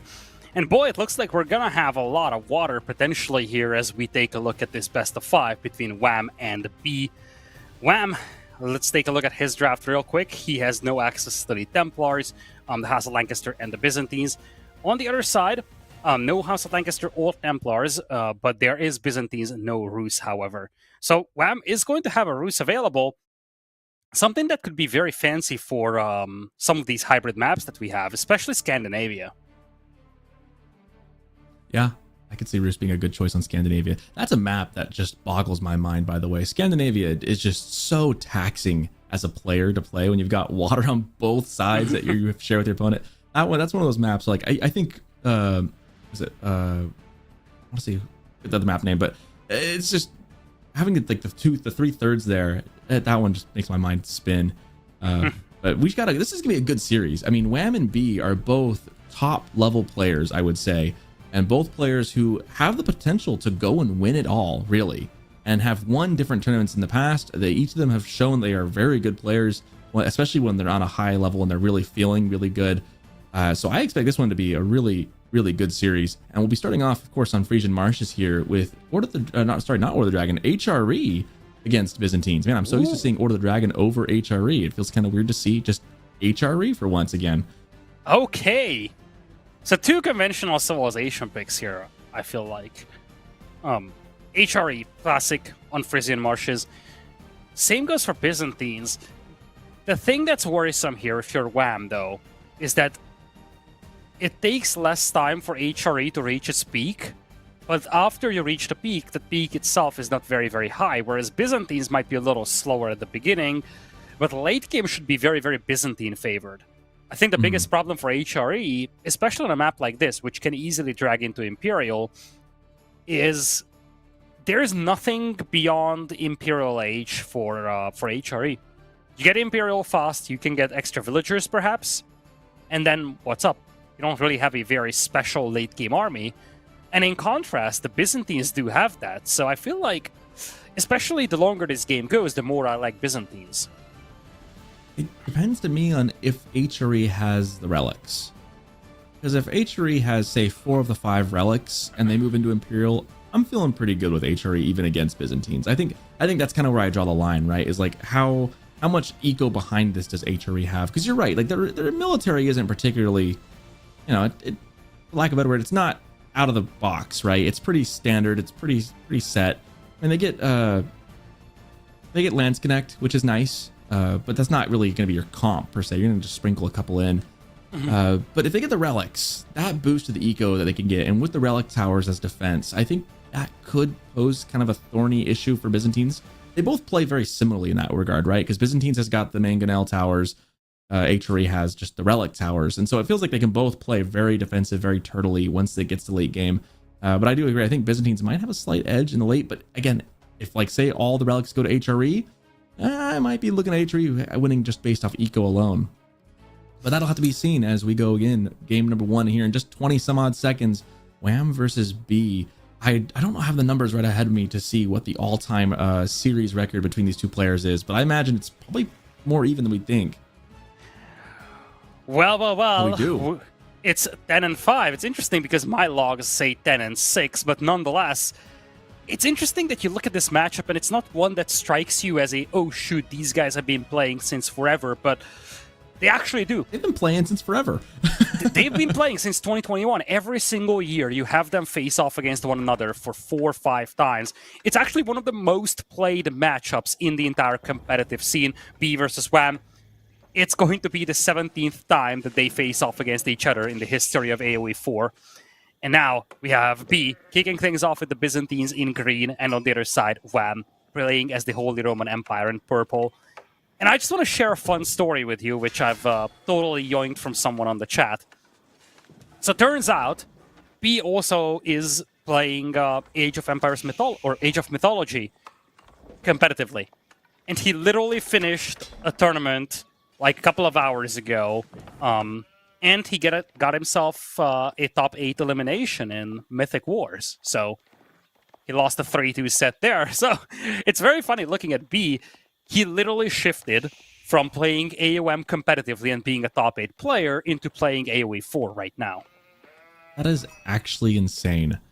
It is so hard to be top in any game, and I guess RTSs can be kind of similar, but to be top in multiple is actually just insane.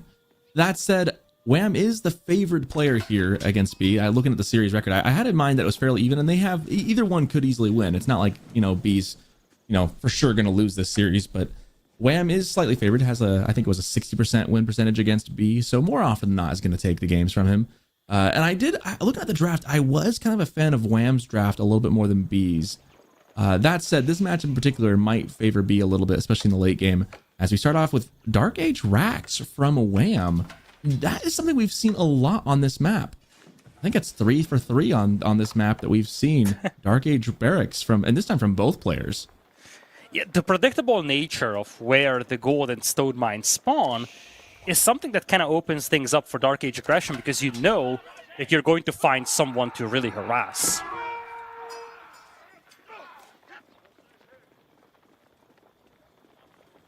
Pretty even numbers here. Wham has a slight military edge. Well, I guess that counts because his prelate is there. So really pretty even numbers on the spears.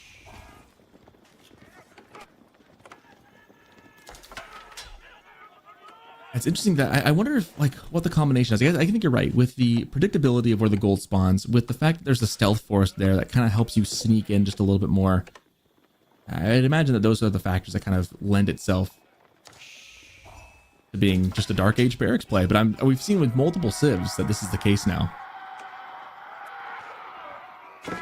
For now, that's a big commitment from both of these players. Do keep in mind that there is no major boost to either of these players. It's not like you're playing Mongols and you get double the production. This is just a very, very heavy early game investment from both of these players. They both woke up today and decided on violence, is what we're trying to say. They were like, hey, Dark Age, let's do it. Throw down. Gauntlet is tossed out as we get some fun little micro interactions of the spears trying to get one down. They're just a bunch of paper cuts so far.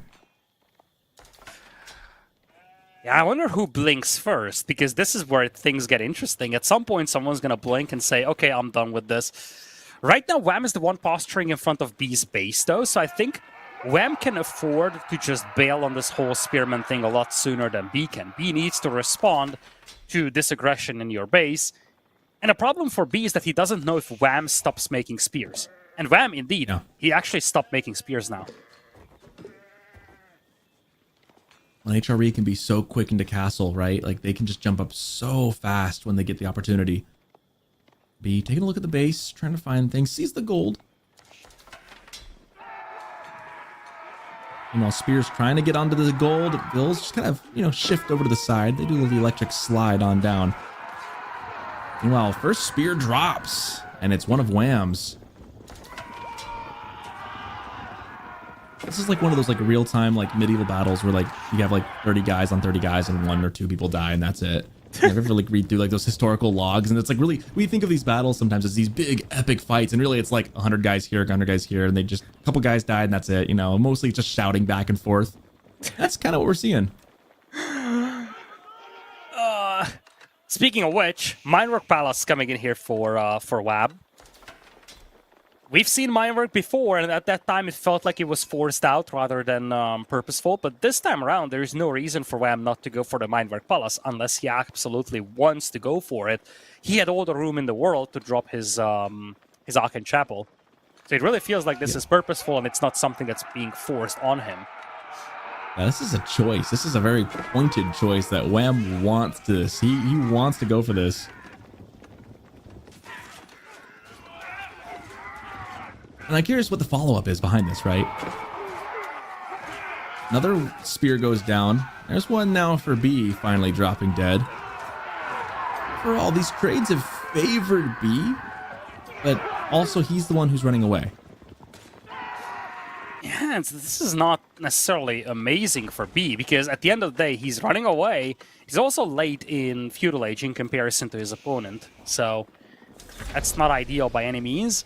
He does have his Grand Vinery at a nice spot, though, so that's something to consider. And because Wham went for the Minework Palace, he's not going to have as big of an eco boost as he would normally do with the Aachen Chapel.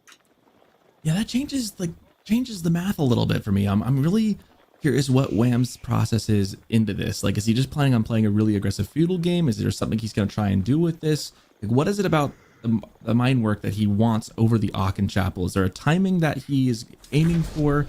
I'm trying to think of what the best play here from now is. I feel like I still prefer the Aachen, but he is just throwing down military production buildings. Like, he wants the fight now. And you know, that could be good against Byzantines. You mentioned that you think Byzantines is better late in the game than HRE, so maybe he feels that his timing is now, and he needs to take a fight while Byzantines is still trying to get geared up.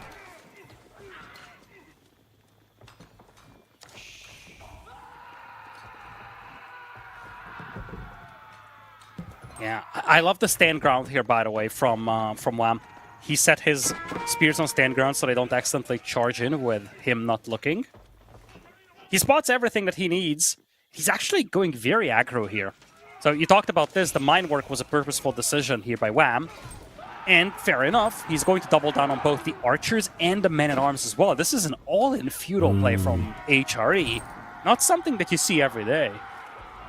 Men-at-arms, there's not really a good answer that Byzantines has to men-at-arms. He needs to get some javelins up or longbows. But those, again, they do okay. But they're not hard counters. And with the timing in Wham's favor right this second, men-at-arms can be actually pretty dangerous. They're expensive, they certainly can.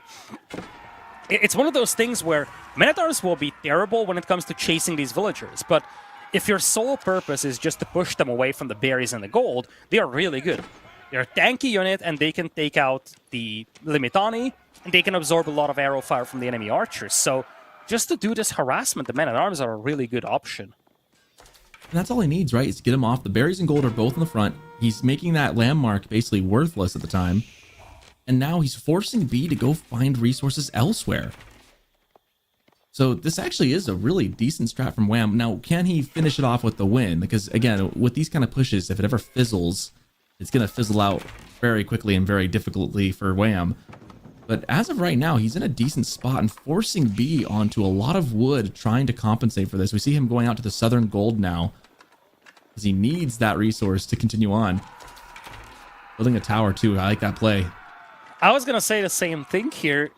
We've seen this so many times that a push looks very intimidating, but as long as the damage is minimal, players can easily recover from that. So, for example, right now you have 8 archers here for B, and indeed he can take this fight. Wham, on paper, has 15, but not all 15 is here, and this is actually a cleanup here from B's side.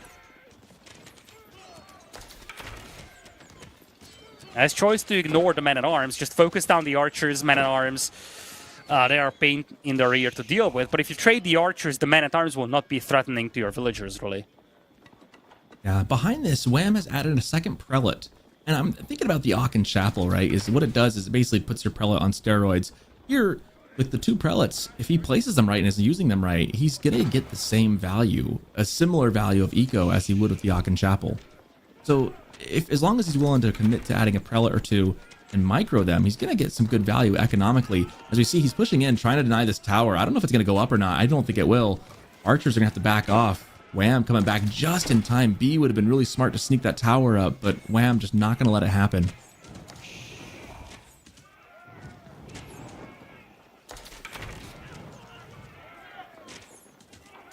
B's starting to get close to that critical mass of archers he needs to actually deal with these men-at-arms. Wham's actually adding another one in. He's going to have 4 on the field. The archer count is a little scary right now if you're B. If Wham can concentrate his forces, he's gonna be able to take trades. But then again, the key concern for Wham is that he is trickling units across the map one by one. It takes time for his reinforcements to arrive, and you see it's 18 against 25. So if the reinforcements do not arrive quick enough, B can have a temporary numerical superiority and just clean this up before the new wave comes in. Here comes the ram. Now this, gosh, how often have I seen rams in Feudal Age only for the push to fizzle out? But Wham does feel like he's in a decent spot right now. He is nowhere near Castle Age and doesn't have the numerical advantage militarily. So Wham is in the driver's seat. Question is, what is this ram going to do? Is it going to take down the winery? Is that the goal? Is it going to try and take down the groves themselves? It's the farms. I would focus on the farms. But can he keep it alive? Yeah, So far, so good. Yeah, this is a decent trade here for him. If he takes out a couple of farms, that's not a bad setup. And more importantly, also VMix. I have refreshed. Are we back? We're back. Okay, everyone refresh. Reset. And we will be underway shortly.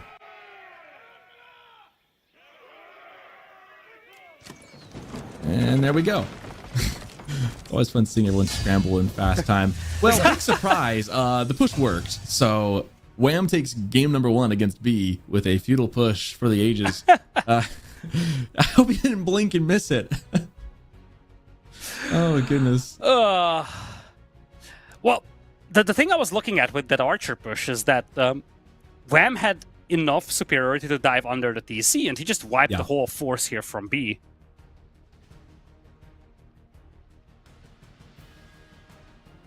Oh, exactly. And that was all he needed, right?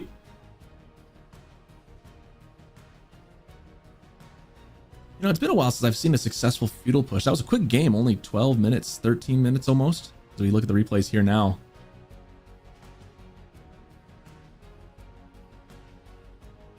It's kind of interesting that it started off with Dark Age spears. Both guys just fully committing into a pretty large blob of spears, but then Wham going for the mine work, letting the prelates be his Aachen Chapel essentially, and then just producing units.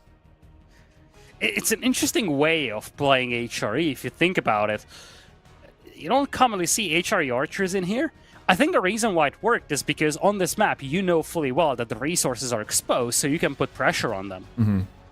Well, and the fact that men-at-arms, there's just no good counter that B has. And once you establish the presence of these archers, you've got the spears that you kind of give away. But then you see here, like, those men-at-arms got so much value and just were not something that B could take care of.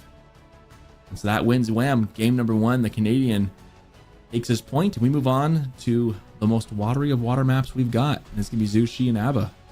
Abbasid, we've yet to see Abbasid today. But Zuji, obviously a very big water powerhouse. No. Yeah, Chushi. Yeah, we had an Archipelago matchup, but we haven't seen Chushi specifically on that. We saw Japanese versus, what was that? We're going to see like a military wing into like transport ship shenanigans from B. That feels like a very B thing to do, right? Like, we were theory crafting about it, and we've said, whatever. But keep something in mind. Docks are cheaper for the Abbasids. So if there's... We talked about who could actually potentially do shenanigans like that, and it's not that terrible of an idea with Abbasids. Yeah, like, it sounds kind of wacky, but there's definitely a play to be had there. And I'm really curious, depending on what spawn we get. Obviously, this map's kind of weird. You could spawn, like, on any of the corners, essentially, right? So you don't know what permutation you're going to get. But if they spawn together, I mean, that transport ship play, if it was like what we had the other series a little while back, where they were both on the northeast side, we could see some shenanigans with the military wing, as we have 10 seconds to see. Obviously, with Wham, Azushi, just very good on water. That's just a given. But Abbasid, I mean, B is the kind of player who's just so creative. That's probably the best moniker I could give to him. He's a very creative player, to the point where he can even take a game from BC just because he'll throw something so out of the hat that's so unexpected that somehow still works. So if anyone could do it, it could be B. But as it is right now, game number 1 is ahead with Wham. We're in game number 2. Wham as Zushi's Legacy in the purple 3DB, as Abbasid in the green. They are going to spawn close together.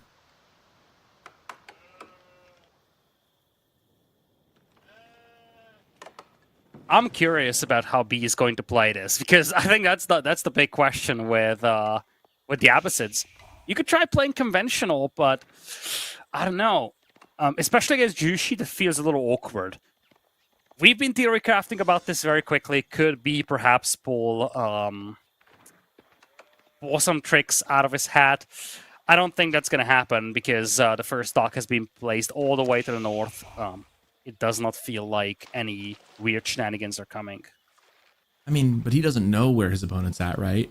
Fair. So he could be doing what's that in the queue right now? I can actually tell. It's gotta be a fishing boat, right? Oh yeah, Yeah, it's gotta be boat. fishing That's right. boats. That's right. It better be fishing boats. Oh, Wham is pop capped right now. Cannot that's build awkward. his boat. That's a problem. He deleted his scout and he's still pop capped, so something was miscalculated here, timing wise. You murdered your scout, and for what? And well, he figured it out, so now he's got the boat out. Gaslight the lie.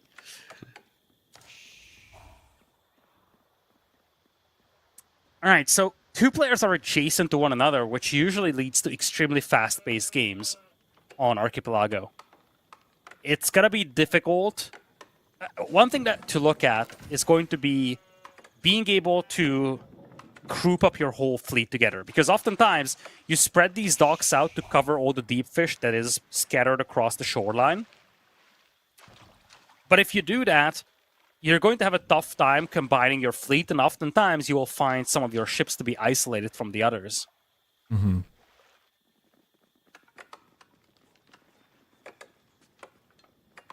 I'm really curious what B's. I really kind of expect something with military wing and a transport ship. I almost expect something. The problem is, like, are you gonna be able to get anything out fast enough? Like, it just feels like the timing is gonna be so difficult. He hasn't exactly scouted out everything yet. He's sending a scout to the side, but he hasn't sent like a ship to go see which side Wham is on or anything. That's kind of the interesting thing about this map is that you don't know for a lot longer than you normally would. On a normal map, you'd send your scout all across the map, right? And you'd have pretty good vision. On Archipelago, you don't. You like, you don't see it unless you send a fishing ship out, which seems like a waste of time and effort. You don't actually know where exactly your opponent's at to start, and so you're kind of left guessing for the first couple minutes. And that's in direct contrast to what we've seen in the previous game. On a map like Frisian Marshes, you always know what's up. Doesn't take a lot of effort to figure out that your opponent... well, it's fairly easy to find which side your opponent is on, and you always know that the golds, the stones are always on the front. Makes your early game plan very predictable. And it helps you really go for a specific game plan, knowing that it's always going to be suitable. It's not like it's going to be map gen dependent. But in this case, it's the direct opposite. If you want to do shenanigans, you always have to consider that, you know, your opponent might not spawn the place you actually think he will spawn. Meditation card is coming down. House of Wisdom coming up.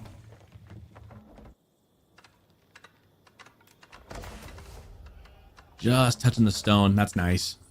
That was, I think, what Wham was looking for. Mostly wood to help bolster his stuff, but also a little bit of stone could help.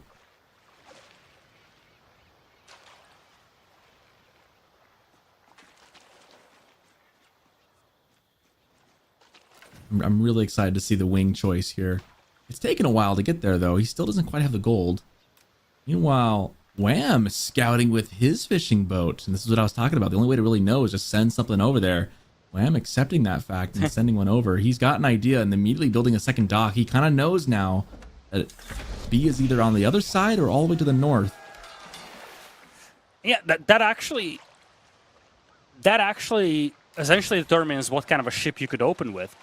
If you want to play very aggro, and if you want to try to take out some fishing boats, you usually open with a galley. But if your opponent spawns a lot further away from you, then you have to think twice about that, because by the time your galley arrives, your opponent might have a hawk. So the timing of specific opening ships actually depends quite heavily on where you actually spawn relative to your opponent. And we're not going to get any kind of, looking at the culture wing coming up, that means we're not going to get some kind of military wing units into transport ship shenanigans. And honestly, this is coming in kind of late. Wham is already in H2. He is sending out the unit. The ship is underway, looking to do some damage. And B is still a minute away from getting to H2 himself. So these boats are just sitting ducks. That's the big problem with the Abbasids. You cannot accelerate your feudal age progress. And sure enough, you can garrison your ships in the docks, but that still leaves a bunch of idle time. Part of the reason why B is splitting up his docks so much is because I guess the idea is that you cannot be everywhere at once. So I'm just going to jump inside, and yeah, you see he's dancing back and forth. Extremely micro-intensive, but if you do this right, you can practically get away with a very delayed feudal age. Which is exactly what B is capable of, and pretty smart play to do this too, right? Like, he's still maintaining his eco. He needs to be careful of these ships here. Trying to body block the ship from getting back to the dock. Might have actually given him an extra shot or two, and the villager exposed a bit too. Trying to get to... So what he's doing there with that house, he's trying to extend the influence to get the... oh, what is it called? That's blanking my mind. But trying to get the Golden Age. The Golden Age, that's right. Trying to get more buildings into the Golden Age.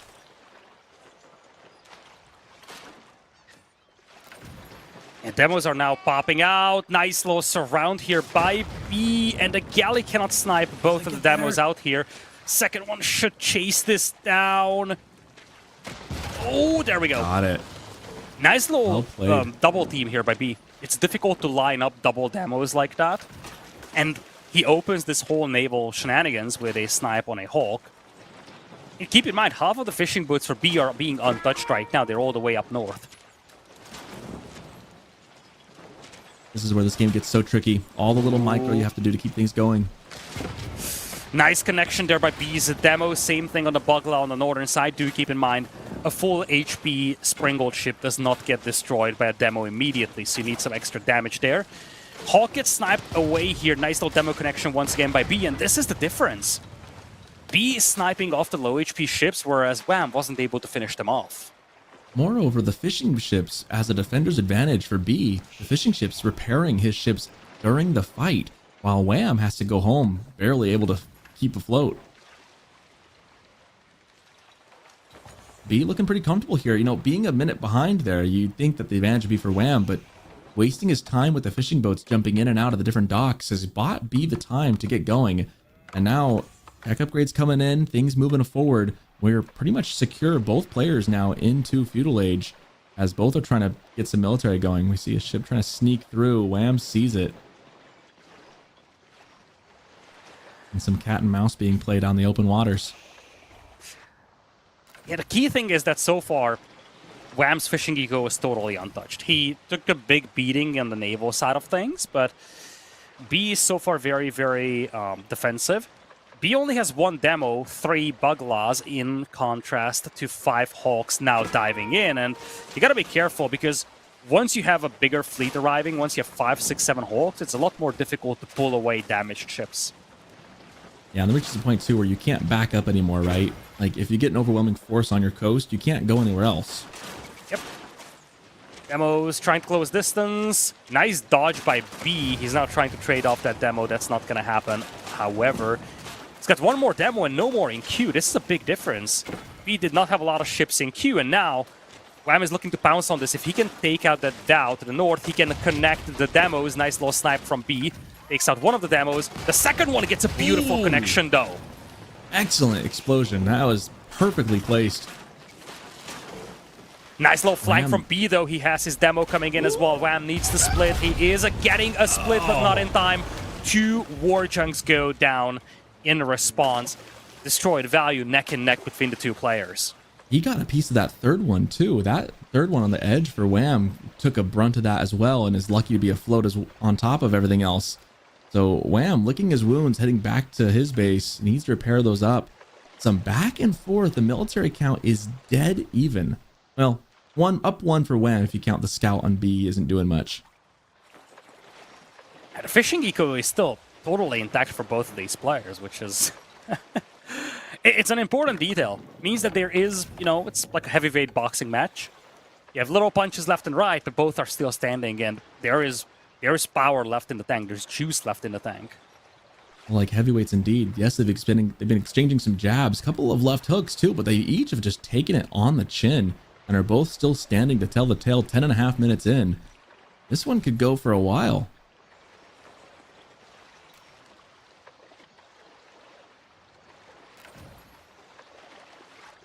Ultra Wing is an interesting choice here for B. Because I'm thinking if he ever wants to get to Castle Age, it's going to be that much cheaper. And on top of that, looking at like teak masks, like I've never even seen this ability before, frankly, like increase health of military ships by 10%. Like, it's not something you see very often as Abbasid, right? So I'm like looking at it going, what is that? But all those are so much cheaper because he should. I'm hoping he bought the Preservation of Knowledge. I'm hoping he's got the upgrade to get his upgrades even cheaper. We'll have to check at the House of Wisdom to make sure that that was the case. He's got a bunch of demos hidden in that little patch of seaweeds, and that's what he's been waiting for. He's looking to jump Wham's fleet. Wham recognized it in time. There's going to be one connection down south. 2 more demos trying to close distance, but this time around, galleys are there to shield them. Nice little reaction here by Wham, although the final demo does connect. Does not get a full hit, however. Warjunk's now picking it off from B's side, and B needs to be careful. I think he overstayed his welcome here a little. That ship is lucky it's not sunk yet.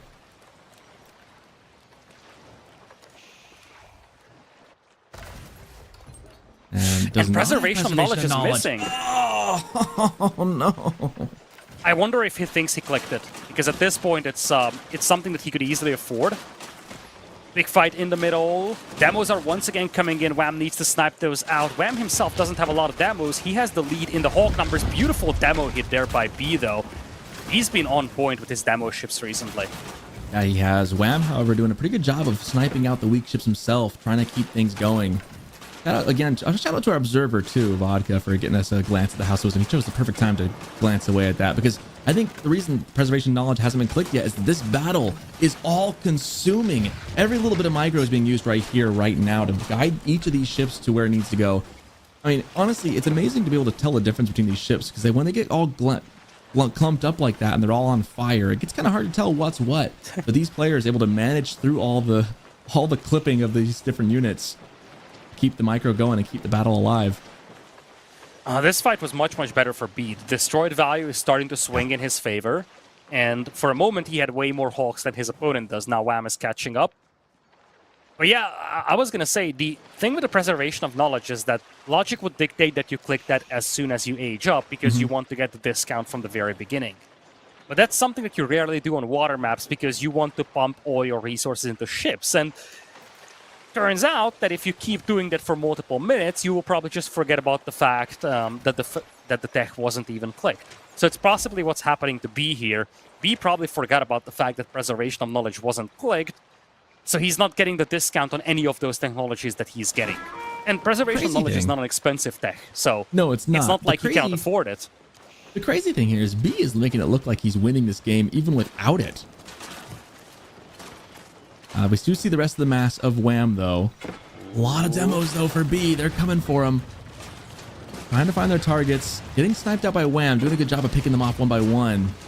One demo connects. Second connection, that one connected to the galleys. This one is a nice one, though. A lot of damage done to the demo ships, but looks like Wham gets away without any major damage done to him, and we are going for a full reset.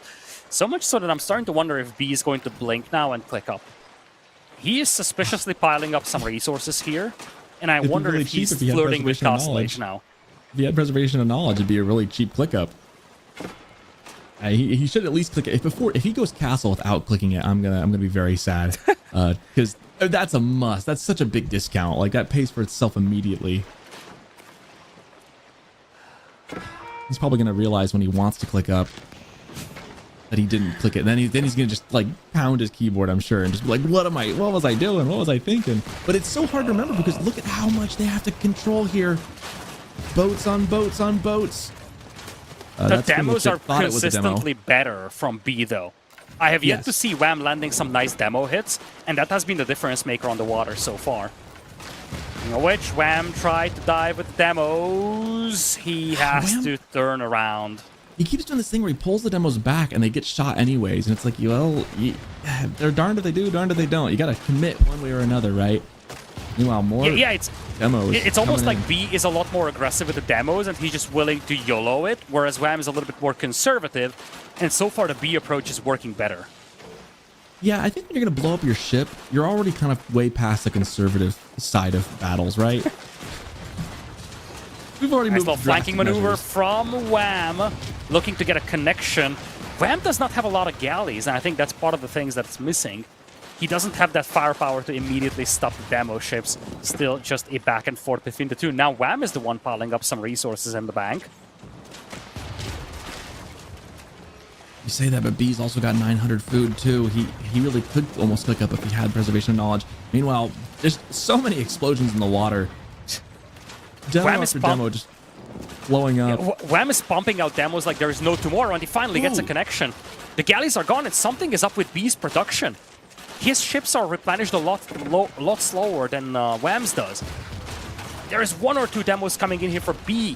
Wham is spamming ships left and right now. Does not get the finishing blow on a lot of these damaged vessels, though, and that could be his undoing, because B still retains 12 Baglas in comparison to just 7 Hawks. But now these Baglas have to flee, and there is nothing really that protects them from the demos. No more galleys to help them out, and that's a beautiful demo connection. Nice, getting a couple more. Wham finally starting to get some connections there. Finally just sending it. Ooh, but a sneaky one that gets sniped out from behind. 2 more demos coming in from the north. It's complete chaos. The docks are now split, and now you just have ships ambushing ships all over the map.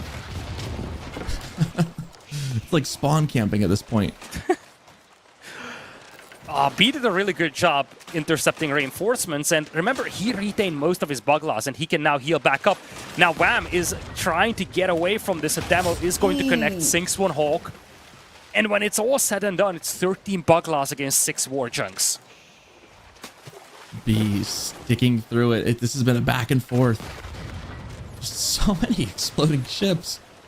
But Wham having to head back home, and the question is, can he survive the way B just survived? He's got a lot of damaged ships himself. He needs to be careful about this. Fishing ships might need to be pulled for repairs, though. Indeed, B thinks twice about this. I think B feels comfortable, but he needs to be careful with his damaged ships. A couple more War Chunks popping out, and that could quickly turn around. B has 5 demos, though. So I think he's going to look to try and dive.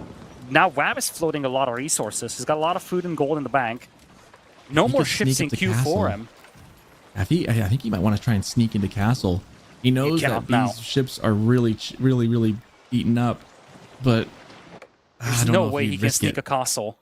They have to move out, though. This is why the ship production is starting to stall. They ran out of wood on their island. They've sent all that wood to the bottom of the sea, essentially, and we see transport ships moving out. This could be a big game changer. B is going to run out of wood very, very soon. He's just not going to start transporting vills, whereas Wham is going to be 1 step ahead. The consequence of this is that because Wham is also aging, if B dives and loses ships, he cannot immediately replenish. So B either dives, and he's going to have a hiatus in production, or he's going to have to stand back and let his opponent get the techs. Looks like he's going to look to dive. Wham is so fortunate right now that B is out of wood. Otherwise, this fleet would be twice as large. Even still, might not look so good. That's a lot of demo ships. I don't know if Wham's going to be able to survive this. Wham has 7 demos. Those demos have to come in clutch. B's trying to send his own. There's no way Wham escapes that. Nice surrounds. The galleys tank a lot of damage output, though, and all the demos are now gone. There's a transport that villagers inside. B does not jump it. Wham still has 5 demos himself, but the War Chunks have been thinned out real bad. Dominant lead on the water right now for B. You can't see my face right now, but I'm grimacing at every single one of these demos coming within range of one of the sprinkled ships. Some of these have been so close. B with a massive military lead now on the ocean, but he can't really replenish it. Except he is. He can. He's moved out. He's moved out to the north. He's moved out. Now he's going to be fine. And he's got enough buffer. I mean, he's got a fleet that's 10 times the size of his opponents. Naval arrow slits will stall him out for a moment, and now he's pulling back to get his techs. Frankly, I think Wham is happy that his opponent is giving him a bit of a break, even if that comes at a cost of B reaching Castle Age. Yeah, at this point, Wham can now sit back, get those upgrades, because there will be a window where those upgrades will be in his favor. But he also just needs to build a navy again. He needs to rebuild everything from scratch. I don't know if I'd be going for drift nets right now when you've got military problems coming right up down your throat here in a second. Yeah, I was going to say the same thing. It's this is a nasty fleet. And the thing is that B had a lot of damaged bug laws. He was given a window to repair them. So it's not just that Wham... Like, sure enough, B had issues with the wood income. But at the same time, he still got stronger because he healed all those ships back up.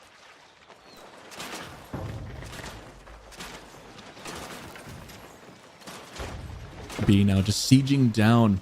Naval arrow slit's not in yet. Not going to get in time either. He's got upgraded war chunks, but the demos are still a threat. That's the problem for Wham. That has been a problem all along. That's why the destroyed value is heavily in the favor of B. B was able to get a much better use of demo ships. Oh man, B is one building away from his golden age too as well. That feels But kinda he's bad. a lot of gold away from Castle. He's got the food, Yeah. but he's lacking the gold. And that delay could cost him. There is a timing at which Wham is going to rebuild his fleet and he's going to have the Castle Age advantage. Oh, preservation of knowledge. He clicked Age up without it. No. I'm so sad by this. Like, that's the whole point of the wing. The whole point. Oh, man, it hurts. It hurts. He just forgot about it. There's no way he didn't. I mean, there's so much water maps are so micro intensive that I'm not surprised. But B would be winning this game so handedly right now if he had, like, that's such a small change. If he wins this game without, honestly, it's gonna be just so impressive. I mean, I'm just gonna put ABBA back on the map in my mind as to what you can do. Nice little sneak out here, trying to intercept the ships, the transports of the villagers. This is a huge swing around from B. Ooh. It's going to be difficult for him to retreat, so he needs to be confident about this fight. If something goes bad, things could get very ugly for him, but he's got an overwhelming numbers advantage. A lot of demos coming in. Wham barely has any galleys to snipe those out. He trades the demos. All explosions all over the board, but at the end of the day, it's only fishing ships going down, which must feel happy for Wham. All those demos for B, and he did not kill a single war chunk. Yeah, that was kind of actually a really good break of luck for Wham.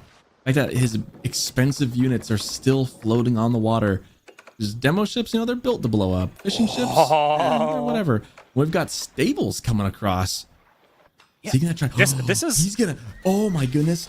He is gonna send some across. We are gonna start getting some naval amphibious Let's assaults. go! Our dreams are coming true. Finally! And this has been a theme recently. Wham prioritized the neutral islands a lot more. He moved out sooner. He scouted his opponent's move out. He sent the galley there to spot any transports. He got confirmation. He also collected the relics on the neutral island, not something that B has done. So B still has both relics on that island. Wham does not. And B is also preparing for something. He made a racks, he made a stable on his island. But I wonder if this is just, you know, almost like a, okay, I'm here, and if something bad happens, I have production, because he spotted the galley. He's not making anything on it. And if Wham manages to land with 5 Lancers, that could completely cripple B's economy. I want to point out Timing's that gonna be B tight. just got preservation of knowledge. 23 minutes and 59 seconds in. 3 Lancers coming along. And I think the wood line is the sweet spot. That does not have a tower. Sneaky transport coming through. Really get through. We got a transport sneaking in. Here it comes. Amphibious assault. That's gonna be so annoying for B. In they go. I love the patience from Wham. Villager gets an early notice. It's the lumberjacks that you gotta hit. So many lumberjacks exposed, Yes. and keep in mind, there's nowhere to run here. No towers, no TC to run back to. And most importantly, this is going to be a distraction for B. He needs to deal with something that could be fatal in a game where you have to micro navies. And look at this. He has to pull the navy to deal with this. Wham actually... that's a miss micro there from Wham, though, conceding all the knights to the fleet. Yeah, Wham should have sent those up into the woods. That would have been much better. That was the juicy target. That is where he should have gone. Like, stay away from the coastline. Now it's going to be difficult to send another wave through. Yeah, I don't know if B's going to let that happen again. Fool me once, right? Oh, speaking of, oh no. Oh, that's 10 knights getting intercepted. No, it's Spearman. It's Spearman.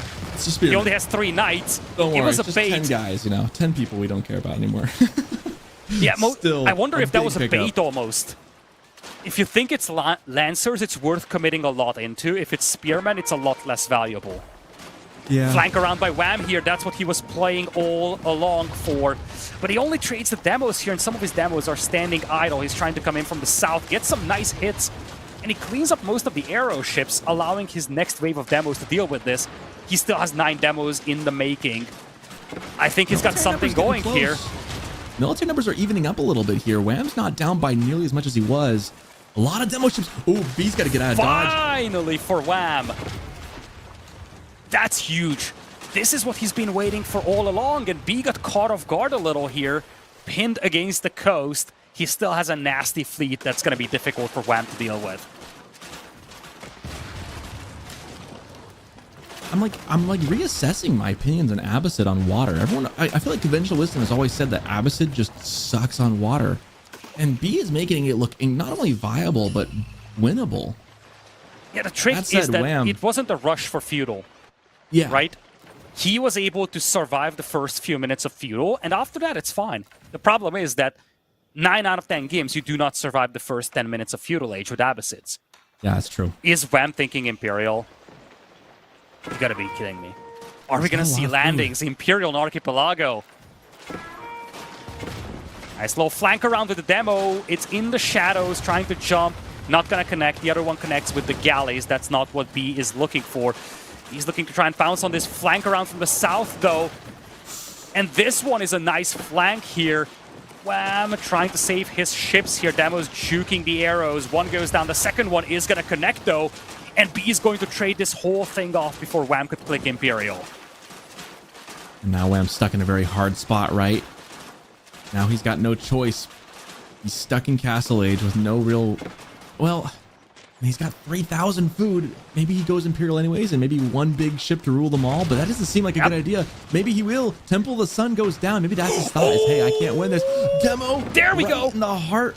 Doesn't actually kill any boats, but just weakens a bunch. Temple of the Sun coming down. Those marshes are deadly for both players. Both of them lost a lot of ships to demos appearing out of the marshes, and that's what Wham needs to do. He also is trying to sneak around with the transport ship. Was spotted by B, but he might just get across. The Buglas don't do an awful lot of damage, and there was a missed opportunity from Wham beforehand to land and hit the wood line. Can he do it now? He's going to jump out. He did not set jump out command! Wham! And then B forgets about the whole thing! What am I looking at? Oh, come on, Wham. You gotta know that that's there. Oh my gosh, with 16 HP. Meanwhile, his attention brought elsewhere. What am I watching? It's unreal! Wham is too busy microing, so he forgets about the transport that really needs to drop off troops before it gets picked off. And B just pulled everything and forgot about the transport altogether. He's Imperial Age, but it feels like he could be Imperial Age into GG. Here comes the cannon ship itself. Oh my goodness. But there's I don't know if nothing it's to gonna be protect that cannon ship, aside from 7 spearmen. And that transport does not have knights in it, it has spearmen. Oh man. I really feel like, I think now we're looking at a B victory, but I really feel like the biggest issue for Wham was those 3 Lancers. They were thrown away way too quickly. He had a golden opportunity to jump 20 Lumberjacks with 3 Lancers, and that was missed. Only a handful of villagers fell from B, and keep in mind, across this game, B has been trading a lot more efficiently.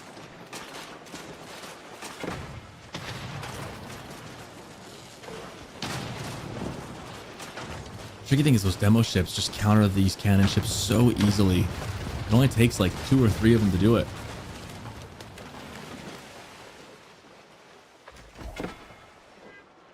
And now it feels kind of like B has finally been able to stamp out the flames of resistance that Wham has had in this game. Well, Wham is trying to get back into this. He's got 4 cannon ships in a queue. The problem is that cannon ships die very quickly to demos if you don't have a screen to them. Yeah, 102 military pop to 16. It's looking at the army value. It's almost 10 times the amount for B. Yeah, it's what you really would need is some tool to shoot ships from the shoreline. You see, that's what happens to a cannon ship when there is no screen in front. And these cannon ships are brutally expensive. So demos, at this point, if you're BG, you just go full-on demos, and it's going to be enough to win you the battle. So I feel like if you're Wham, you need something that can pick off ships from the shoreline to re-establish your control over the shores. Otherwise, you're going to have ships picked off immediately as they spawn. Yeah, at this point, B has just got such a critical mass of Navy. There's not much else you can do. Once it's gotten this far, there's not much you can do to bring it back. Yeah, I mean, at the end of the day, you're looking at a 10,000 differential in destroyed resources. Across this game, B has been a lot more efficient. He's aging up to Imperial.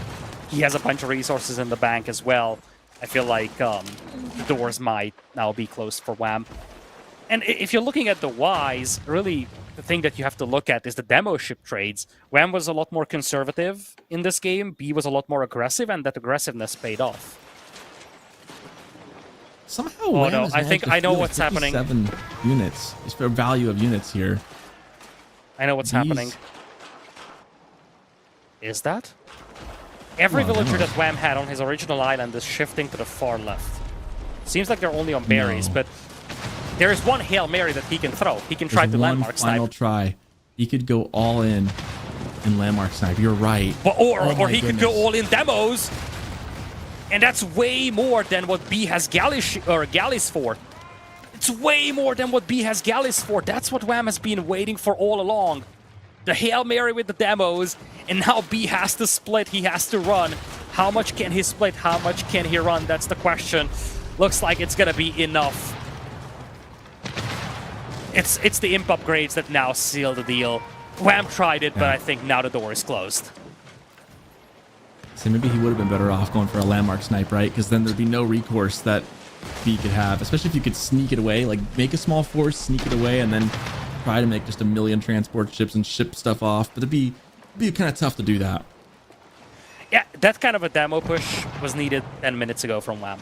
That's the problem. Yeah. Like, now you have imp ships, and the imp ships are actually just much more formidable in terms of sniping demos. Those ships are all full, and now B is getting the demo upgrades in Imperial. I don't think Wham has that tech. I got to hand it to Wham. He stuck this one through a lot longer than I probably would have. Well, he probably stuck through this a lot longer than he should have.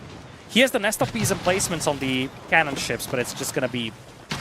You're looking at 30 ships against 4.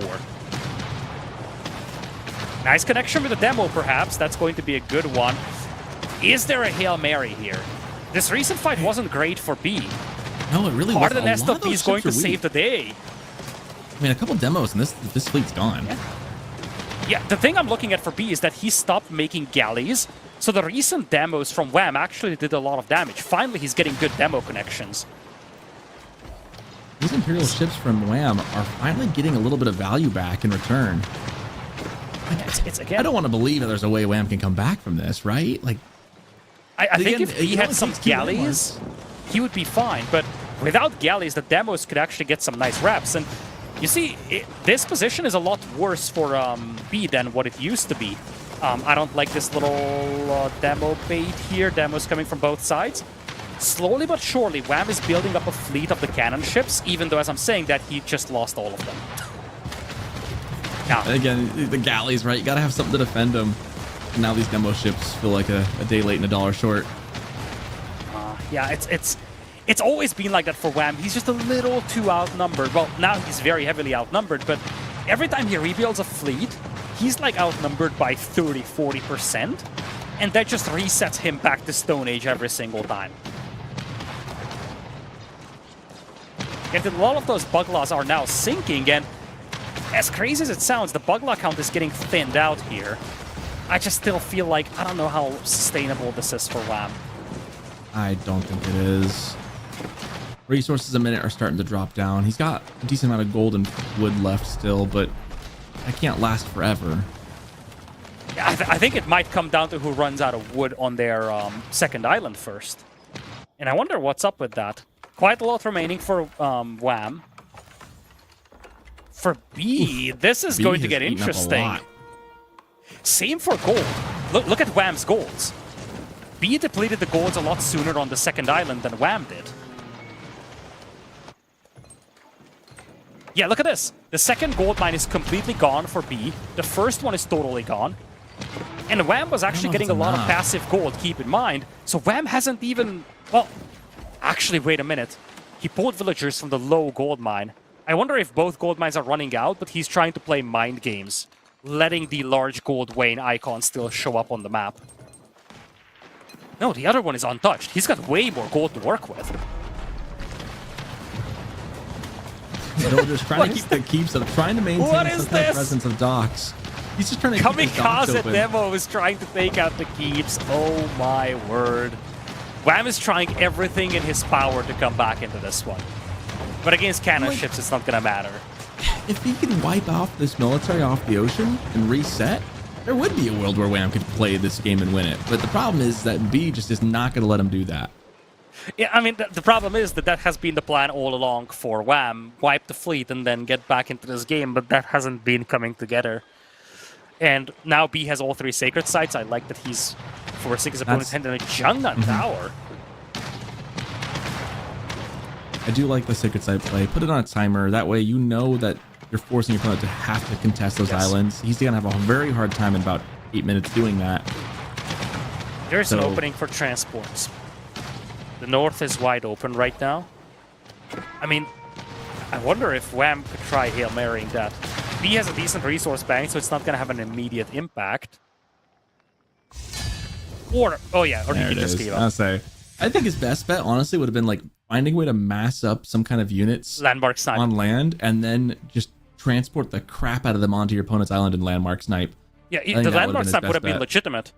Because with the Abbasids, you cannot quickly drop down a landmark. If per se, he tries it against Chinese, that's not going to work. Chinese can drop a landmark elsewhere and they are going to survive.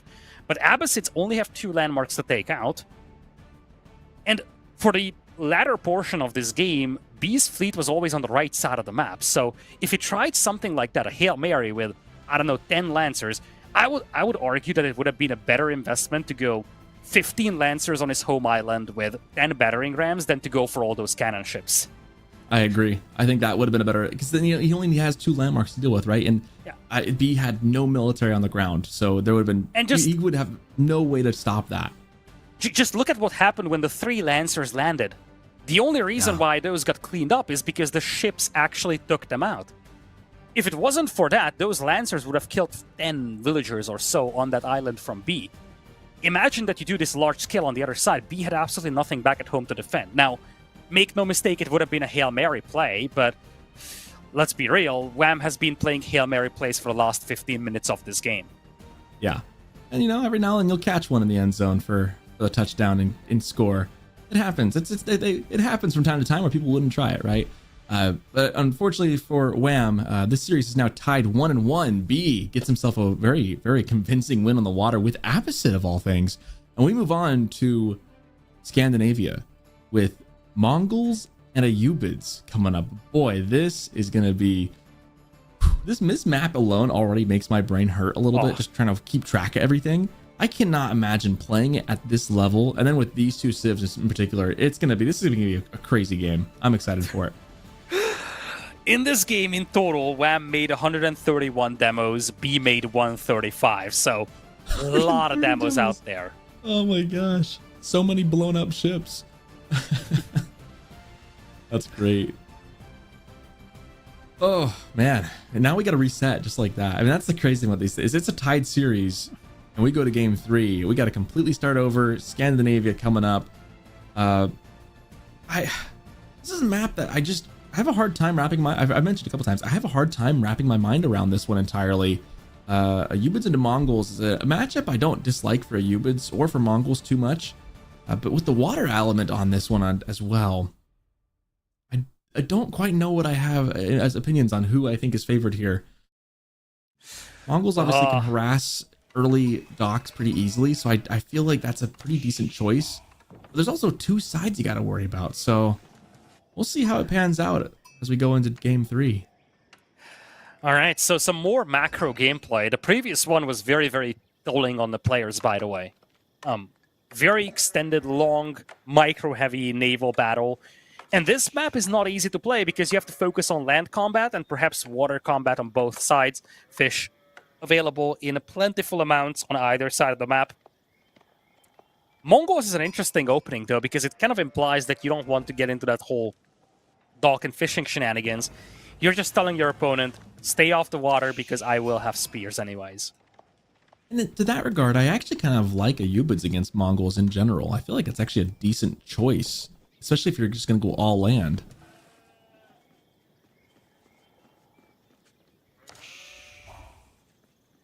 Wham. Moving on to the wood. We do have a dock in queue.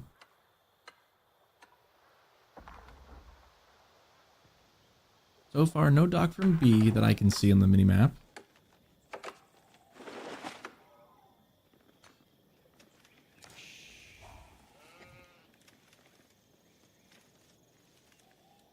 Honestly, feels like a very standard opening from a Ubid so far. I don't even think they have anyone on wood right now.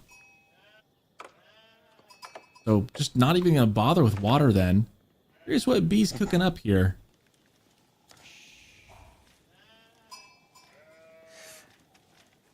I think if you're B, I've always loved a good fast castle with the Ayubids. Camel Lancer is immensely powerful, and Camel Lancers in particular is something that Mongols will struggle real badly against, because it totally takes out your Kashyyyks. And if you don't have your Kashyyyks, the Mongol army is rather underwhelming. I don't think you're going to get a fast castle industry coming in. That's going to get some extra wood, and villagers build even faster. B, I was saying, B's cooking dogs, something. right? Because fast castle against Mongols on a normal map would maybe feel okay, but when Mongols have access to water eco, it doesn't work very well. So you kind of have to do something about the water. And it looks like B is thinking of doing something with industry. I guess you get the wood to build some docks. You also get the faster timing. And so now you can dock up both sides pretty quick. Yeah, so the logic is twofold. First off, when it comes to the timings, if you go for a Dark Age dock and fishing, you automatically delay your Feudal Age, which means that you delay combat ships as well. B is rushing Feudal directly, so he is going to have combat ships out sooner. And the idea is that he is going to drop the dock. It's going to complete by the time, or ideally, I think, that's the plan. The dock is going to complete by the time he reaches Feudal, and the wood he gets from the Age Up gets him his first combat ship immediately. So he should have a window to attack while his opponent is still in Dark Age. The other thing that he's getting from this is that on this map there are two potential setups. You either have your docks on the same side, the same patch of water, or the opposing sides. And if you go Dark Age dock, you gamble on your opponent being on the other side of the map and you not being able to attack him. So, because B is dropping this dock right now, he knows fully well where he needs to drop it, both in terms of which side, but also he can literally drop it right next to his opponent's base. Villagers coming in to try and start a fight. Wham says, oh, no, this is my side. Go home. And with the con there, you know, B has sent these villagers out a little bit early. He's mistimed this. They have to walk away for a moment. Still has some time. He's going to send two more. So maybe a bit of a misplay by B. If he'd have timed this perfectly, they could have started building a lot quicker. Yeah, I think that's a nice reaction from Wham. B did the textbook thing, and I think he went a little too greedy. If he places it all the way back, he actually buys himself the time he needs, and he's going to double down on the docks as well. I love the villager pull from Wham. All you want is to delay this dock, because every second you win here is going to help you buffer up this differential in Feudal Age timings. Wolf wants in on the action. He deletes the dock, builds the one back behind instead. And immediately cues, like you said, the military ship. Yeah, you're right. Wham is still going up in age right now, so the timing is in favor of Ayubids here.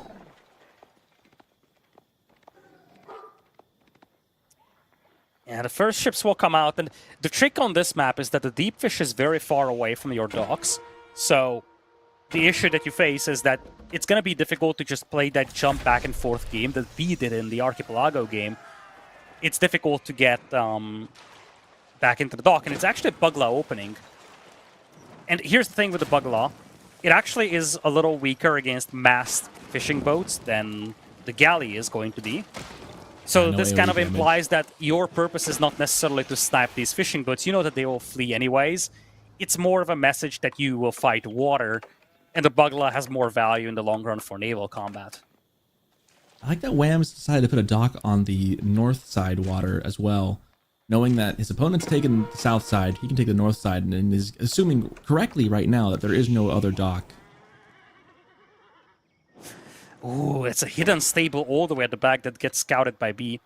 So Keshiks will be on the way. Response is going to be horsemen and camel archers. Well, desert raiders, I should say. And desert raiders should also be able to shut down all those Keshiks.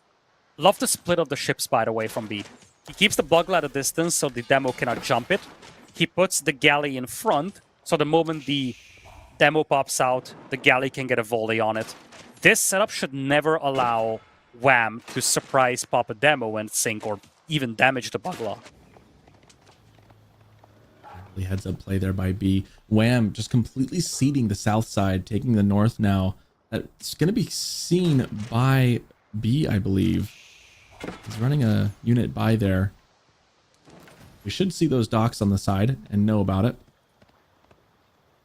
Or maybe he missed it? Ooh, he might have missed it, actually.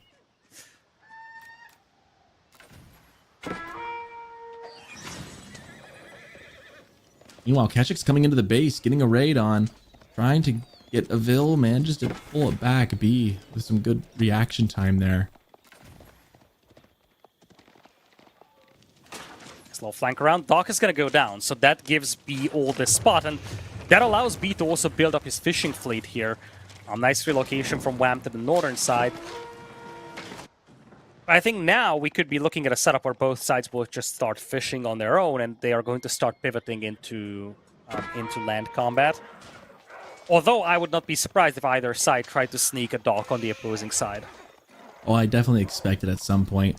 I do think that B has done a good job, though, of basically, you know, strong arming his way into that south side, forcing Wham to change plans. That's always a good thing when you make your opponent have to shift course, you know, make them uncomfortable. You're going to do what you want to do, they can go do something else. And so that's a good way of strong arming him, forcing Wham to get a reaction. That slows Wham down as well, which is always a good thing if you're B playing into Wham. Meanwhile, Desert Raiders are trying to chase down these Keshiks.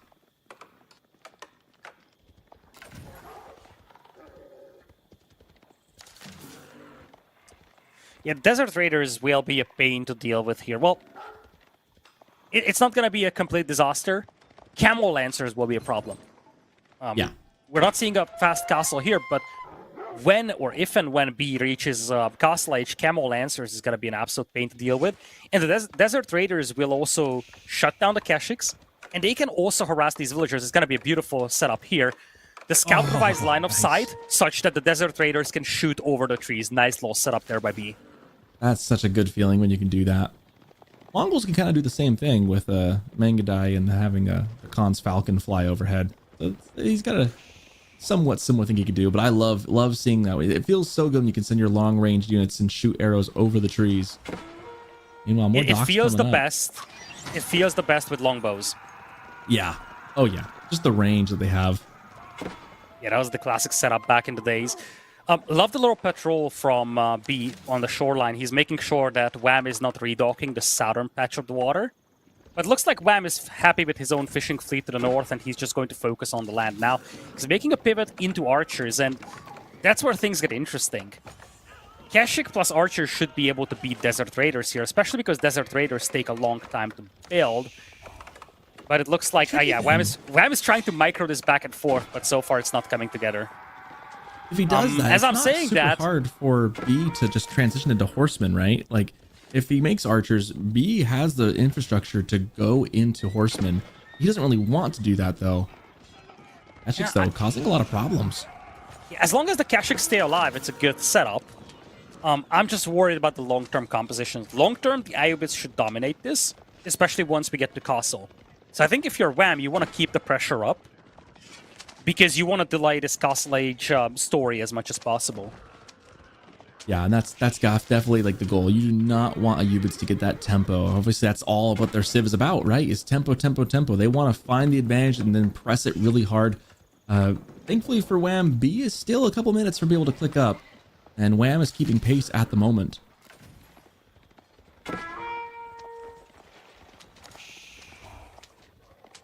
Those Desert Raiders are starting to reach kind of a critical mass, up to almost 11. Once you get above 12 of those guys, in Feudal Age, they start feeling pretty dangerous. And even with the archers, I mean, archers are a good thing to counter. But if you wanted to, you could still pull out the swords and just surround them and get some pretty good damage done on the archers. You're trading out pretty harshly, but you can make a good fight happen if you can get a good surround. The bigger problem for Wham is that he only has 3 Keshiks. So it's really just a clump of archers. 4 or 5 horsemen, the ones that B has in queue, should be able to wipe all these archers. A very archer-heavy army. So even just a handful of horsemen in combination with those Desert Raiders, they can clean this up. And I feel like the problem that Wham is facing is that he doesn't have any anti-cavalry specialist unit. The Keshiks are nice, but they don't do an awful lot of damage against enemy cavalry. So it takes a long time to wipe out even a single horseman, as you see here. And as a consequence, these archers just have to scramble to fall back. And the tricky thing is if you make spears, these Desert Raiders just start kiting you to death. I don't know if there's a good answer here. Iobits, I've always been a big fan of their composition. Iobits have some extremely nasty units. Ones that are hard to come by elsewhere in the game. The ability to switch weapons and just have one unit serve 2 roles. And again, later on, a high mobility anti-cavalry unit, the Desert Raider, which also has a great base DPS. Those kinds of things are extremely rare in this game. And in the appropriate matchups, they're extremely difficult to counter. They are. The trade-off is that Iubids does not have a lot going for them economy-wise. And so it really is all about that tempo. Once the wheels fall off, it's going to crash and burn. They shine bright like a meteor, right? Like they're really bright, really fierce. The tempo is there, but if you ever burn out too quick, the superior eco will always trounce you. But right now, B doing a great job. He's got the fishing eco that's bolstering him. And so right now, eco is not a problem. He is floating too much gold. He's selling a little bit of that off. He had 1200 at 1 second there. Trying to even things out. Obviously, he would love to get to Castle H if he could, but he's not going to push that situation too early.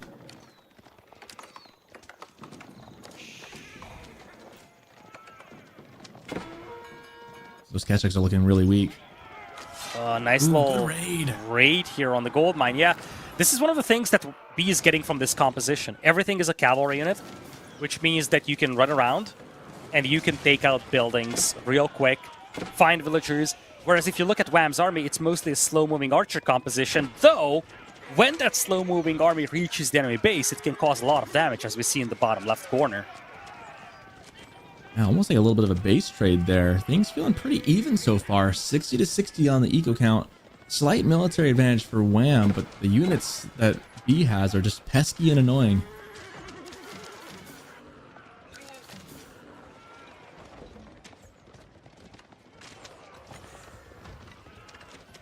You know, I feel like Ayubids, with this composition, they definitely live by the mantra, every man a raider, right? Every man can go and raid. Everyone can go and cause havoc. That's definitely the case of those Desert Raiders. I like the use that B had there of using his military ship to kind of push off those units from the coast. He's been patrolling that the entire time, making sure that no other docks pop up.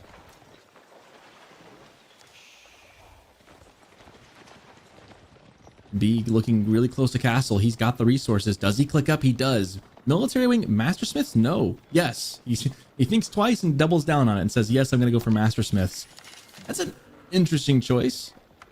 I would have gone for the Desert Raiders, but that's just me.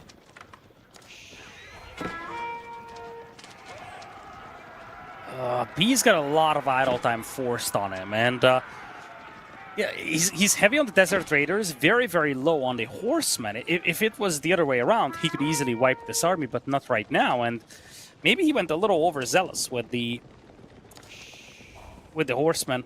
Then again, if he gets the Camel Lancers, none of that is going to matter, because only a handful of them will help wipe this whole thing up. And he just needs to wait about a minute and a half for that to happen. He's just got to get some towers and stuff, which is actually the perfect call. Just get some static defenses. Those archers can't do a whole lot under that. He needs to keep his villagers alive and not lose too much here. And this is kind of the MO for Ayubids. Waiting into castle and then using that momentum to swing the pendulum very fiercely.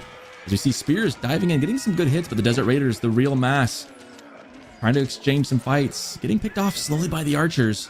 We're gonna have to back up a little bit. The Horsemen. They cleaned away for the Desert Raiders, or for the Camel Lancers. They picked off all the spears. It was a costly affair for B, but it picked off all the spearmen protecting this army. Exactly. And now these archers don't know it, but their fate is sealed. Mere seconds away from the first Camel Lancers coming out.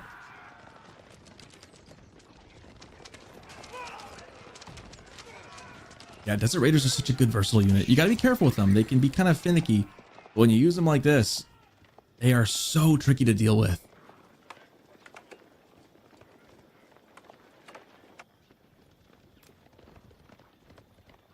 Well, and the cool thing is B is actually timing this perfectly. Look at his upgrades from the blacksmith. He's getting the last one he needs now. All the next ones are going to pop up for free. That's actually a huge tempo swing.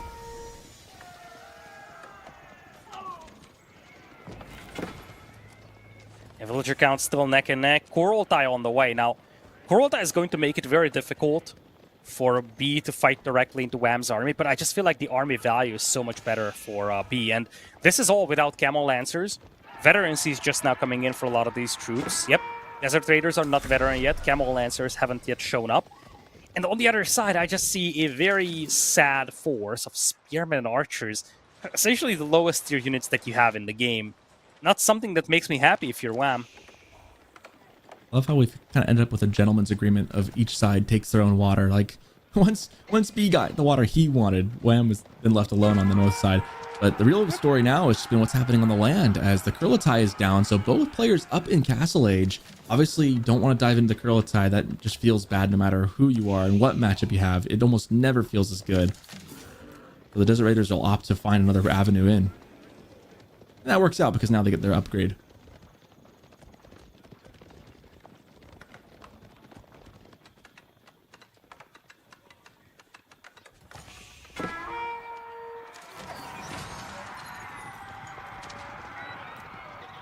One thing that would make this comp perfect in my mind would be a couple of dervishes for B. Because the Kurultai is going to help Wham out. Yeah, a fair. dervish or two would really go a long way to heal that composition as it fights.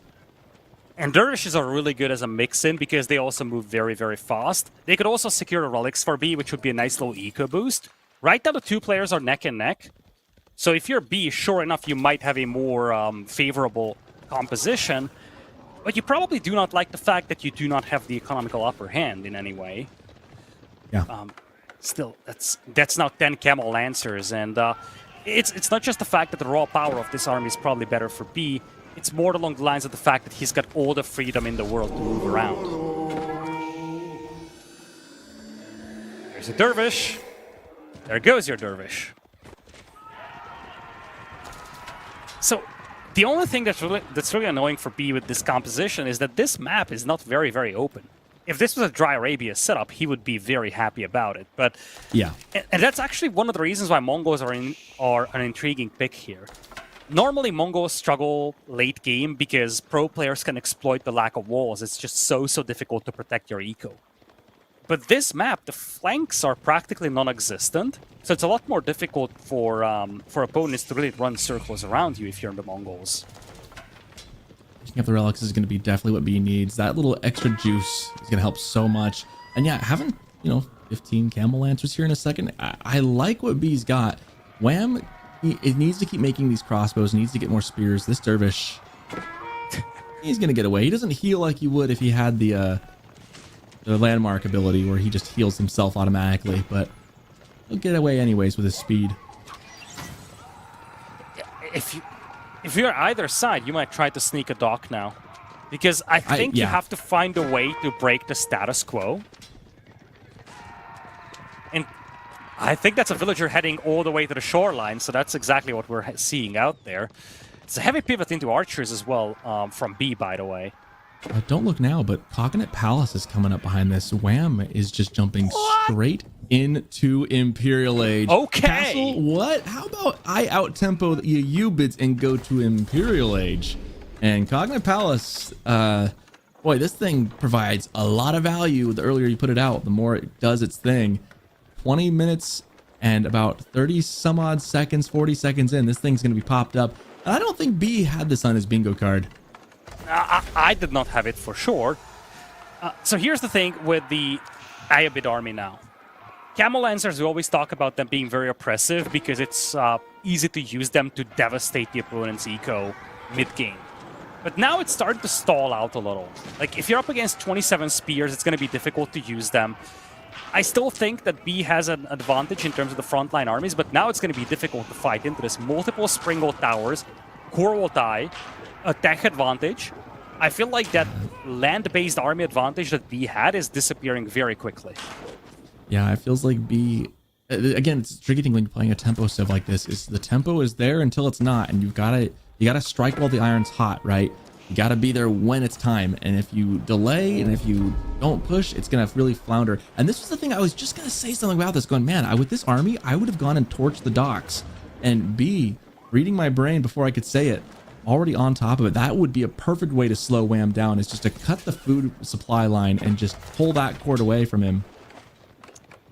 Yeah, B could also use a couple more houses for the next level. Of his Yeah, golden he's age. 3 away. Oh, that's a nice true. find. A lot of villagers falling. We didn't have a lot of eco casualties across this game, really. This is the first time we're seeing a massive amount of villagers actually fleeing and running for their lives. I don't know if this trade was good for B, though. He's losing a lot of his units. In fact, I'm starting to wonder if he's trying to just trade this off as a buffer for Imperial. Because he's now fighting into an Imp army. He's a minute away at least from getting there. If Probably I were more. him, I'd love to get those docks all the way gone and then do that. That would be the ideal. That way Wham's slow on the food, can't replenish as quickly. We do see some Manjanique being played. I love this unit. Man, Ayubid has access to some really fun units. We talked about how HRE doesn't have as many fun units. Ayubid's does, and Manjanique is definitely one of them. The fire shots. Well, not only are It's they a clutch satisfying to unit watch, here. You cannot just so push good. into an Imperial Age Koro Dian towers like that with normal Mangonels. Manjaniques If that you take keep them out safe. buildings quicker work a lot better. Problem is that now you're facing a full Imp army. Wham does not have the Kurultai buff on his entire army here, but it's still an Imperial Age army against a Castle Age force. The Spearmen are getting thinned out though, and the Desert Raiders and the Camel Lancers are still alive. This It's gonna is a be tough so battle. close. So many dead Mutual units. annihilation, if you ask me. Well, mutual annihilation favors Wham. Absolutely. It certainly And so does. he And takes this all day. that's the big problem with B's army here. His army is not designed for frontline combat, it's designed for maneuverability. And slamming Camel Lancers into spears is not something that you can sustain. And as you said, the advantage that Wham has is that he's up to Imperial. He can commit all his resources into military production. That's not so much the case for B. B has to make a choice. Is he making army or is he aging up? He's going to stay in castle, try to age up.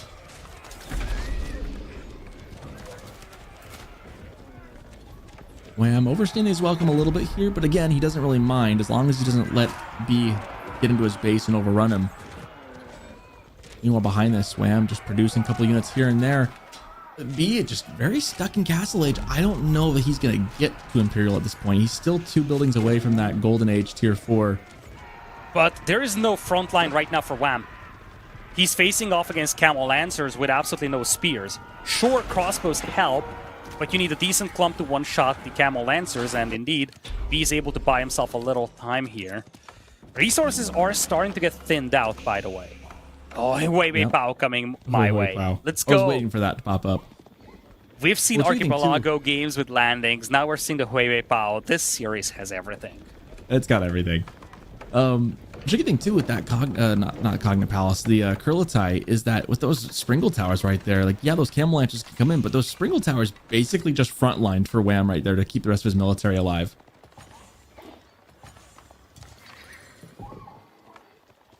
You know, I really enjoy just saying the word hui pow. It's fun. It's one of the best parts about casting this game, is getting to say hui pow. Love it. Absolutely love it. Kurlatai moves up in places for the fight. Yeah, now Wham needs to bounce on this. Because if B gets to Imperial, the tides could quickly turn once again, and, well, the Kurultai is not going to last long if he leaves it there. And mark my words, losing that Kurultai would be a big loss for Wham. Like, his margin is not large enough to be comfortable about this without the Kurultai. That's a lot of gold that's been secured by B on the edge right there. But gold is slowly going to start running out. There is trade on this map, but it doesn't feel very good. I guess you could try for some water trade. And Kurlatai, is it going to get away in time? Manjanique's just scorching the earth. it's on fire, so it does need to be repaired. It's gonna be a Should horseman get there. switch coming in here for Wham, by the way, behind this. I think he's starting to get used to the lack of gold, even though the large gold vein on his side is still available. The Wei Wei Bao, very short-lived here. Gav is sniping it out. Population isn't looking great for Wham. He's 155 against 200, so even though he's got a tech advantage, well, an age advantage, I should say, which translates into tech advantage as well, his numbers aren't necessarily amazing, and now B's hunting the coral die. Yep, he's hunting the coral die, and I think it's going to go down. There it goes. I think the reason for that, too, is... Oh, that's a good raid. Oh, that's Good a beautiful in the raid, and back. B did not Lots- notice. Lots of dead villagers. That could help Wham a lot because I think his fishing eco is drying up. I was I going to think say that's why that we're seeing the lack of food. Wham is struggling for food with the fishing eco drying up, but B just lost way too many villagers there. If you're B, however, you take out the infrastructure. You have the manganiques, it takes 2 seconds to take out the buildings, and a Wei Wei Bao is just setting up in the middle, trying to snipe this, and I think B is now just trying to kill the infrastructure. The Kaganet Palace, the production buildings, and because Wham is not fighting into this, the manganiques are actually making a quick work out of these. Yeah, 5 This or might 6 work for B. manganiques. That'll do a lot. I mean, look at all that fire. That is a building killer. I Scorched think Earth it would have policy been in better. effect. It would have been probably better to take out the other production buildings quickly, just totally wipe out the stables, the ranges, and then focus the Kaganet Palace. Decided to prioritize the other one instead. 2 out of That 4 Cognate landmarks Palace gone. popped out a bunch of units at the last second right there before getting torched down. That was a bit of a lucky break for Wham. But this mass from B looking really big. And remember, Camel Lancers are no pushover, even if they are Costlage units against Imp. You get 20 of those. They hard counter cavalry, they debuff cavalry. It's difficult to deal with if you're Wham. And Wham's got the numbers, but the quality of the army is rather underwhelming. It's mostly just very thin archers and crossbows and spears. Not even a lot of spears here to deal with the cavalry. And the Manganiques just obliterate the army from Wham. There's so many of them. Normally you'd switch back to the non-incendiary, right? You'd go back to the normal rocks. But when you've got this many, they fire so many shots, the spread damage, you might as well hit them all at once with the fire. And this might be it. Look at the army This of Wham, might it's be gone. it. It's totally gone. B is just rolling up with the siege, and now he has enough. Even though the Kaganet Palace was rebuilt, it's going to cost a lot of resources. He has enough to wipe out the infrastructure. He's pivoting to the right side to hit the gold miners. I still think the Manganiques need to keep rolling and keep killing. Like, that's your magic weapon if you're B. They are just burning the world, scorching the earth to black soot. They're doing so much good damage. Meanwhile, these Camel Lancers getting onto the villagers. This is starting to feel like panic time for Wham. He's running out of places to send these guys. Villagers just dropping like flies. It's worth it for B. Anything that's chaotic is worth it for B in this game right now because he doesn't want direct fights. He's still down 1 age, and I think he's fine sacrificing the Camel Lancers for just creating chaos and creating a buffer for himself. And Wham really needs to find some kind of food transition. He just needs to get... The fishing is dried up. He needs to get rid of about half those fishing ships and then just recommit to something different. He is getting some stuff on the field here. He's got Elite Mangadai in the queue for the Cognate Palace. I think actually the Cognate Palace, given that it's giving free elite units, I think taking that thing out with the Manganiques was a good call from B. But I won't disagree either that he should keep pounding on the other production buildings as well. Yeah, I think he's now trying to shift to the north. If he can take out the docks with the Manganiques, that would be huge. Because if you shut down the docks, you completely evaporate Wham's food eco. I think that's what B's thinking about now. Way too many fishing boats. And remember, deep fish, it's still going to be sustainable, but look at that. That's the food eco that Wham had. So in the old adage of what wins, fire or water, turns out it's a fire. So how come the ships didn't survive? You hit them with fire, but they are on water. Yeah, fire wins, don't you know? This is looking great for Wham now. Yeah, B is charging forward. He's also 1 house away from tier 4 Golden Age. It hurts my Wham, brain so much. He's been like 1 house away for half an hour. This preservation of knowledge from last game, you know, I think it's just a flex at this point. But Wham, I want to point out that Wham has rolled 3 separate Hui Hui Paos from the Cognate Palace. I kind of feel like that's kind of unlucky. Yeah, given the circumstances. You know, given the circumstances, like, you're not trying to trub down a red palace here. Like, The Wei Bao is trying to snipe the Manganiques on the other side of the map, by the way. Manganique's doing exactly what they should, torching down the docks. Yeah, the docks don't even matter that much now that the They really don't. fishing boats are gone. And honestly, Wham could build another one later. The fishing needs to resupply for a bit. He's overfished it. He's got food coming in now, though. You know, it's interesting that neither player... I guess, I mean, B's kind of pushed into Wham, but neither player has really tried to establish control of the water on either side again. But I guess they don't really need to at this point. It's all about the land now. Now, this one is huge, though. All of this was happening with B being in Castle Age. He's now aging up to Imperial. How is Wham going to hold him if this was a status quo when he was 1 age behind? Yeah, Wham. The problem is Wham's been just struggling for food, right? He just hasn't had the resources to produce stuff. The Cognate Palace is really trying to keep him in this. Gosh, he just needs a lot more. And the Mongols don't have a good coming in. late game comp. They have a decent composition, but it's not spectacular in any form. And when you look at B, we talked about this. Ayyubids have one of the most diverse armies out there. Very versatile. A lot of unique units which are difficult to counter with base units. And I think that's what we are showing. The composition of B is just so much more appealing than it is from Wham. Yeah, for sure. And, you know, again, Ayyubids, they have that great comp. The tricky thing for them is always eco. But right now, B, the game has gone long enough that B's eco is looking pretty solid. He's still got all the access to the fishing down south. I think he's mixing some farms at this point as well to bolster that. And he's kept the bulk of his military units alive. Those Manganiques have gotten so much value.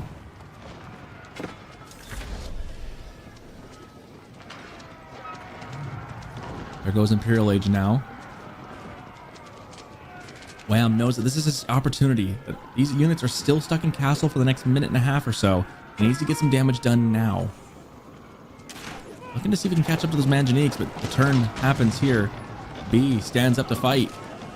And fire rains down from the sky.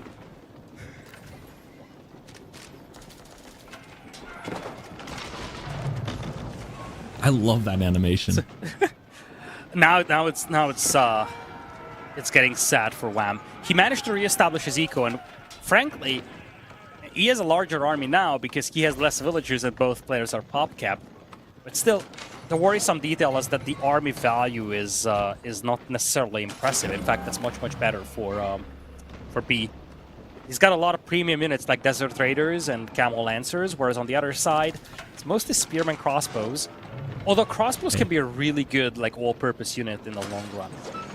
Yeah, and we can't discount those two Hui Pows, right? I mean, those things are going to carry. If he ever gets into the range of his opponent's base, I mean, sure enough, they will. Maybe go for like a landmark snipe if he can get in range. You know, there could be something there. But man, when you can rain fire from on high, what more do you need? As B just blots out the sun with more fire.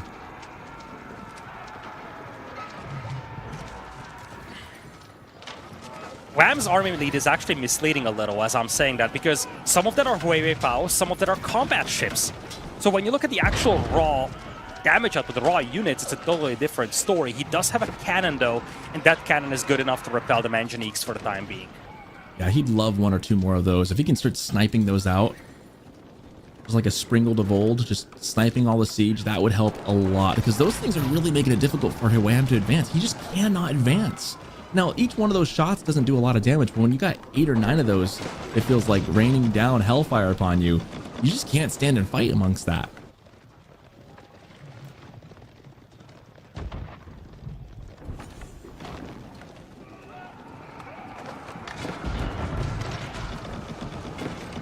Still so much siege out there for B. Although he lost some of his Manganiques, he's down to 5.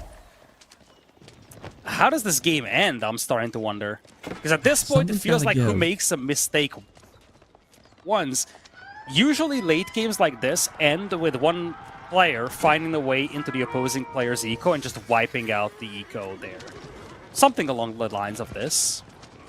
Yeah, that's But it's definitely difficult something to that's accomplish possible. this because you have a very narrow, almost tunnel-like setup to the enemy base. I think if you're B, you're thinking walls here now. Because Yeah, you if you definitely get want a walls wall up, it's going to be difficult for Wham to raid you. And I'm starting to see that it's going to be a wood control game. Wei Power is being exposed here. Wood is dangerously low for Wham. And he ran out of all forests on his side of the map. Wood is actually a problem now. It's going to be a problem soon for both players. And I wonder if B's trading with that neutral trade post. Wouldn't be I don't surprised think if he there's is. any naval trade. There is! There is. That's huge. Because now what that does is it enables him to continue to make these premium units indefinitely. And it gets him wood as well. Not just gold, it's wood. Yeah. The map is running low on wood. Look at what Wham has to deal with. 600 wood per minute, barely any in the bank. And when you're making horsemen, spearmen, it's actually difficult to sustain that with no wood in the bank.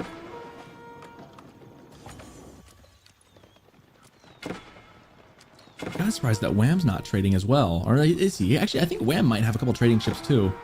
Yeah, it's if anything, it's gonna be very, very tiny. Yeah, it's a small trade fleet from both players. He is active with the raids though. I could get him back in this. Again, you were saying just a moment ago, like whoever can get into the base. There are no walls as of yet for B. He doesn't quite have the stone to do so, but if he ever could secure a bunch of walls, that would help go a long way. Of course, the Hui Palace might finally come in clutch then. Honestly, with a couple of good siege units of his own, Wham's at a pretty good number. His unit mass is pretty good. The army value is in slight favor of B, but situationally, Wham could maybe make something happen. If he can ever get those mangonels off the field, he's going to be in a good spot. And these raids are definitely taking up some APM from B. Yeah, the raids are definitely an advantage on the side of Wham, and now he's looking to jump all the Manganiques. The distraction of the raids pulled the cavalry back, and now he's looking to pounce on that. Some of these towers are fortified in the middle, so B's got this nice strong point, but the cannons are getting closer, and indeed, the cavalry had to chase away Wham from the farms, or the few farms that we had at the back of the eco. And that means that they were a little too late to the party. Now they are turning around to fight this, though. Remember, B has a much bigger resource bank than Wham does, so replenishing this army is going to be more difficult for Wham. Manganiques do go down thanks to the cannon, though. Cannon taking out the Manganiques, that's actually really huge. Wham needs to win this fight because, like you said, he cannot replenish this nearly as fast. Thankfully, the Cognate Palace is trickling more units to him by the minute, so that is actually bolstering this army up by quite a bit. We see those 3 cannons, man, that's going to do a lot. The bombards are really going to save his bacon. It gives him a way to push in and do some real damage. He can start taking out some production. Maybe bottleneck B's ability to replenish his units. That could go a long way to securing this game. There's another Manganique just immediately spawn camped.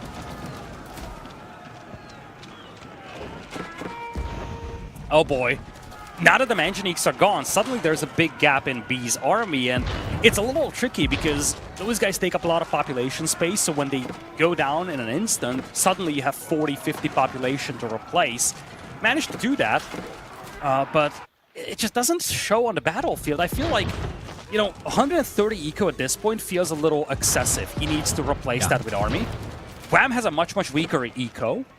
But in exchange, he's got a stronger standing army, and now he can pounce on this. And he missed on the opportunity to landmark snap last time. This time around, he has a chance to try and just march straight up to the TC and the House of Wisdom. This is why that Cognate Palace is so good, because even if Wham doesn't have as much ability to replenish gold or things, he's able to keep producing units that are at a premium. Villagers coming in for the cannons. Like Wei Bao's. He's got 3 Wei Bao's getting ready to set up. He has rolled like 5 of those now. I mean, he went Imperial at like 8-minute 20, so like it's been 19 minutes. I guess that's not unfeasible. B needs to fight this or he loses the game right here. The Wei Bao's are setting up to take out the TC and the landmarks. Look at this. The damage is already massive. The army value is almost even. He's got one shot at cleaning this one up. If he loses this battle, he's going to lose his landmarks, and with that, the game. Kurodai is setting up a little too late to the party, but if it's set up, it's going to be so difficult for B to push this, and every single building that Wham destroys also carries a bounty, something that helps him just keep this push up. B is looking to fight this off. Archer's trading off, though, and I think B might have enough to push this back. There's not really a front line here for Wham. Hui Not a Paos, frontline as for much as they either want player. to, they can't. That's true. It's just range on range with a couple of Desert Raiders mixed in. The archers are not Fire. focusing the crossbows though, and that's a mistake from B's side. He needs to take out the crossbows so the Camel Lancers can wipe out the siege. Next wave comes in here for B. Both players just losing out on most of their armies. The Huawei Powers are just trying to take out as many buildings as they can before they go down. I think the only thing keeping B in this right now is Defender's advantage, because here comes some reinforcements for Wham. He's yoinking the relics. And look at the HP on the Huawei Powers. In fact, the Kurotai is healing them back up, and at the end of the day, all that mattered for Wham was keeping all these siege weapons up so he can continue the destruction of his opponent's base. Infrastructure is gone, houses are gone, and again, every single building that's killed is 25 food, 25 gold for Wham. Much needed resources. B said he could blot out the sky with more fire, and Wham said, I'll work on my tan as I fight. And thus his units have done, as they are just continuing to just pummel the buildings. And Wham What a tried to jump the stunning trade. turn of events. Oh man. And I think if you're Wham now, you're looking to get that landmark snipe in. He took out the TC. The House of Wisdom is right next to it. Now B is not going to just let that happen, or at least he's going to try to stop this, but B has no anti-cavalry now. And Wham had a second layer of horsemen behind this. It's only archers from B. It's horsemen from Wham. There's no stopping this. The Huawei Powers will roll in, take out the building, and Wham's going to move on to match point after an absolutely incredible Scandinavia game. What a game. You know, who'd have thought the Hui Paos would be the hammer that finally finishes the nail in on this game. Oh, what a game. What a back and forth that turned out to be. It feels like B had a couple shots there where he needed to do a little bit more with the military he had. And again, that's just the difficult thing about IU bids, right? You gotta take that tempo and maximize it while you have it, because it will and can slip away in an instant. But after 43 minutes on game 3, Wham takes it for match point, like you said. And boy, what a crazy series this has been.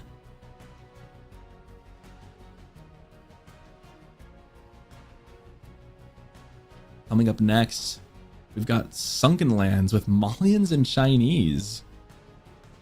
That'll be up here just shortly as we take a look back at some of the replays, the hot moments of this game. Goodness, so many There were opportunities quite on a both few. sides. Yeah, there really were. And I'm not gonna lie, I think things started going bad for B when this Camel Lancer army wasn't really put to a massive use in mid-game. Mm-hmm. And then Wham had such a huge advantage going into Imperial that B had to take suboptimal fights. And then I just feel like perhaps B kind of mismanaged his population a little, if that makes sense. He had a lot of eco, and most of his army was in the form of Manganiques, which I guess maybe they gave him the false illusion that they can just keep Wham's army at bay. They were very population efficient. But once the Manganiques were gone, suddenly the raw numbers game just started to prevail in the favor of Wham. This is a beautiful shot. Oh, yeah, that was gorgeous. Just fire from on high. There we go. One has to No wonder if shit. that helped Wham. Because those fishing boats were running out of fish anyways, and it freed up population space.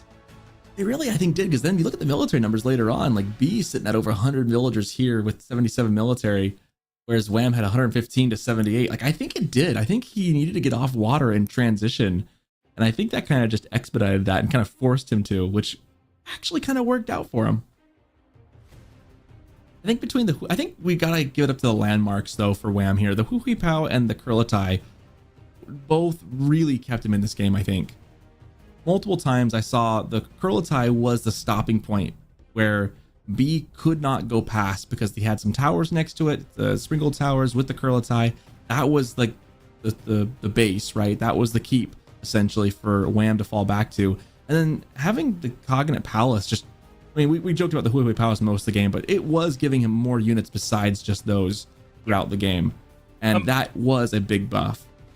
And make no mistake, these Huawei Powers, very high HP, very high range. He can literally park these at the edge of the enemy base, wipe out buildings, and it's not like it takes 2 shots to take out. So as memey as that unit looks like every once in a while, in this fight, It worked. they had a legitimate and reasonable use. Well, especially at the end, right? Yeah. We're not done just yet. It's Wham up 2-1, and it looks like we're going to have no break here for us because we're going to head into Sunken Lands. Chinese on the side of B, and Wham is going to bring in the Malians. Hope you guys like Pro Scouts, because I think that's what's going to be on the menu for China, but we'll see. We'll see. Wham has Malians in the purple. Here in the north, and to the south in the green, B taking on the Chinese. It's 2-1 game point for Wham. Now, here's the thing with Sunken Lands. Gold is very, very limited, but you do have a lot of food to work with. And we've actually seen similar matchups today. Malians versus, I think we had a Jushi as well, but a Chinese too. Mm-hmm. If Malians want to go for Pro Scouts, it's very much feasible on this map. And their Warrior Scouts should also keep the enemy Pro Scouts at bay. It's almost certain that B will play Professional Scouts. Well, the Chinese player should play Professional Scouts, but with B, you never know what's going to happen. You never quite know. I would expect him to here. But yeah, I think he's going to go for the meta pick here. Whether Wham goes for Cattle or Pro Scouts is a different story, though. I can see him trying to go Cattle. I mean, it worked for Beastie in his series against Numadon, right? Like, that was definitely the right call, was just harass a little bit and then absolute cow boom to high heaven. So I could see Wham, maybe if he was watching earlier today, be like, yeah, I'm doing that. We'll see. Maybe he'll decide to go. I mean, like you said, he could just as easily go Pro Scouts himself, but I'm dare I say I'm a little bit convinced by Beastie's play with Malians that the cow boom might be superior in this meta currently. Especially against like Chinese or Zushis, I think. I think it's the sustainability element that you're looking at. If your opponent plays Pro Scouts, especially if they have to deal with your pesky little harassment, then you have all the time in the world to build up the cattle. And as we discussed, you practically run out of food at some point, no matter how many deer carcasses you bring in. With cattle, you never do. And I think the other aspect of Sunken Lands is that 2 of your deer packs are fairly close to your base. In fact, it's a very lucky spawn for Wham, because both his deer packs spawned all the way to the back. So in a way, it's not like you're conceding every single deer pack on the map. Even for B, for example, there is 1 deer pack at the back of his base, which would be very difficult for the other player to steal from him. So I guess it's a combo of those factors. Cattle will give you more sustainability, and you can actually take away some of the deer packs that your opponent would pick up anyways. Yeah, definitely. When you take a look at that spawn from Wham, look at this. I'm counting. I mean, granted, there's smaller gold veins, but 3 gold veins on top of the 2 deer and a berry pack, all in the north corner with his wood. I mean, that could be a blessing or a curse. It's true. That's true. It could be a curse if it gets boxed too far in, but man, that seems like it'd be very easy to defend as it is right now. And also, man, Wham getting his fair share of sheep as well. The thing I'm thinking about is those gold mines are very, very cool as long as you're not being attacked from that side. If we have a game where B's running around your base and harassing the back, well, good luck finding any other sources of gold. There's literally no other gold that Wham can go to. So it's That's true. Practically all or nothing for him with those gold mines. Luckily, unless something extraordinary happens, it's closer to it all than it is to nothing. Yeah, it feels like that's a long way to go for B to get up there. Like, I think you would normally take this spawn and be pretty happy with it as opposed to being worried about it. That is true. If B can just, deny that whole corner of the north side from Wham's, if he does that, I think he's just winning anyways. But yeah, B would really be in the driver's seat if he could do that. But I think Wham's going to be pretty pleased to see all those golds right there. It is kind of funny to see them. Now, they are smaller golds, minus the 1/4K, but still, I'm sure Wham's feeling pretty comfortable about that. Well, there's the age up with the Mantiquari.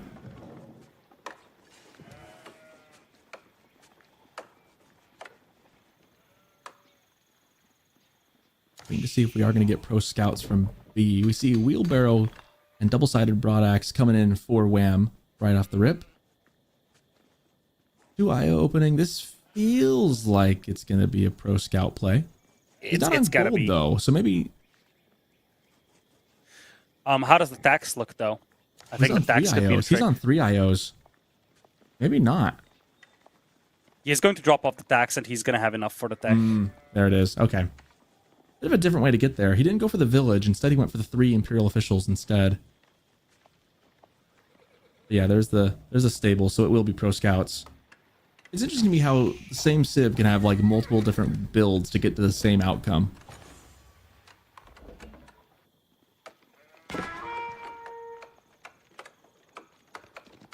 That's a horseman.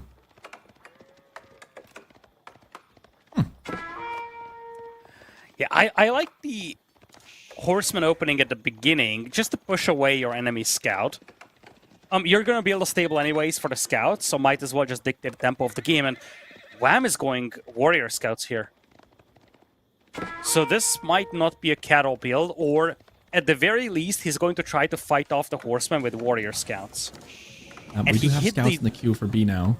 He hit the stable all the way at the back, so that was intentionally concealed from his opponent. Yep, and there's professional scouts coming in, so building some horsemen first. I think you're right. Like building a couple horsemen to defend that and then go out. I like that. Like I said, same outcome in the end, just a different little way of getting there.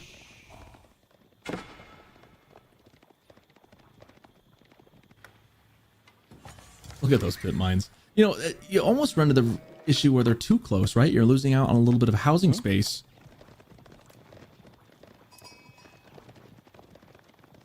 Horsemen, they are looking for this harassment over here, and Wham only has his warrior scouts. Now, this is where it gets interesting. The benefit of the Chinese here is that they can supervise the production, so they can get both the scouts and the horsemen out very quickly. In contrast, Wham cannot do that. So if Wham is fighting off these horsemen, he's not actively ferrying in deer. And right now, B is looking to just try to deny that deer. I think he expected the pro scouts build. He got the pro scouts build from his opponent. The difference is that while the horsemen are fighting, B can ferry carcasses. As long as Wham is fighting with the warrior scouts, he cannot.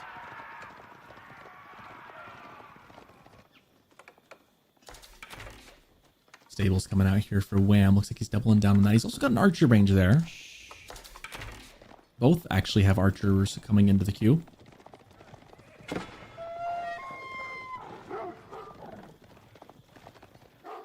And the cow boom is also underway for Wham. He's got 4 already out. You can kind of already see where the corral's going to be on that northwest side of the TC.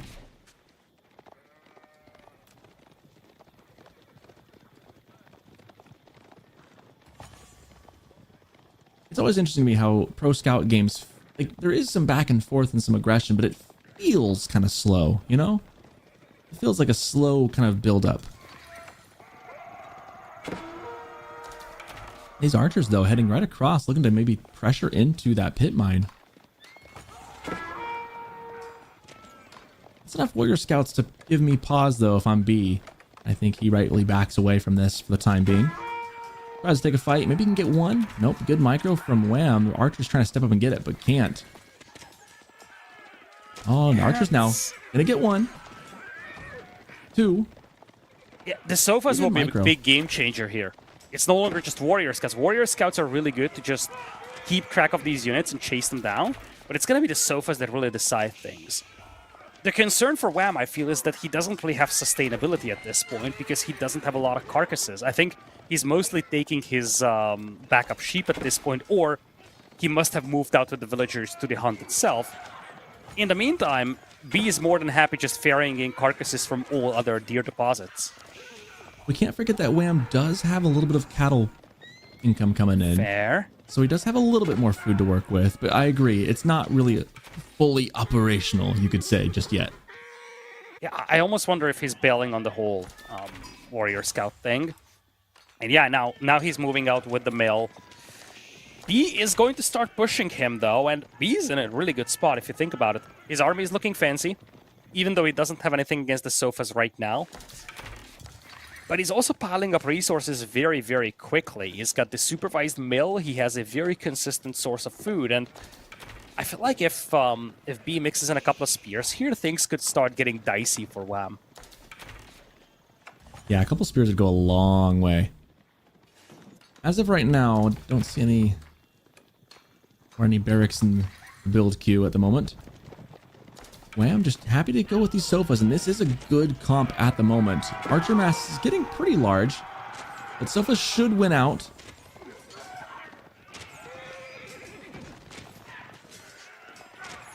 Pretty good trades going both ways. He has to give some ground to keep the kiting up, though. Wham doesn't want to overextend. There's like just enough archers. He can't really stand and take the fight. His B can just kite him all the way back to his base.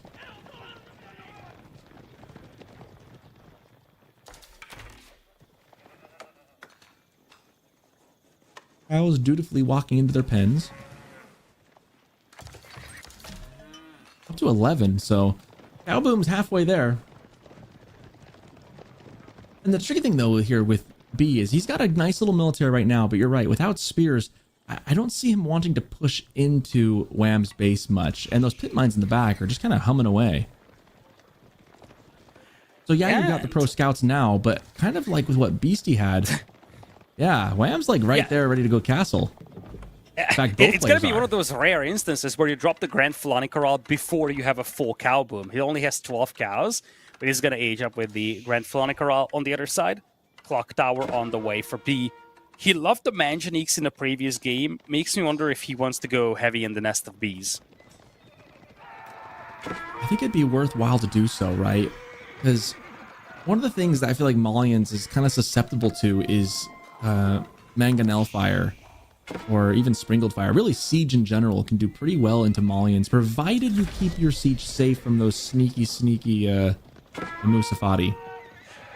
Yeah, I agree with you, because if you look at the Malian main comp, they are very reliant on javelins in most cases. Perhaps poison arrow archers. Both of those are susceptible to nest of bees fire. Or the alternative is that they go heavy into sofas. So in theory, Spearman plus Nest of Bees would be a composition that's difficult for them to deal with. Really, only Musafatis could actually work out against that, but even the Musafatis are fairly fragile. Yeah, they don't trade super well into spears either. I like the idea to go imported armor. Imported armor sofas are really, really good. And they're already doing a pretty good job on these archers right here as is. Not quite enough, just enough of a critical mass to make Wham want to keep those alive until they get their armor in. Meanwhile, we've got the half-full Grand Fulani. I guess it's not a very full Fulani right now, is it?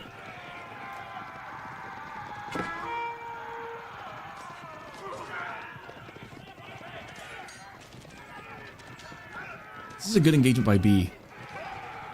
He's got just enough horses to keep those Sofa at bay. Importer armor not in just yet. Now it clicks in. I wonder if that changes things, but Wham wants to just keep kind of remassing and going back home. Military number very much in favor of B right now. But if you look at the army value, yeah, it shows it right there too. I mean, B has three times the number of military and twice the army value. But Wham is not going to let that stay the case. He's going to keep pumping out more Sofa. It's all Sofa all day. Looks like a giant mattress sale out there. Yeah. I'll see myself out. No, like that's fine. That's acceptable. I was gonna say, it's like when the Malians came in, you could easily say that AoE 4 was a furniture store. They introduced sofas and they introduced the Ottomans. Yep, they did.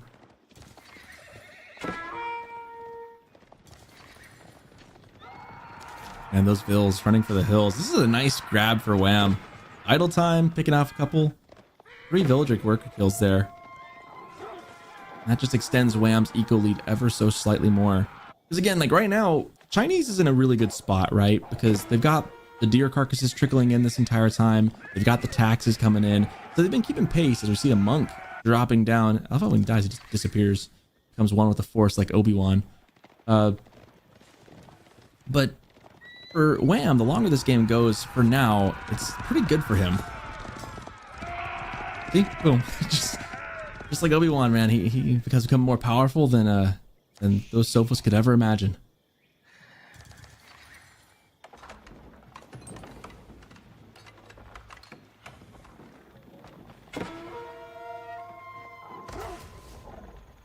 I really kind of wish B would just commit to some spears. Spears and I don't know if I'd go for the at this point, I don't know if I'd be going for Nest of Bees right now. No, I think it's a tricky thing. Lancers aren't the terrible choice here, by the way. Because Sofas don't like fighting into direct heavy cav. They're really good at dealing with all kinds of archers, and they're a very cost-efficient heavy cavalry unit. But against Lancers, they're not particularly outstanding, and I think this could easily just be like a heavy cav versus heavy cav game. And that's going to feel pretty okay for B right now. I just wonder, will he be able to get that farm transition up? Because that's the kicker right now, is like late game, I think Chinese is going to be fine if they can transition into the farms. And right now, like looking at the food each way, Wham is essentially ready to go. He's got 15 of 20 cows. He's just going to trickle in the last couple. He's going to be fine. Like Grand Filani is up and running. But B has had the benefit of pro scouts, and that's going to keep helping him out for a little more. There's a couple more food on the map. It's a food on the map, but at some point that runs out, and he's got to be ready for the farm transition. Now, Chinese does a pretty good job of transitioning into farms, but with as open as this map is, as we see poisoned arrows and an upgrade, a change coming in here for Wham, these Sofas can do so much damage on your bases wide open, just like this. As, man, they find the gold villagers with their pants down. Multiple going down, and the archers aren't really in a good spot either. Yeah, that's you're just gonna have to sacrifice the archers to save the villagers. 5 villager kills on Wham's side, and do keep in mind, Wham has the passive resource income as well. There is gonna be a the Barbican of the Sun coming in there, so Song Dynasty is just not going to come in for B. So far, he did not have the benefit of the accelerated villager production. There's gonna be a hard pivot here by Wham. Keep in mind, Wham's eco is totally safe back at home. He's got the cattle working now, even though he's still at just 15, but nonetheless. He's got cattle, whereas B is still based very heavily upon hunt, and oh, but that's terrible. Oh, that's absolutely terrible. He moved out for the boar. We talked about this in the first series. This is a very juicy spot, but if you miscalculate your positioning and you get caught off guard here, it's going to be a disaster. Can't overstay is welcome, however, but yeah, great pickup right now. This feels like a very even game at the moment. It feels like Wham's kind of making B work for it at the moment. If B ever can hunker down and get that farm transition down, I think Chinese late game just goes burr. But getting there is not as easy as it is to say it. As we can see here, food is trickling in for Wham at such an accelerated rate. Look at B. His food income was above 1,000. It's trickling down, down, down by the second. Losing that boar was actually critical. It's also the villager casualties. Like, it seems like a very slim differential until you realize that Wham has also the cattle, Wham has the pit mines, and now he's got 3 relics coming back. So if you're B and you're down 4 villagers here, that does not help you much. Sofa numbers are looking good, and most importantly, this is going to be the first time that B really encounters those poison arrow archers, which really will start to turn things around. And I think the numbers are misleading. A lot of these Lancers were heavily damaged as well. So numbers look decent for B, but again, some of these guys were very badly beaten up. These Sofas will be traded off against, but this is basically all the Lancers, absent of a few, for B, and Wham has way more roaming the map. Wolo somewhere. I think he might have gotten eaten away, though. Probably did. They usually do. Became one with the Force as well. I wonder if that animation quirk still applies when he's holding the relic. Hopefully the relic's safe and sound. Look at this. 30 Sofas against 15 Lancers. And that's a numbers advantage that's difficult to overcome. Sofas are an incredibly population efficient unit. Wham's starting to run away with this one. And again, it's just the map is so open. If Chinese could wall in, they'd be fine, but they just can't on a map that's so open fielded like this one is. As poison archers come out and show themselves finally. And more importantly, these Sofas come out and show themselves, and this is not something that B has anything against. I think Wham could have stood and fight there, but decided not to. He's trying to just regroup his army. Keep in mind that sustainability is not on the side of B. In fact, his food eco totally collapsed. He's down to 500 per minute. It's not going to be sustainable getting this many knights out with that food income. Yeah, I think if he loses this fight here, he just doesn't care. I mean, his opponent's got gold all day, and he's been trading for food this entire time to try and stay up with it. But a long-term Wham is just not going to let B have an easy go into a farm transition. And so he's never going to be able to stabilize. He's trying. He's got the first granary up, but Wham's already taking a pass at it. So until you can get stabilized now and actually situated, you're going to have a rough go. And frankly, Wham's doubled the military count. That's the difference between the food income of Wham and the food income of B. And it's not even 20 cattle for Wham. He only has 16, now 17. But it's a consistent food income that's not possible to be raided. Whereas on the other side, B was reliant on the carcasses that were ferried in. And B was reliant on the boar, the berries right here. Those are now being taken away from him, and he's really struggling to replenish his army. And this is his tournament life on the line. After all, it's looking real grim for him. And sure enough, B is going to call it. Wham takes the series in a convincing series win.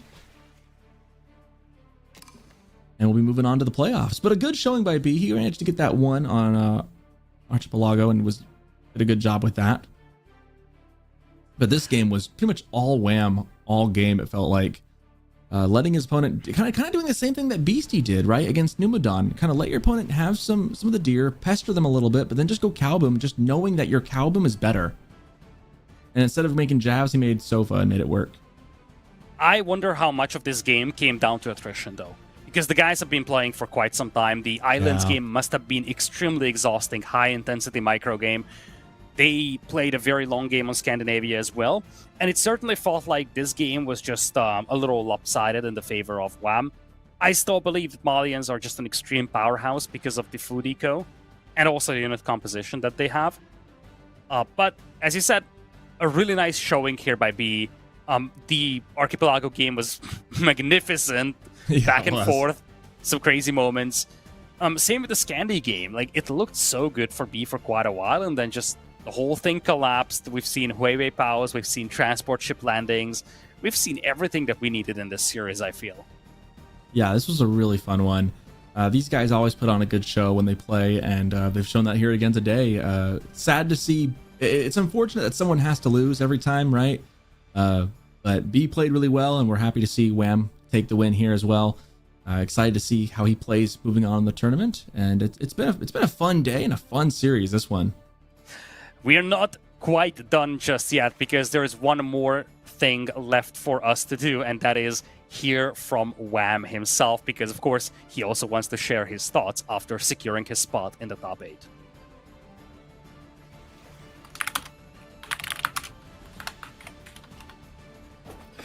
Hello, hello. Hello, Lytical. I think you have the loudest keyboard on the planet. Just anyway, congratulations. Congratulations. Thank you. Top 8. At the very least, I should say top 8 here. Let's have a conversation about this series, though. It's been a long one. It's been quite an exhausting one, I'm sure. So, talk me through, like, first off, I want to go into game number 2, the Archipelago game. Talk me through that. First off, Civilization matchup. Abyssids, to us, was a little surprising. Was that a surprise to you? It was a surprise to me, and so I really didn't want to play Archipelago, but I saw that B was beating everybody on Carmel. He beat Marine World, he beat Bucifron, he was just beating everyone, right? And I'm like, I don't know, it seems like he's practiced that matchup a lot, so I kind of gambled a little bit and tried to go Archipelago, but it didn't really turn out the greatest for me. Even in the Civ matchup, I thought was good for me, so. Yeah, I'm interested in your opinion about the demo ships in that game, because one thing that we've noticed from an outside observer perspective is that B was a lot more aggressive with his demos. Even when he saw your galleys, he was willing to dive, whereas it felt like you preferred to try and hold back the demos for one, like, clutch move. How did you feel about demo usage in that game? Honestly, I'm not super happy with, like, the naval combat in general. I think the Archer ships kind of, like, they don't target demos correctly. Like, they sometimes miss them anyway, but the thing is that I think optimally you want to have your demos in the back, but Water combat is so messy and micro is so hard that I really couldn't keep up with the just like throwing everything at me. And I don't know, I'm not the best water like archipelago player in general, so I honestly don't know what the best thing to do is.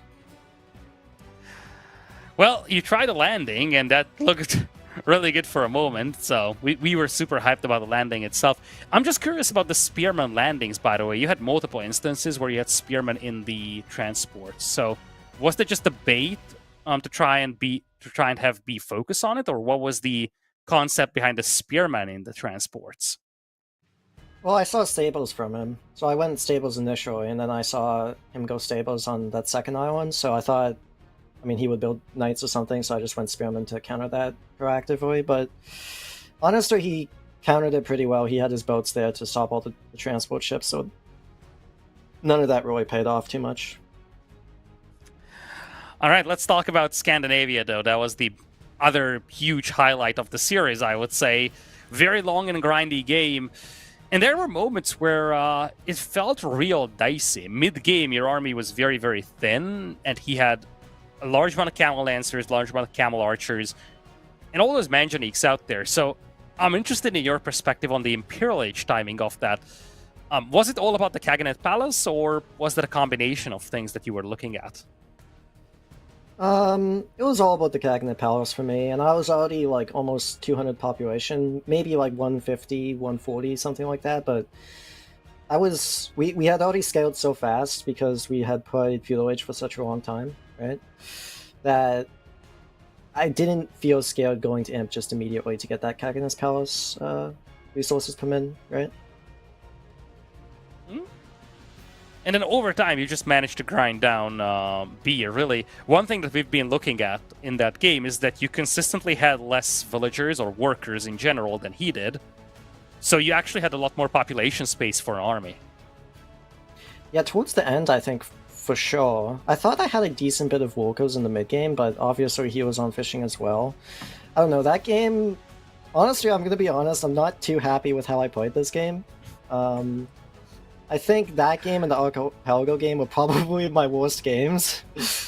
I don't know, I just thought, like, I had an imp timing and then I didn't really deal with the mangonels too well. It's really difficult to deal with those manjaniques. They do so much damage, and I was really struggling what to build in that situation, so it was messy, right? But mostly because I had no idea what I was doing. I just want to ask you about the Huawei Pows, though. You rolled, like, I think 6 or 7 Huawei Pows in that game, and then in the end, you just flattened the enemy base with those. So I'm just curious about your vision, your perspective on all those Huawei Pows that we've seen in that game. I mean, it was okay. So it was, if I got the Huawei Pows earlier, like when I was initially defending, I would have been a little bit more upset. But I got them, like, you know, when I was pushing his base for the most part. It wasn't tragic for me to get those trebuchets, but I thought I got, you know, pretty mediocre luck, not one way or the other on that map. All right, so you are on to the next round here, and you're up against no other than a Marine Lord himself in the quarterfinals. Now, I want to ask you about this. Do you know your historical record against Marine Lord? I do. Okay.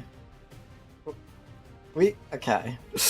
I mean, we don't history like that's in the past, right? Like, I think me and Marine Lord play. If we take like the last 2 years, it's like maybe 20%. But yes, I've won one series against him in like 5 years. But to be fair, I was a lot more inexperienced back then, so he can't go easy. I mean, he can't go too easy. Yeah, I was gonna say the same thing. You're 2-13 historically, but those 2 games or those 2 series came in 2024.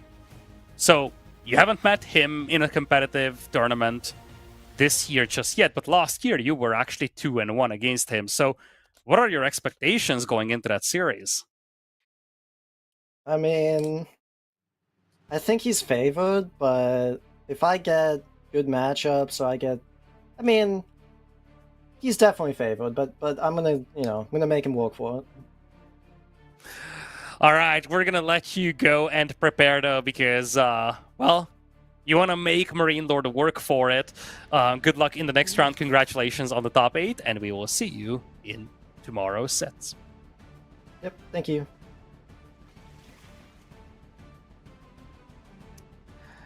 Well, we said farewell to 4 players today, so only 8 remain. Marine Lord versus Wham, Anatan versus Beastie, Lucifron versus Louis MT, and Puppy Paw versus Vortex. But it's not just 4 players that we're going to have to say farewell to. It's an audience that's sitting there waiting for us to say farewell as well. Time has come. It's been a fun day though. I mean, sometimes if you ever have a day where it's like a lot of fast series, not a lot of drama, it's like, oh, okay, it's been kind of sad. But this has been a full day of all sorts of types of games. We've seen Hui Hui Pows, we've seen Mangadai, we've seen, Camel Lancers, you name it, we've got it. Demo ships, stuff blowing up. It's been a fun day.